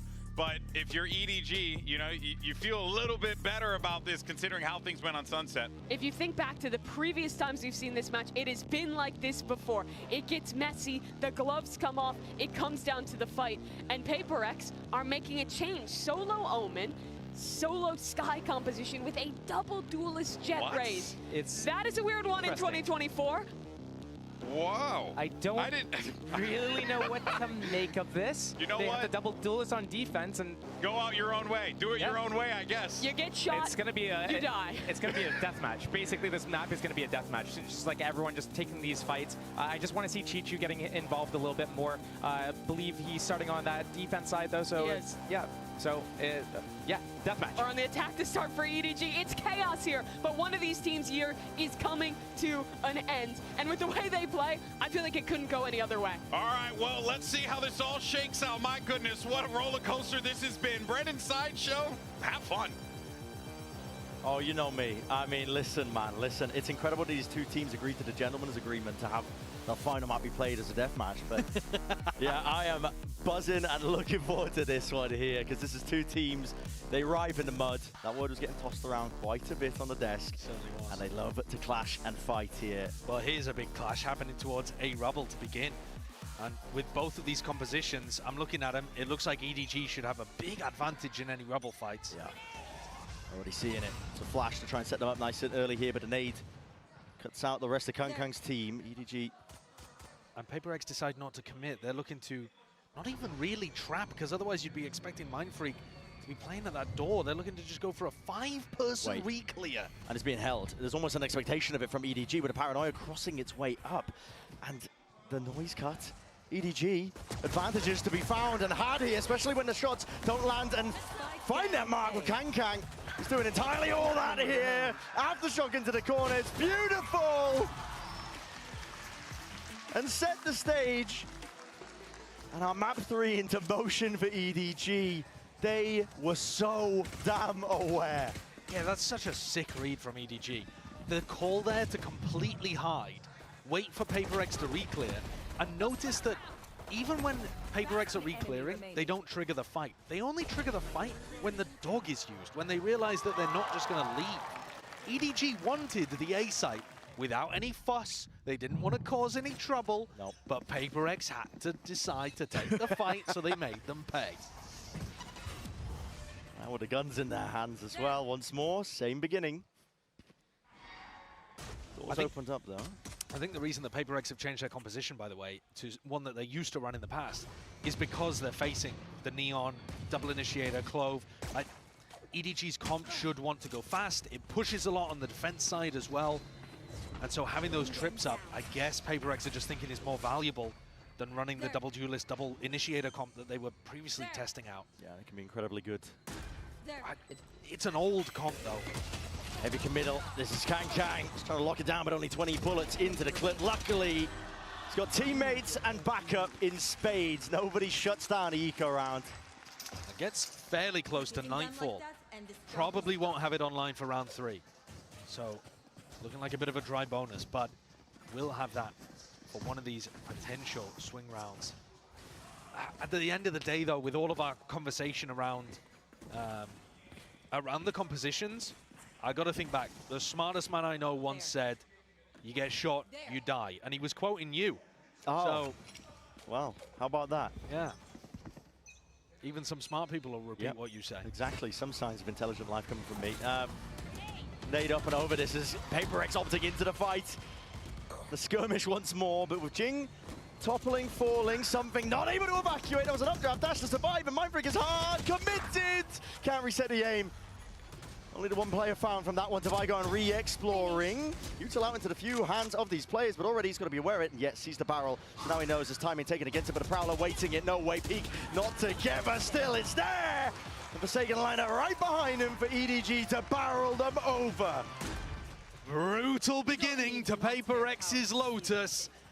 A map that they enjoy playing, but after how Sunset went, this is looking like a massive turnaround, a flip compared to map 1.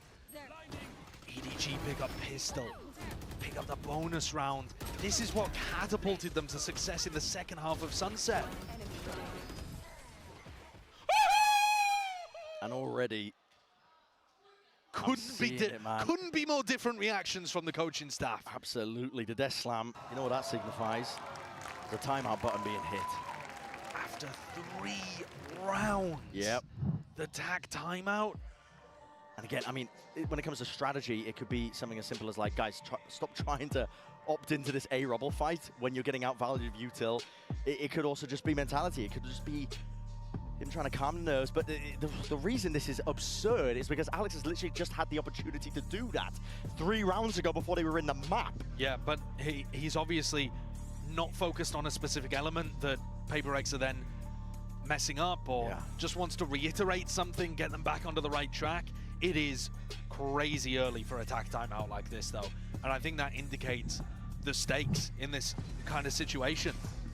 Everything that we were talking about on Icebox, about it being bitter disappointment for EDG, them fighting to break through in China, getting overtaken, they can't go out in groups and have a year of bombing out.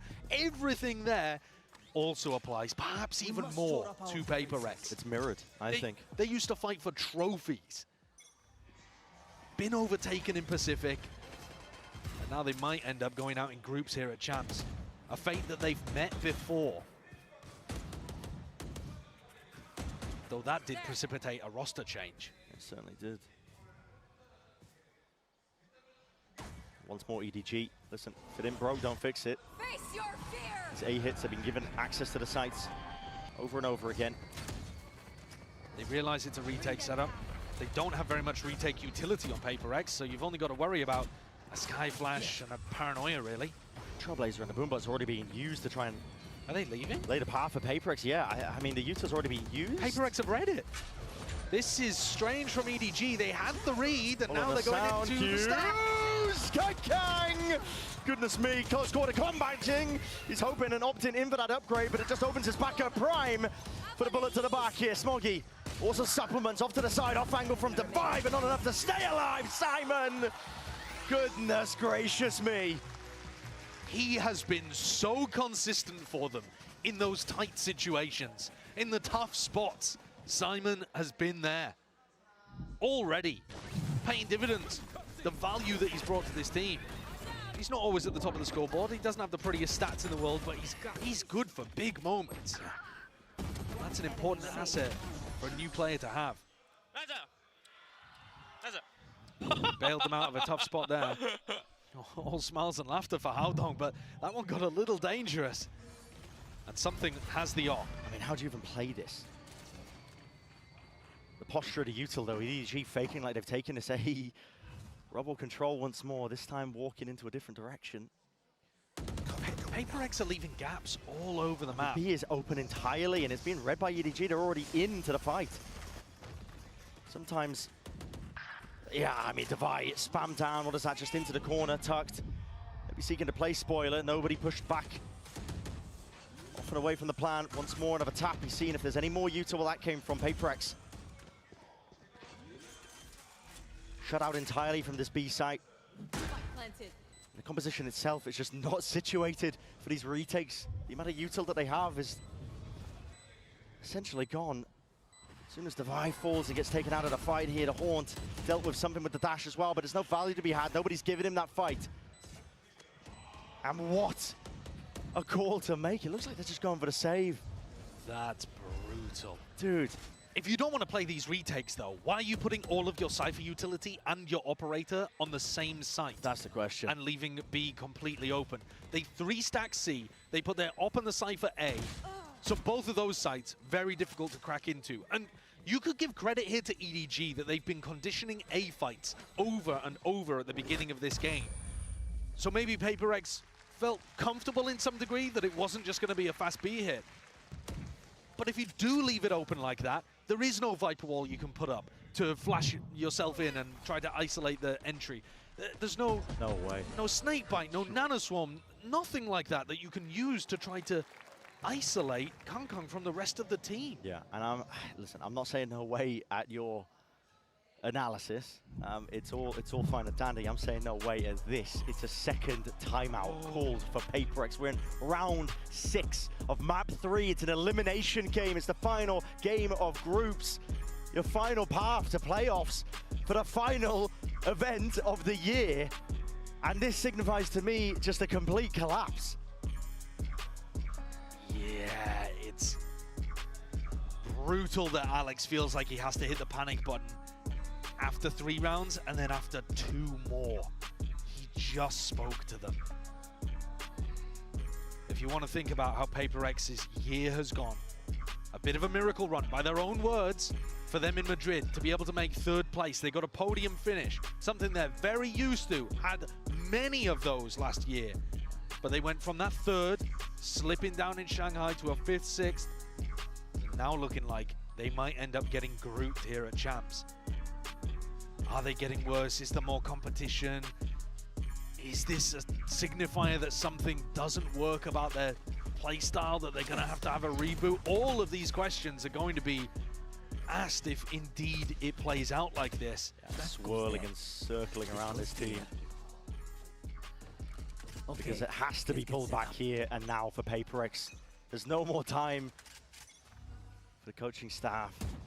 Alex to step back in. This looks like a much more sensible defensive setup, though. I think Alex is already calling to spread out this stuff. Get the Cypher over C, get the op posted B. What's going on here? Mindfreak, he's just opened up the door wide here. The sightline called. Holding over the shoulder with the operator through to Mountain is called for this pause. EDG making sure to let these PRX players simmer. Time has been bought, though. Following the sound cues, PRX are in position to potentially take this fight forwards with the Boombot.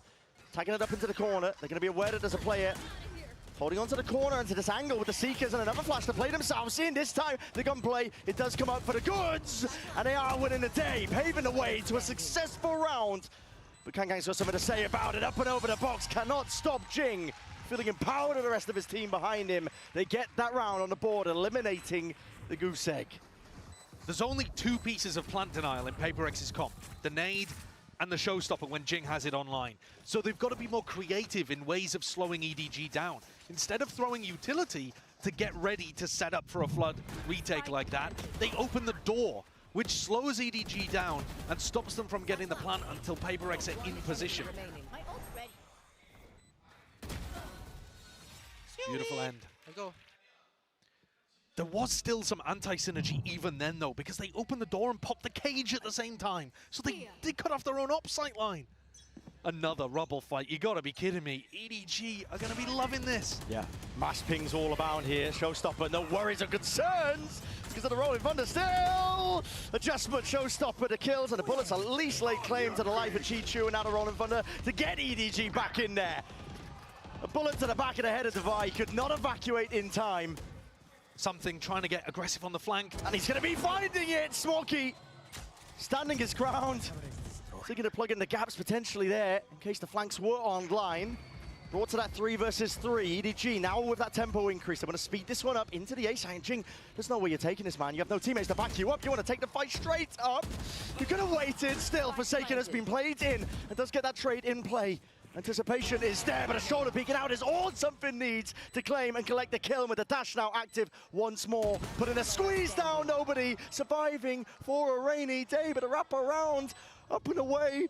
Heaven player expected, missing the timing is Forsaken, who grasps it.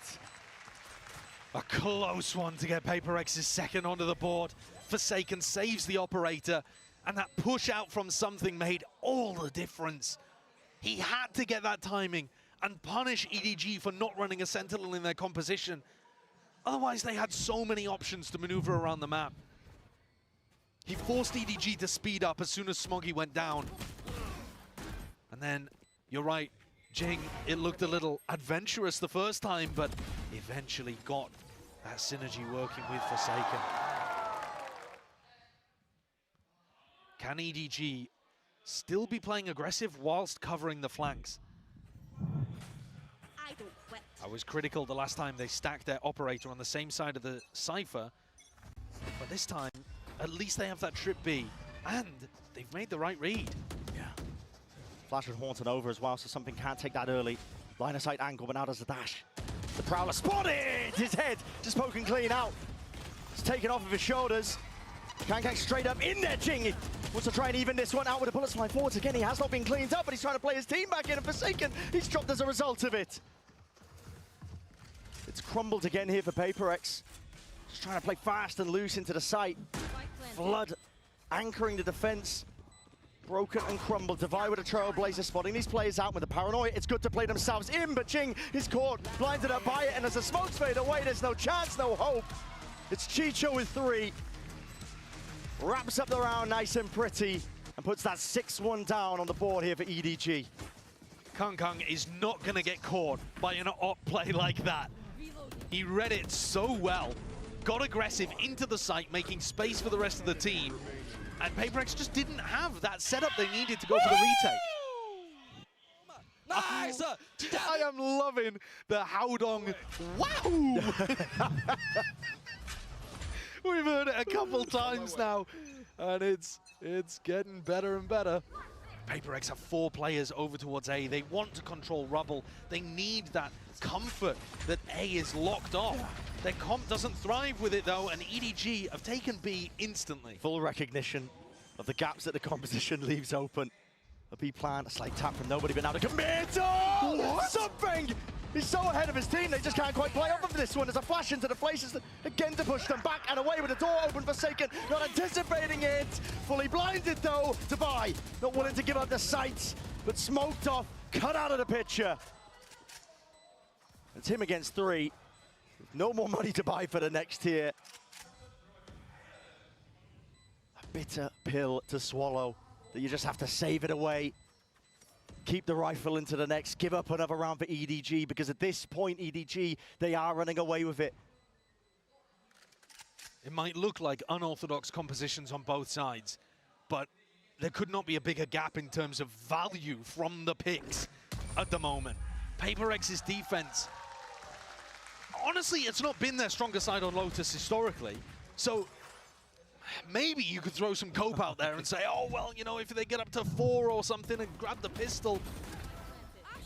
But the trade came through so late, like even the small details. I love the movement from Something. It's fantastic. That next player needs to be through the door immediately. You can't be waiting for the paranoia to come through or sync it up at the same time. It feels rusty from PRX, like they've pulled an old comp out of the wardrobe and it's full of moth holes. With those gaps as well, holds as you put it, it's EDG. Here, ready to try and capitalize. Simon, shredded with bullets. Calling for the reclear and backup. There. Kang spots one. Expecting some kind of bait and switch. PRX going for the old tried and tested here, just trying to follow these sound cues. Chichu denied that chance of any sort of information, but Kang's going to be dropped here. The stun was good! And already racking up the kills. His team happy to play off the back of it. An open sight once more. Rifle in the hands of Mind Freak. Forsaken is very much isolated, though. In through the sight as well. Shoulder spotted. Nobody gets that information. Calls for the rest of his team here. Weapons are going to be picked up, but again, in inevitability, EDG. Fault line. Just roots Forsaken out of spot. There's no safety to be held at the back of that site there. 8-2 EDG. And they can feel it. What a recovery. What a turnaround. Losing map 1 13-3, and then kind of pasting PRX on their own map pick, halting a 12-map win streak on Sunset, and now demolishing them on Lotus. The momentum could not be more one-sided. The scales have tipped thoroughly in EDG's favor. They go fake a rubble fight, hoping that they bait out a push over towards Mound. Jing doesn't bite. Not this time. Making the rotate himself over through Waterfall. Leaving C weak, leaving B weak, going to reinforce a site that EDG have no interest in. And they're stacking over towards A. I mean, PRX are doing this play when they already have a deep cam that's committed. That's what I'm talking about. It's in no way refined, what we're watching from PRX's defense. I think they've pulled this comp out because they thought it would be a good counter to EDG, and they're just not practiced enough with it. Not anymore. Maybe tides will turn on the attack side. Something, possibly, could have made me believe with that peak. Just daring him to fight. Follow up past it. The camera's finally broken. A dealt with Divine. That's a peek off of his own flash. And you're just never going to be favored there. Too many positions to play the ante from. EDG once more. Roll out the red carpet at this point. It's easy access to these sites, and the retakes just have not been there, but PRX will make a good go of things once more. This time out through the back. Satchel's in play. Attack from Simon. There's that uncertainty up and through. Not dead yet. Smoggy back into the fight and the fray, but the kills collected. Bodies toppled, falling. Smoggy needs to be given something here to play his teammate in, but nobody's now going to be that last one left. Into a 1v2 with 12 seconds. Whistled down to almost 0. Left. And 2 bullets left in the chamber. There's no more options. Has to stick it for any chance, and Forsaken knows it. Wrapping around, a third on the board here for PRX. The question is it too little, too late? These pre-takes are the only things working for PRX. They had many players heaven as the plant was going down, finally got the read that they were on the right side, and hit it with huge amounts of aggression. EDG didn't have anybody that deep that could really stop them. But like I said, that's the only thing that's been working for them. Careful. Can they find another option to do that? Can they make the showstopper turn into a round victory? An 8-4 half with a pistol. Suddenly, there may be a glimmer, a flicker of hope. Salvageable. Forsaken's just opened up the door wide. His cam's got a little bit of info. Yeah, spotted that out and not actually broken as well as a result. I'm not sure how much he saw, though. He was barely on it for a second. He's just looking for question marks on the mini-round. Don't know whether he saw any. Yeah. The round has been slowed down to a crawl, though. But again, PRX have got their defensive players in the right side, unless this is a pivot. Ball's broken. Fault line as well to try and play Kang into this spot with the trip broken down. Something might want to make a go of things here to hear the ult popped off as well. Kang! That's a return of the fire. Something dropped. Now a B-side could be that potential option, and a paranoia already wasted out. PRX no longer having that tool to play with smokes up in their face. Aftershock as well. Ryan Freak does peek up the flash and plays himself in, but EDG still holding strong. Not willing to be displaced from this position. PRX might have that surrounded, but again, they are fully aware, EDG, knowing all the tricks at the sleeves of the PRX players, a seize of the connection, all the acknowledgement you need. An open sight for the taking on to C. And an impossible situation for Jing to play. EDG baiting out so many of the tools that PRX wanted to play off. Absolutely broken something in that moment. He may never be the same player again after what Kang just did to him. But they baited out the showstopper. Jing found no value. Baited out all the flashes from Divide. Punish him with a shot to the head. 9-3. If there is a glimmer of hope, it is a dark, small light in a vast cavern.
EDG just pulling off an absolutely unreal comeback overall in the series when they just got flattened map one. The resilience is on display, and at the back of their minds, an unwillingness to go home. They need to prove that they can reach greater heights than they have done before in the past, and it starts with getting past an old rival. It starts with getting out of the groups. Playoffs on the horizon. Both of these teams, they're only a map win away from getting through to playoffs, and as Alex said earlier in the coach interview, having that extra lifeline, having the ability to troll a little and be experimental with what you're doing. But one of these teams is so much closer to that map victory than the other. Double Sheriff in the hands of EDG. Smoggy's been lights out anytime he's played on Lotus, anytime he's playing Clove. And this is a squeeze being applied, at least to feign like they could be trying to fight over towards Mound and front section of B from EDG. I think the goal of it potentially is to cause a pivot from PRX into the high-low setup that they've got going on. At least with the Sheriffs, it's a cool strategy that EDG have brought out into the pistol, but... High lows. Yeah. All over the place, on C, on A. And this could tear PRX apart already to peaks if they're not timed correctly, which they're not. EDG ready for it, nobody still alive towards the back of the site, and no anticipation that it could have peeked itself over it.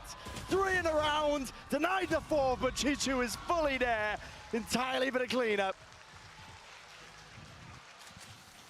Absolutely in control, EDG. If it went over towards A, high-low, set up towards stairs.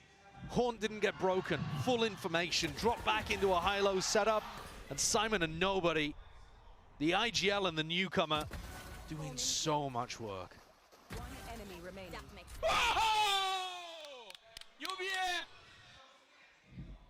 And that is elation because EDG can feel it. Primed and ready to pounce. That last spot of the playoffs. It's almost theirs for the taking. No force in sight from PRX. Not opting into this one. They need the guns, but it is just shambolic. Smoggy. Pure mechanics on display. And he will just rip them all away. 11-3. EDG with no concept of mercy. No thought in the back of their mind of taking their foot off the neck of PRX. Friends outside the server, bitter, bitter rivals inside. One enemy remaining. Smoggy is wiping them away. And it is just pure elation, isn't it? A matchup that they've just failed in so many times against this team. For PRX, guns in their hands. Now is the time to make the most of it. That a bit over-aggressive. EDG, they can go with things here. They're still hard committing into the fight. They make the call as well to try and at least collect themselves together, but the weaponry not favored on these long sight lines at least. PRX essentially just swat away these EDG players. This was a strat that Foot very much struggled with. They found the right reaction by pushing into C, but then couldn't play the post plants properly. This time, PRX hold on. And like you say, use that advantage of having the better long-range weaponry. EDG are not going to fight like that in every round, though. It's something they'll throw in occasionally, and maybe less so now that PRX have showcased they're willing to stand their ground and fight. Forsaken, it is good to see him pop in heads. He was notably absent on Sunset. A bit more passive, a bit more supportive on the breach, and he couldn't find the rifling. Round by round. Dude, I mean, that is like water off a duck's back with the pressure for PRX. They are just having fun with it. I mean, they've been in these positions before. They know the secret. It's just to have a short-term memory. Exactly. But at the same time, I mean, that's just so funny. Devi is right on the money, though. It has to happen round by round, one at a time. Orbs farmed up. Mass migration now over towards the A side here. Chichu is alone taking this angle, but there's less to really threaten him off this spot when there's no Viper in the play as well. He can just jiggle this one with a bit of util, and he's even got Simon to help him out. When the Trailblazer cleared its way through, I believe both rifles fired off something, but a dash to disengage and pull that one back and around. Forsaken. Cam up forwards. He spotted Kang, but doesn't want to try and take that fight towards it. Nobody with the door opened up wide will have to at least concede that space, give it up and hold the C's. Now into his hands, lets it loose. What a connection! Just absolutely running over these players. PRX steamrolled in the process. Jing, he'll have to do it all. But Aftershock and his back satchel away, and the aim reset just not there in time. EDG up to 12. Match point. Nobody's utility was phenomenal last time we got to watch them on Lotus. He had seizes all over the place, connecting, and he's doing it again. The seize is amazing, Smoggy's follow-up is great, and then he just jumps in knowing that the rest of his team's got his back. And I think a bit of that, oh, this is it, stoic nature listen, needs to be given to Alex here. And let's get back into the fight, because it could just be ending in a blink of an eye. The series, the tournament lifeline for PRX. Warded and postured As I've said prior, they can't hold a candle to the amount of util that EDG can just pull out. So the A-Rebel control is theirs for now. One way's rejuvenated. PRX holding, biding their time, waiting to strike. The counter spam is there, updraft up and around as well. Swinging through, Paranoia is there, Showstopper needs that value. Jing, he's on a life that's unexpected. Up on the high ground, Chi-Chu, he's trying to shut them down. Nobody's by his side, but the rifles, maybe. There's a lifeline. Into the hands of PRX and still with a minute to play with.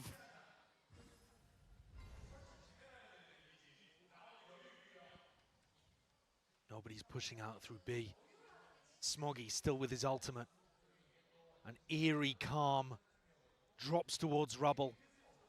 An area that's known so much bloodshed and almost all of it going into the way of EDG in this map. PRX have carved out a small opening. Do they think of the flank? The flank timing, nobody could shut this down, Devi! The awareness is there. Surely too difficult of a situation for Smoggy, even with how well he's been playing. There's no time. There's 15 seconds. This time pressure could just spell defeat. And for Smoggy to be the hero his team needs in this spot, Devi planting, medal is used first, lowering them down, and spraying them down. Smoggy! It's Jove. Destroys the hopes and dreams of PRX. Knocks them out of groups. Revenge has been earned. And a playoff picture potential there. EDG, the chances for them to go on a run now, to reach greater heights than they have in the past, have never been more present. Well, after map one, it did not look like we were going to be seeing EDG making their way to playoffs. The second Chinese team to get out of groups behind explosive Trace, who surprised us all. But it is bitter disappointment there for PRX. A team used to fighting for trophies, who've been in those spots before in grand finals appearances, overtaken this year domestically by Gen G, and now grouped for the second time at champions in their history. A rough year sliding downwards for them. It's a long off season to think over what could have been, but it's hugs on stage. They respect EDG, and how could you not? This team rallied back and put on a show. And Smoggy's individual performance was outstanding. That was elite. 21-6 is where he's ended it all. Very fitting way for it to end. Yeah, it really is. Despite EDG being the last to qualify here for our playoffs, they are right on time for it. And as I said earlier, the world is essentially their oyster. You get that fresh reset as you head into the playoffs as well. And for them, a chance as well to do a little bit better than the disappointment at Shanghai. And not just Shanghai, this is only their second win this year at a global event. Had they gone home, it would have been devastating their year as a whole. Not making it out of basically any situation. They got gifted that playoffs berth previously. Didn't necessarily earn it by beating international competition, but here today they have. They've turned a new leaf and are looking to try to bring that momentum further into playoffs. It's going to be a tough road ahead, but I have been impressed with this squad. Yeah. The improvements I think that they've made, match in, match out, they've shown that resilience. I think even in just this series alone, they've shown that they can make those comebacks happen. Mental fortitude, however you want to describe it, but also just I think the strategy. There's a level that I saw from them in their match against G2 earlier, where they can anti-strat, they can play against the team's strengths. This is a squad that has that potential to go further, and now they've earned their chance to just do that entirely here. We're going to be sending it down to the stage in just a moment, but a Horizon post-match interview. Not too sure who's down there as well, but not just that, yeah, Chi-Chu. And also the setup as well for the draw show. We're going to be finding out exactly how our playoffs are going to be set up.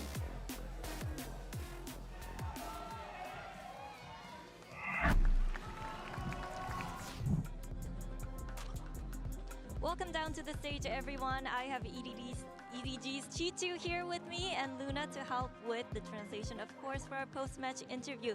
EDG의 Chi-Chu 선수 만나보겠습니다. 승리 축하드립니다. 너무나도 익숙한 페이퍼렉스를 상대로 승리를 거두면서 플레이오프에 진출하게 됐는데요. 오늘 경기 소감부터 들어보도록 하겠습니다. Congratulations, Chichu. You faced them again. You took them down. You guys are in the playoffs. So what was it like going up against PRX when the stakes were so high, and especially because you guys were really familiar with each other? 那恭喜你们，现在是进入到了淘汰赛嘛，而且你们再一次面对到 PRX 也是赢下了他们。那在如此紧张的一个赛程之下，遇到这么熟悉的对手，现在赢下来，感受是怎么样的呢？今天比赛？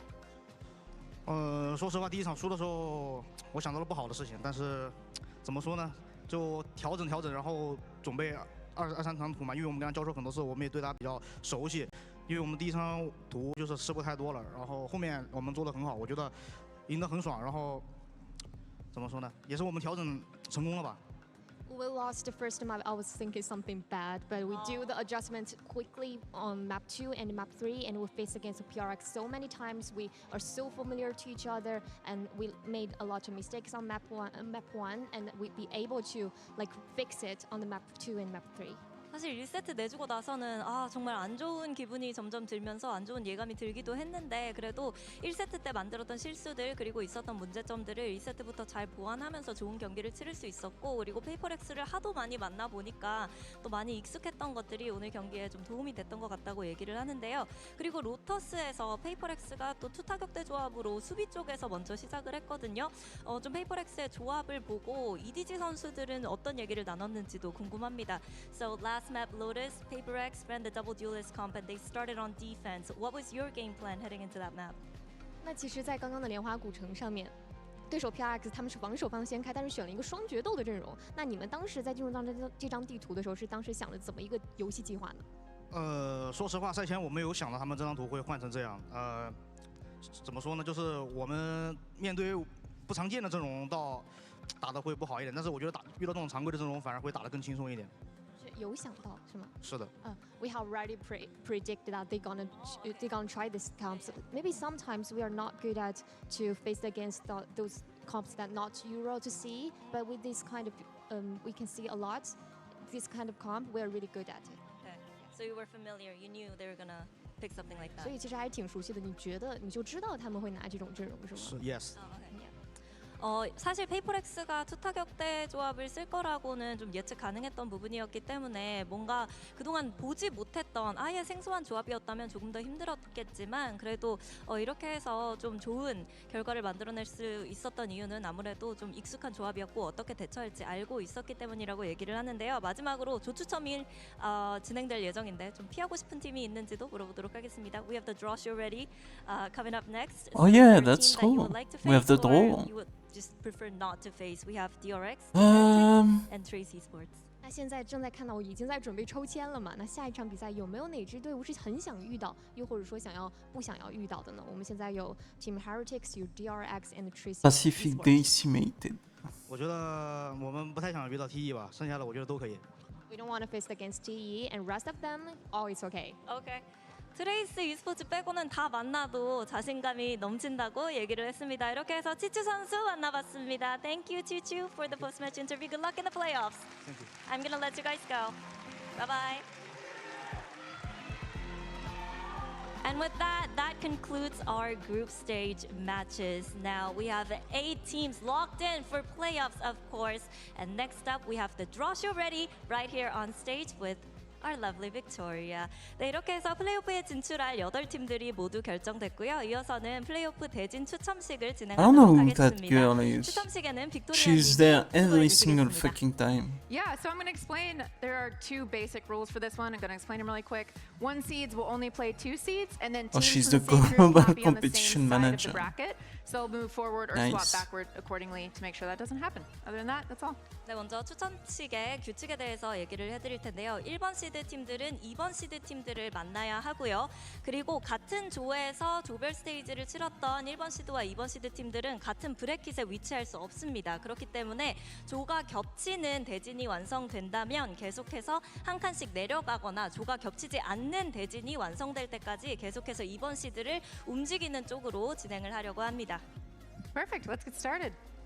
We'll draw our first seed. 네, 첫 번째 1번 시드 팀은요. Here we go. All right, so that is going to be DRX. DRX입니다. It will go into that first slot. All right, next one. 다음 1번 시드 팀입니다. DRX와 같은 브라켓에 속할 팀은 누가 될지. Trace. 트레이스 e스포츠입니다. All right, next one. 다음입니다. 반대편 브라켓에서 경기를 치를 팀 G2. G2입니다.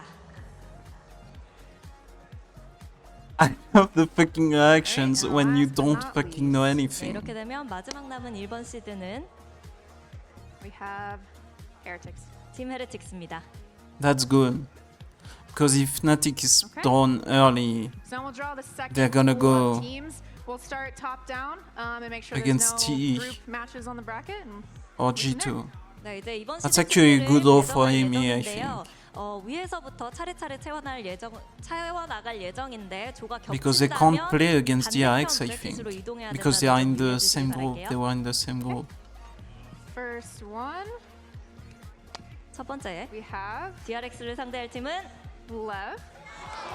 Oh. They cannot be in this side since they are from Group C, so they will move to the first slot. 트레이스 e스포츠와 조가 겹치기 때문에 G2와 레비아탄이 경기를 치르게 What? 됐습니다. They should be on A. What? The next one, we have Sentinels. 센티넬입니다. Sentinels is from Group B, so they are good to go here. DRX와 센티널이 만나게 됐습니다. And our next team, 다음 팀 뽑겠습니다. we have Fnatic. 후나틱. So since Against they are from T? Group A, they will move all the way down to. 후나틱이 What? DRX와 What the 같은 fuck is 조였기 that draw, 때문에 man? 팀 헤레틱스를 만나게 되는데요. 이렇게 되면서 EMEA 대전이 완성됐습니다. Last one. 마지막 Oh, because you can't have any 트레이스 fucking. e스포츠와 EDG 중국 대전입니다. You can only have one A, one B, one C, one D per like. EDG의 치추 선수가 bracket? 트레이스 e스포츠만은 피하고 싶다라고 What a 얘기를 dumb 했는데 fucking draw, man. 이렇게 해서 대진표가 완성이 됐고요. 이어서 아메리카스 대전 그리고 EMEA 대전 퍼시픽의 유일한 플레이오프 You have a 팀 Chinese, 만나게 됐는데요. a fucking EMEA, and a fucking NA with their fucking draw. So Victoria, we have Like, Chichu from EDG saying, "Oh, what a not retarded We system. also have the Battle of Americas, Battle of EMEA, Last Hope of Pacific DRX facing Sentinels once again. So, are you satisfied with how the draw has turned out? I think since they specifically didn't want them, they might be a little angry with me. But hey, the way to look at it is if the rematches are here in regions, then that means they're not knocking each other out. So you can look at it as a good thing that way. But I think it's a super exciting bracket. The regions are super strong, and it's really exciting. 먼저 이 중국 지역 LEV G2 is gonna be a banger. 하고 싶다고 했는데 화낼 수도 있겠지만 이렇게 되면서 조금 더 Honestly, now that Genji is out, 더 높이 올라갈 수 있는 지역별 다양성이 I have a 추가가 big, 되기 big, 때문에 big 그래도 feeling for 괜찮은 G2. 대진을 뽑은 것 같다고 I think it's gonna be 얘기해 G2, Fnatic, 그러면 or 이대로 Sen. 혹시 경기가 진행되는지도 물어보도록 할게요. So, regarding the match schedule, is this how it's gonna go? Heretics were like they were really good against Genji, and they are part of why they are out. 12시간 이후에 여기 보시는 대진이 Honestly, 일정이 아니기 if they 때문에 show up, 자세한 if they 일정, don't 매치 choke, 스케줄은 it 12시간 could be 이후에 발표할 fucking 예정이니까요. heretics. 여러분들의 많은 관심 부탁드리도록 하겠습니다. Based on the year, And it we'll would be return on like 14th, right? deserve, On the honestly. 14th, we'll see you back then. 저희는 며칠 쉬었다가 14일에 돌아오도록 They showed up 하겠습니다. at Madrid, they showed up at fucking Shanghai. Outside of the final, maybe. And even then, it's like more of the Well, folks, welcome first to peak, the darkest timeline. That's where second we are right peak now. type of shit. All the regional matchups. Okay, so full transparency. We were talking over here, and I think I'm a gosh darn genius because I had called the Sentinels, and I was like, watch it be Sentinels. It was Sentinels. And then we were like, it's probably going to be regional matchups. It's It always turned out to be regional matches. It's matchups. crazy that it's the most regional matches it possibly could be. It's all the regional matches. Everything. Unbelievable. Outside of DRX and DRX Sentinels. Sen should be a banger, though. The last hope of Korea versus Sen, who is so back. They defeated Genji to get here.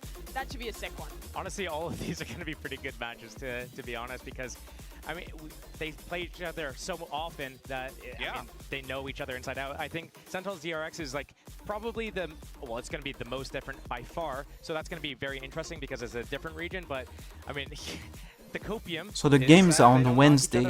We had one day last week. This week, I mean.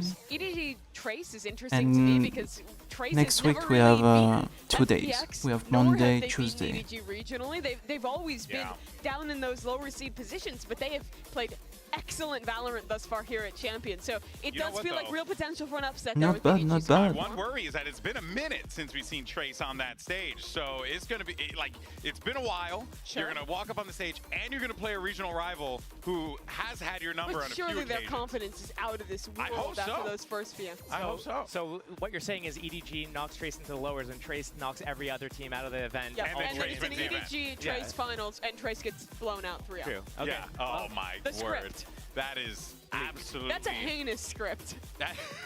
I'm telling you, the darkest timeline. It's the darkest timeline. No, but honestly, matches throughout the entirety of group stage were phenomenal, and we do have our pick'ems powered by AWS. You can see what you all voted, what you were all saying was going to happen here, and even though the results did not pan out perfectly, for example, Gen G getting eliminated in the group stage, you know, overall, I mean, what a wild. Yeah, I mean, PRX is they are eliminated too. I think Vitality is eliminated. My A and B pick'ems went great. My C and D ones, though, on the other hand, not doing too hot. I'll tell you that much. Oh man, well. Yeah, people were so close with the Group D one. A little too much PRX cope there. EDG impressing. And now DRX with Gen G gone and Talon gone, the last hope of Pacific, the last Korean team in this tournament heading into playoffs. It's a lot of pressure on those guys. It really is, you know, and heck, I mean, even for EDG, right, they're coming into this one having to go up against their regional rival. Can they, you know, find that, what they found on this stage today, can they do so against Trace? You also got G2 and LEV. That's another battle that was literally America's finals, so, you know. And G2 couldn't get it done despite their excellent I might globally. change it. They haven't been able to really best LEV this year. That's I might change them. You got Fnatic and Heretics, which you know all about that. I'm trying to remember the last time they actually had a head-to-head because I'm pretty sure Vitality took out Heretics from this one. I don't know if Fnatic and Heretics faced each other in the uppers, though, this time around. But, you know, Fnatic won the last 2 splits, basically. So, and they did face off, I believe, split 1 playoffs against them and had the better of Heretics in the BO5 there. Yeah. Oof. Man. Off the top of my head, so I could be wrong. Yeah. Hey, but you know what? Overall, though, not bad. I believe you. You say it with enough confidence. That's how it works. You know what I'm saying, baby?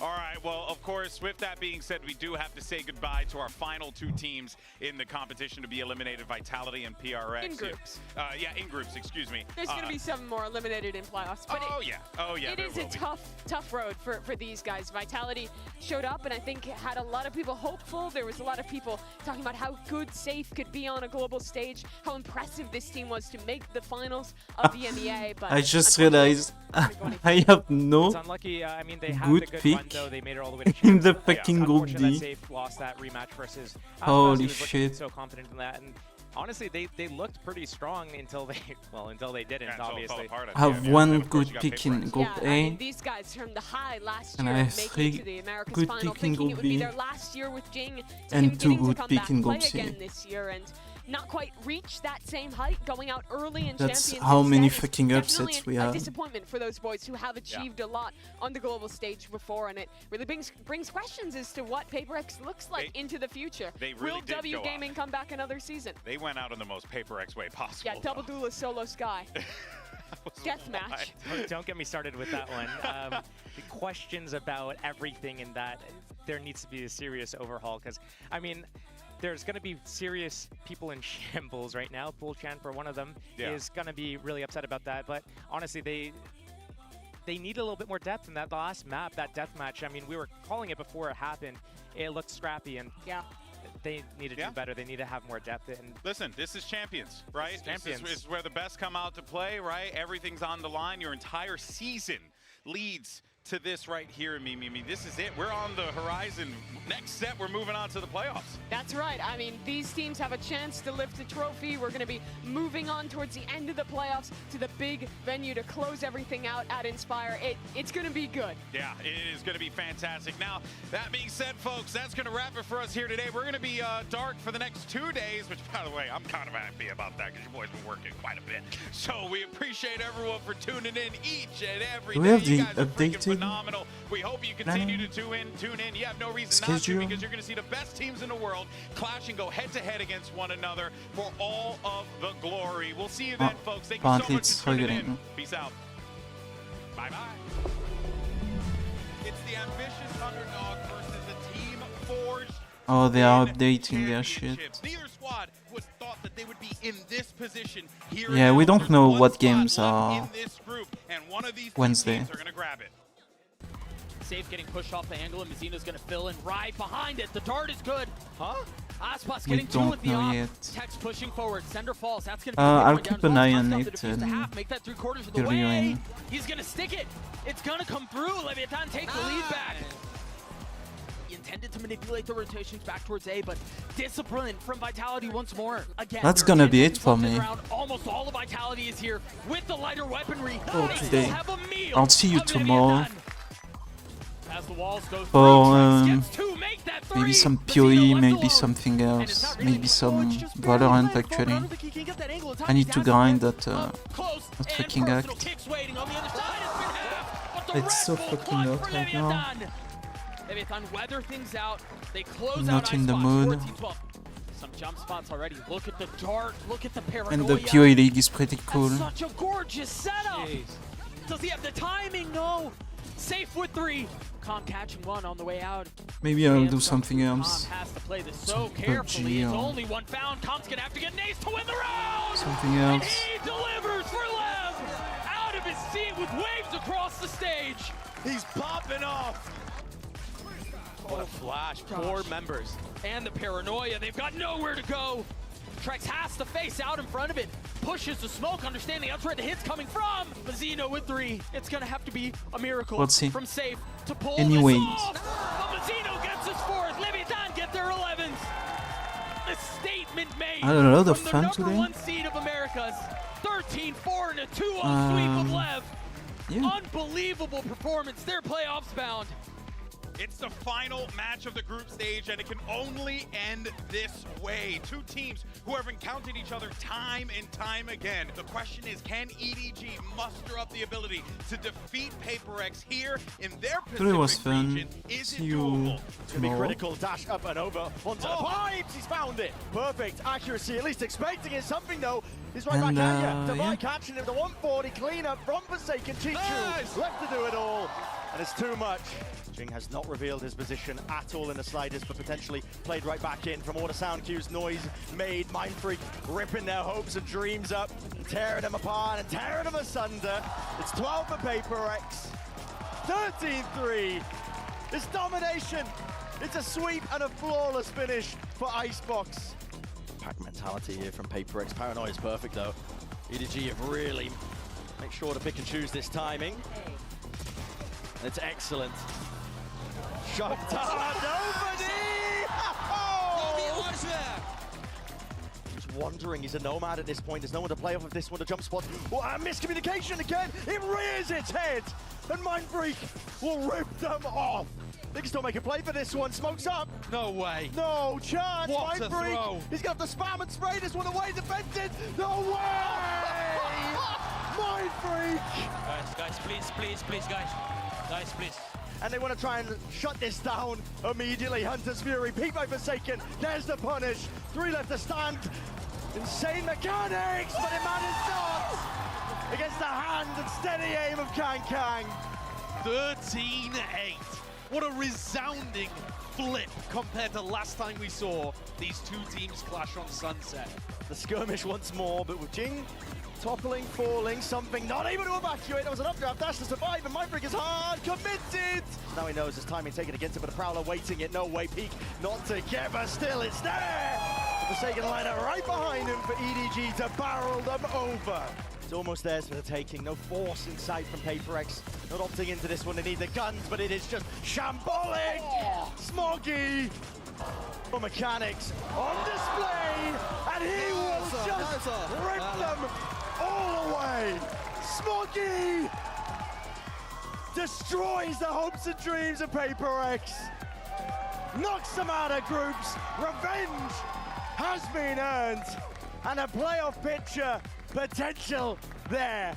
EDG, the chances for them to go on a run now to reach greater heights than they have in the past have never been more present.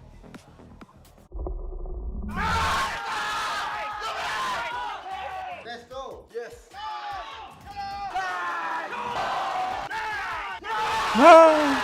Yes. Happy, happy, happy.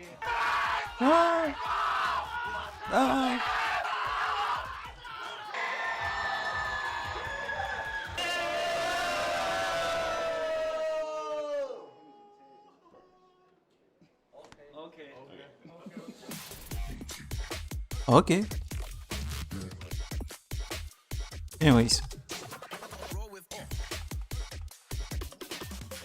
See you Wednesday for the games, and see you tomorrow for like regular shit.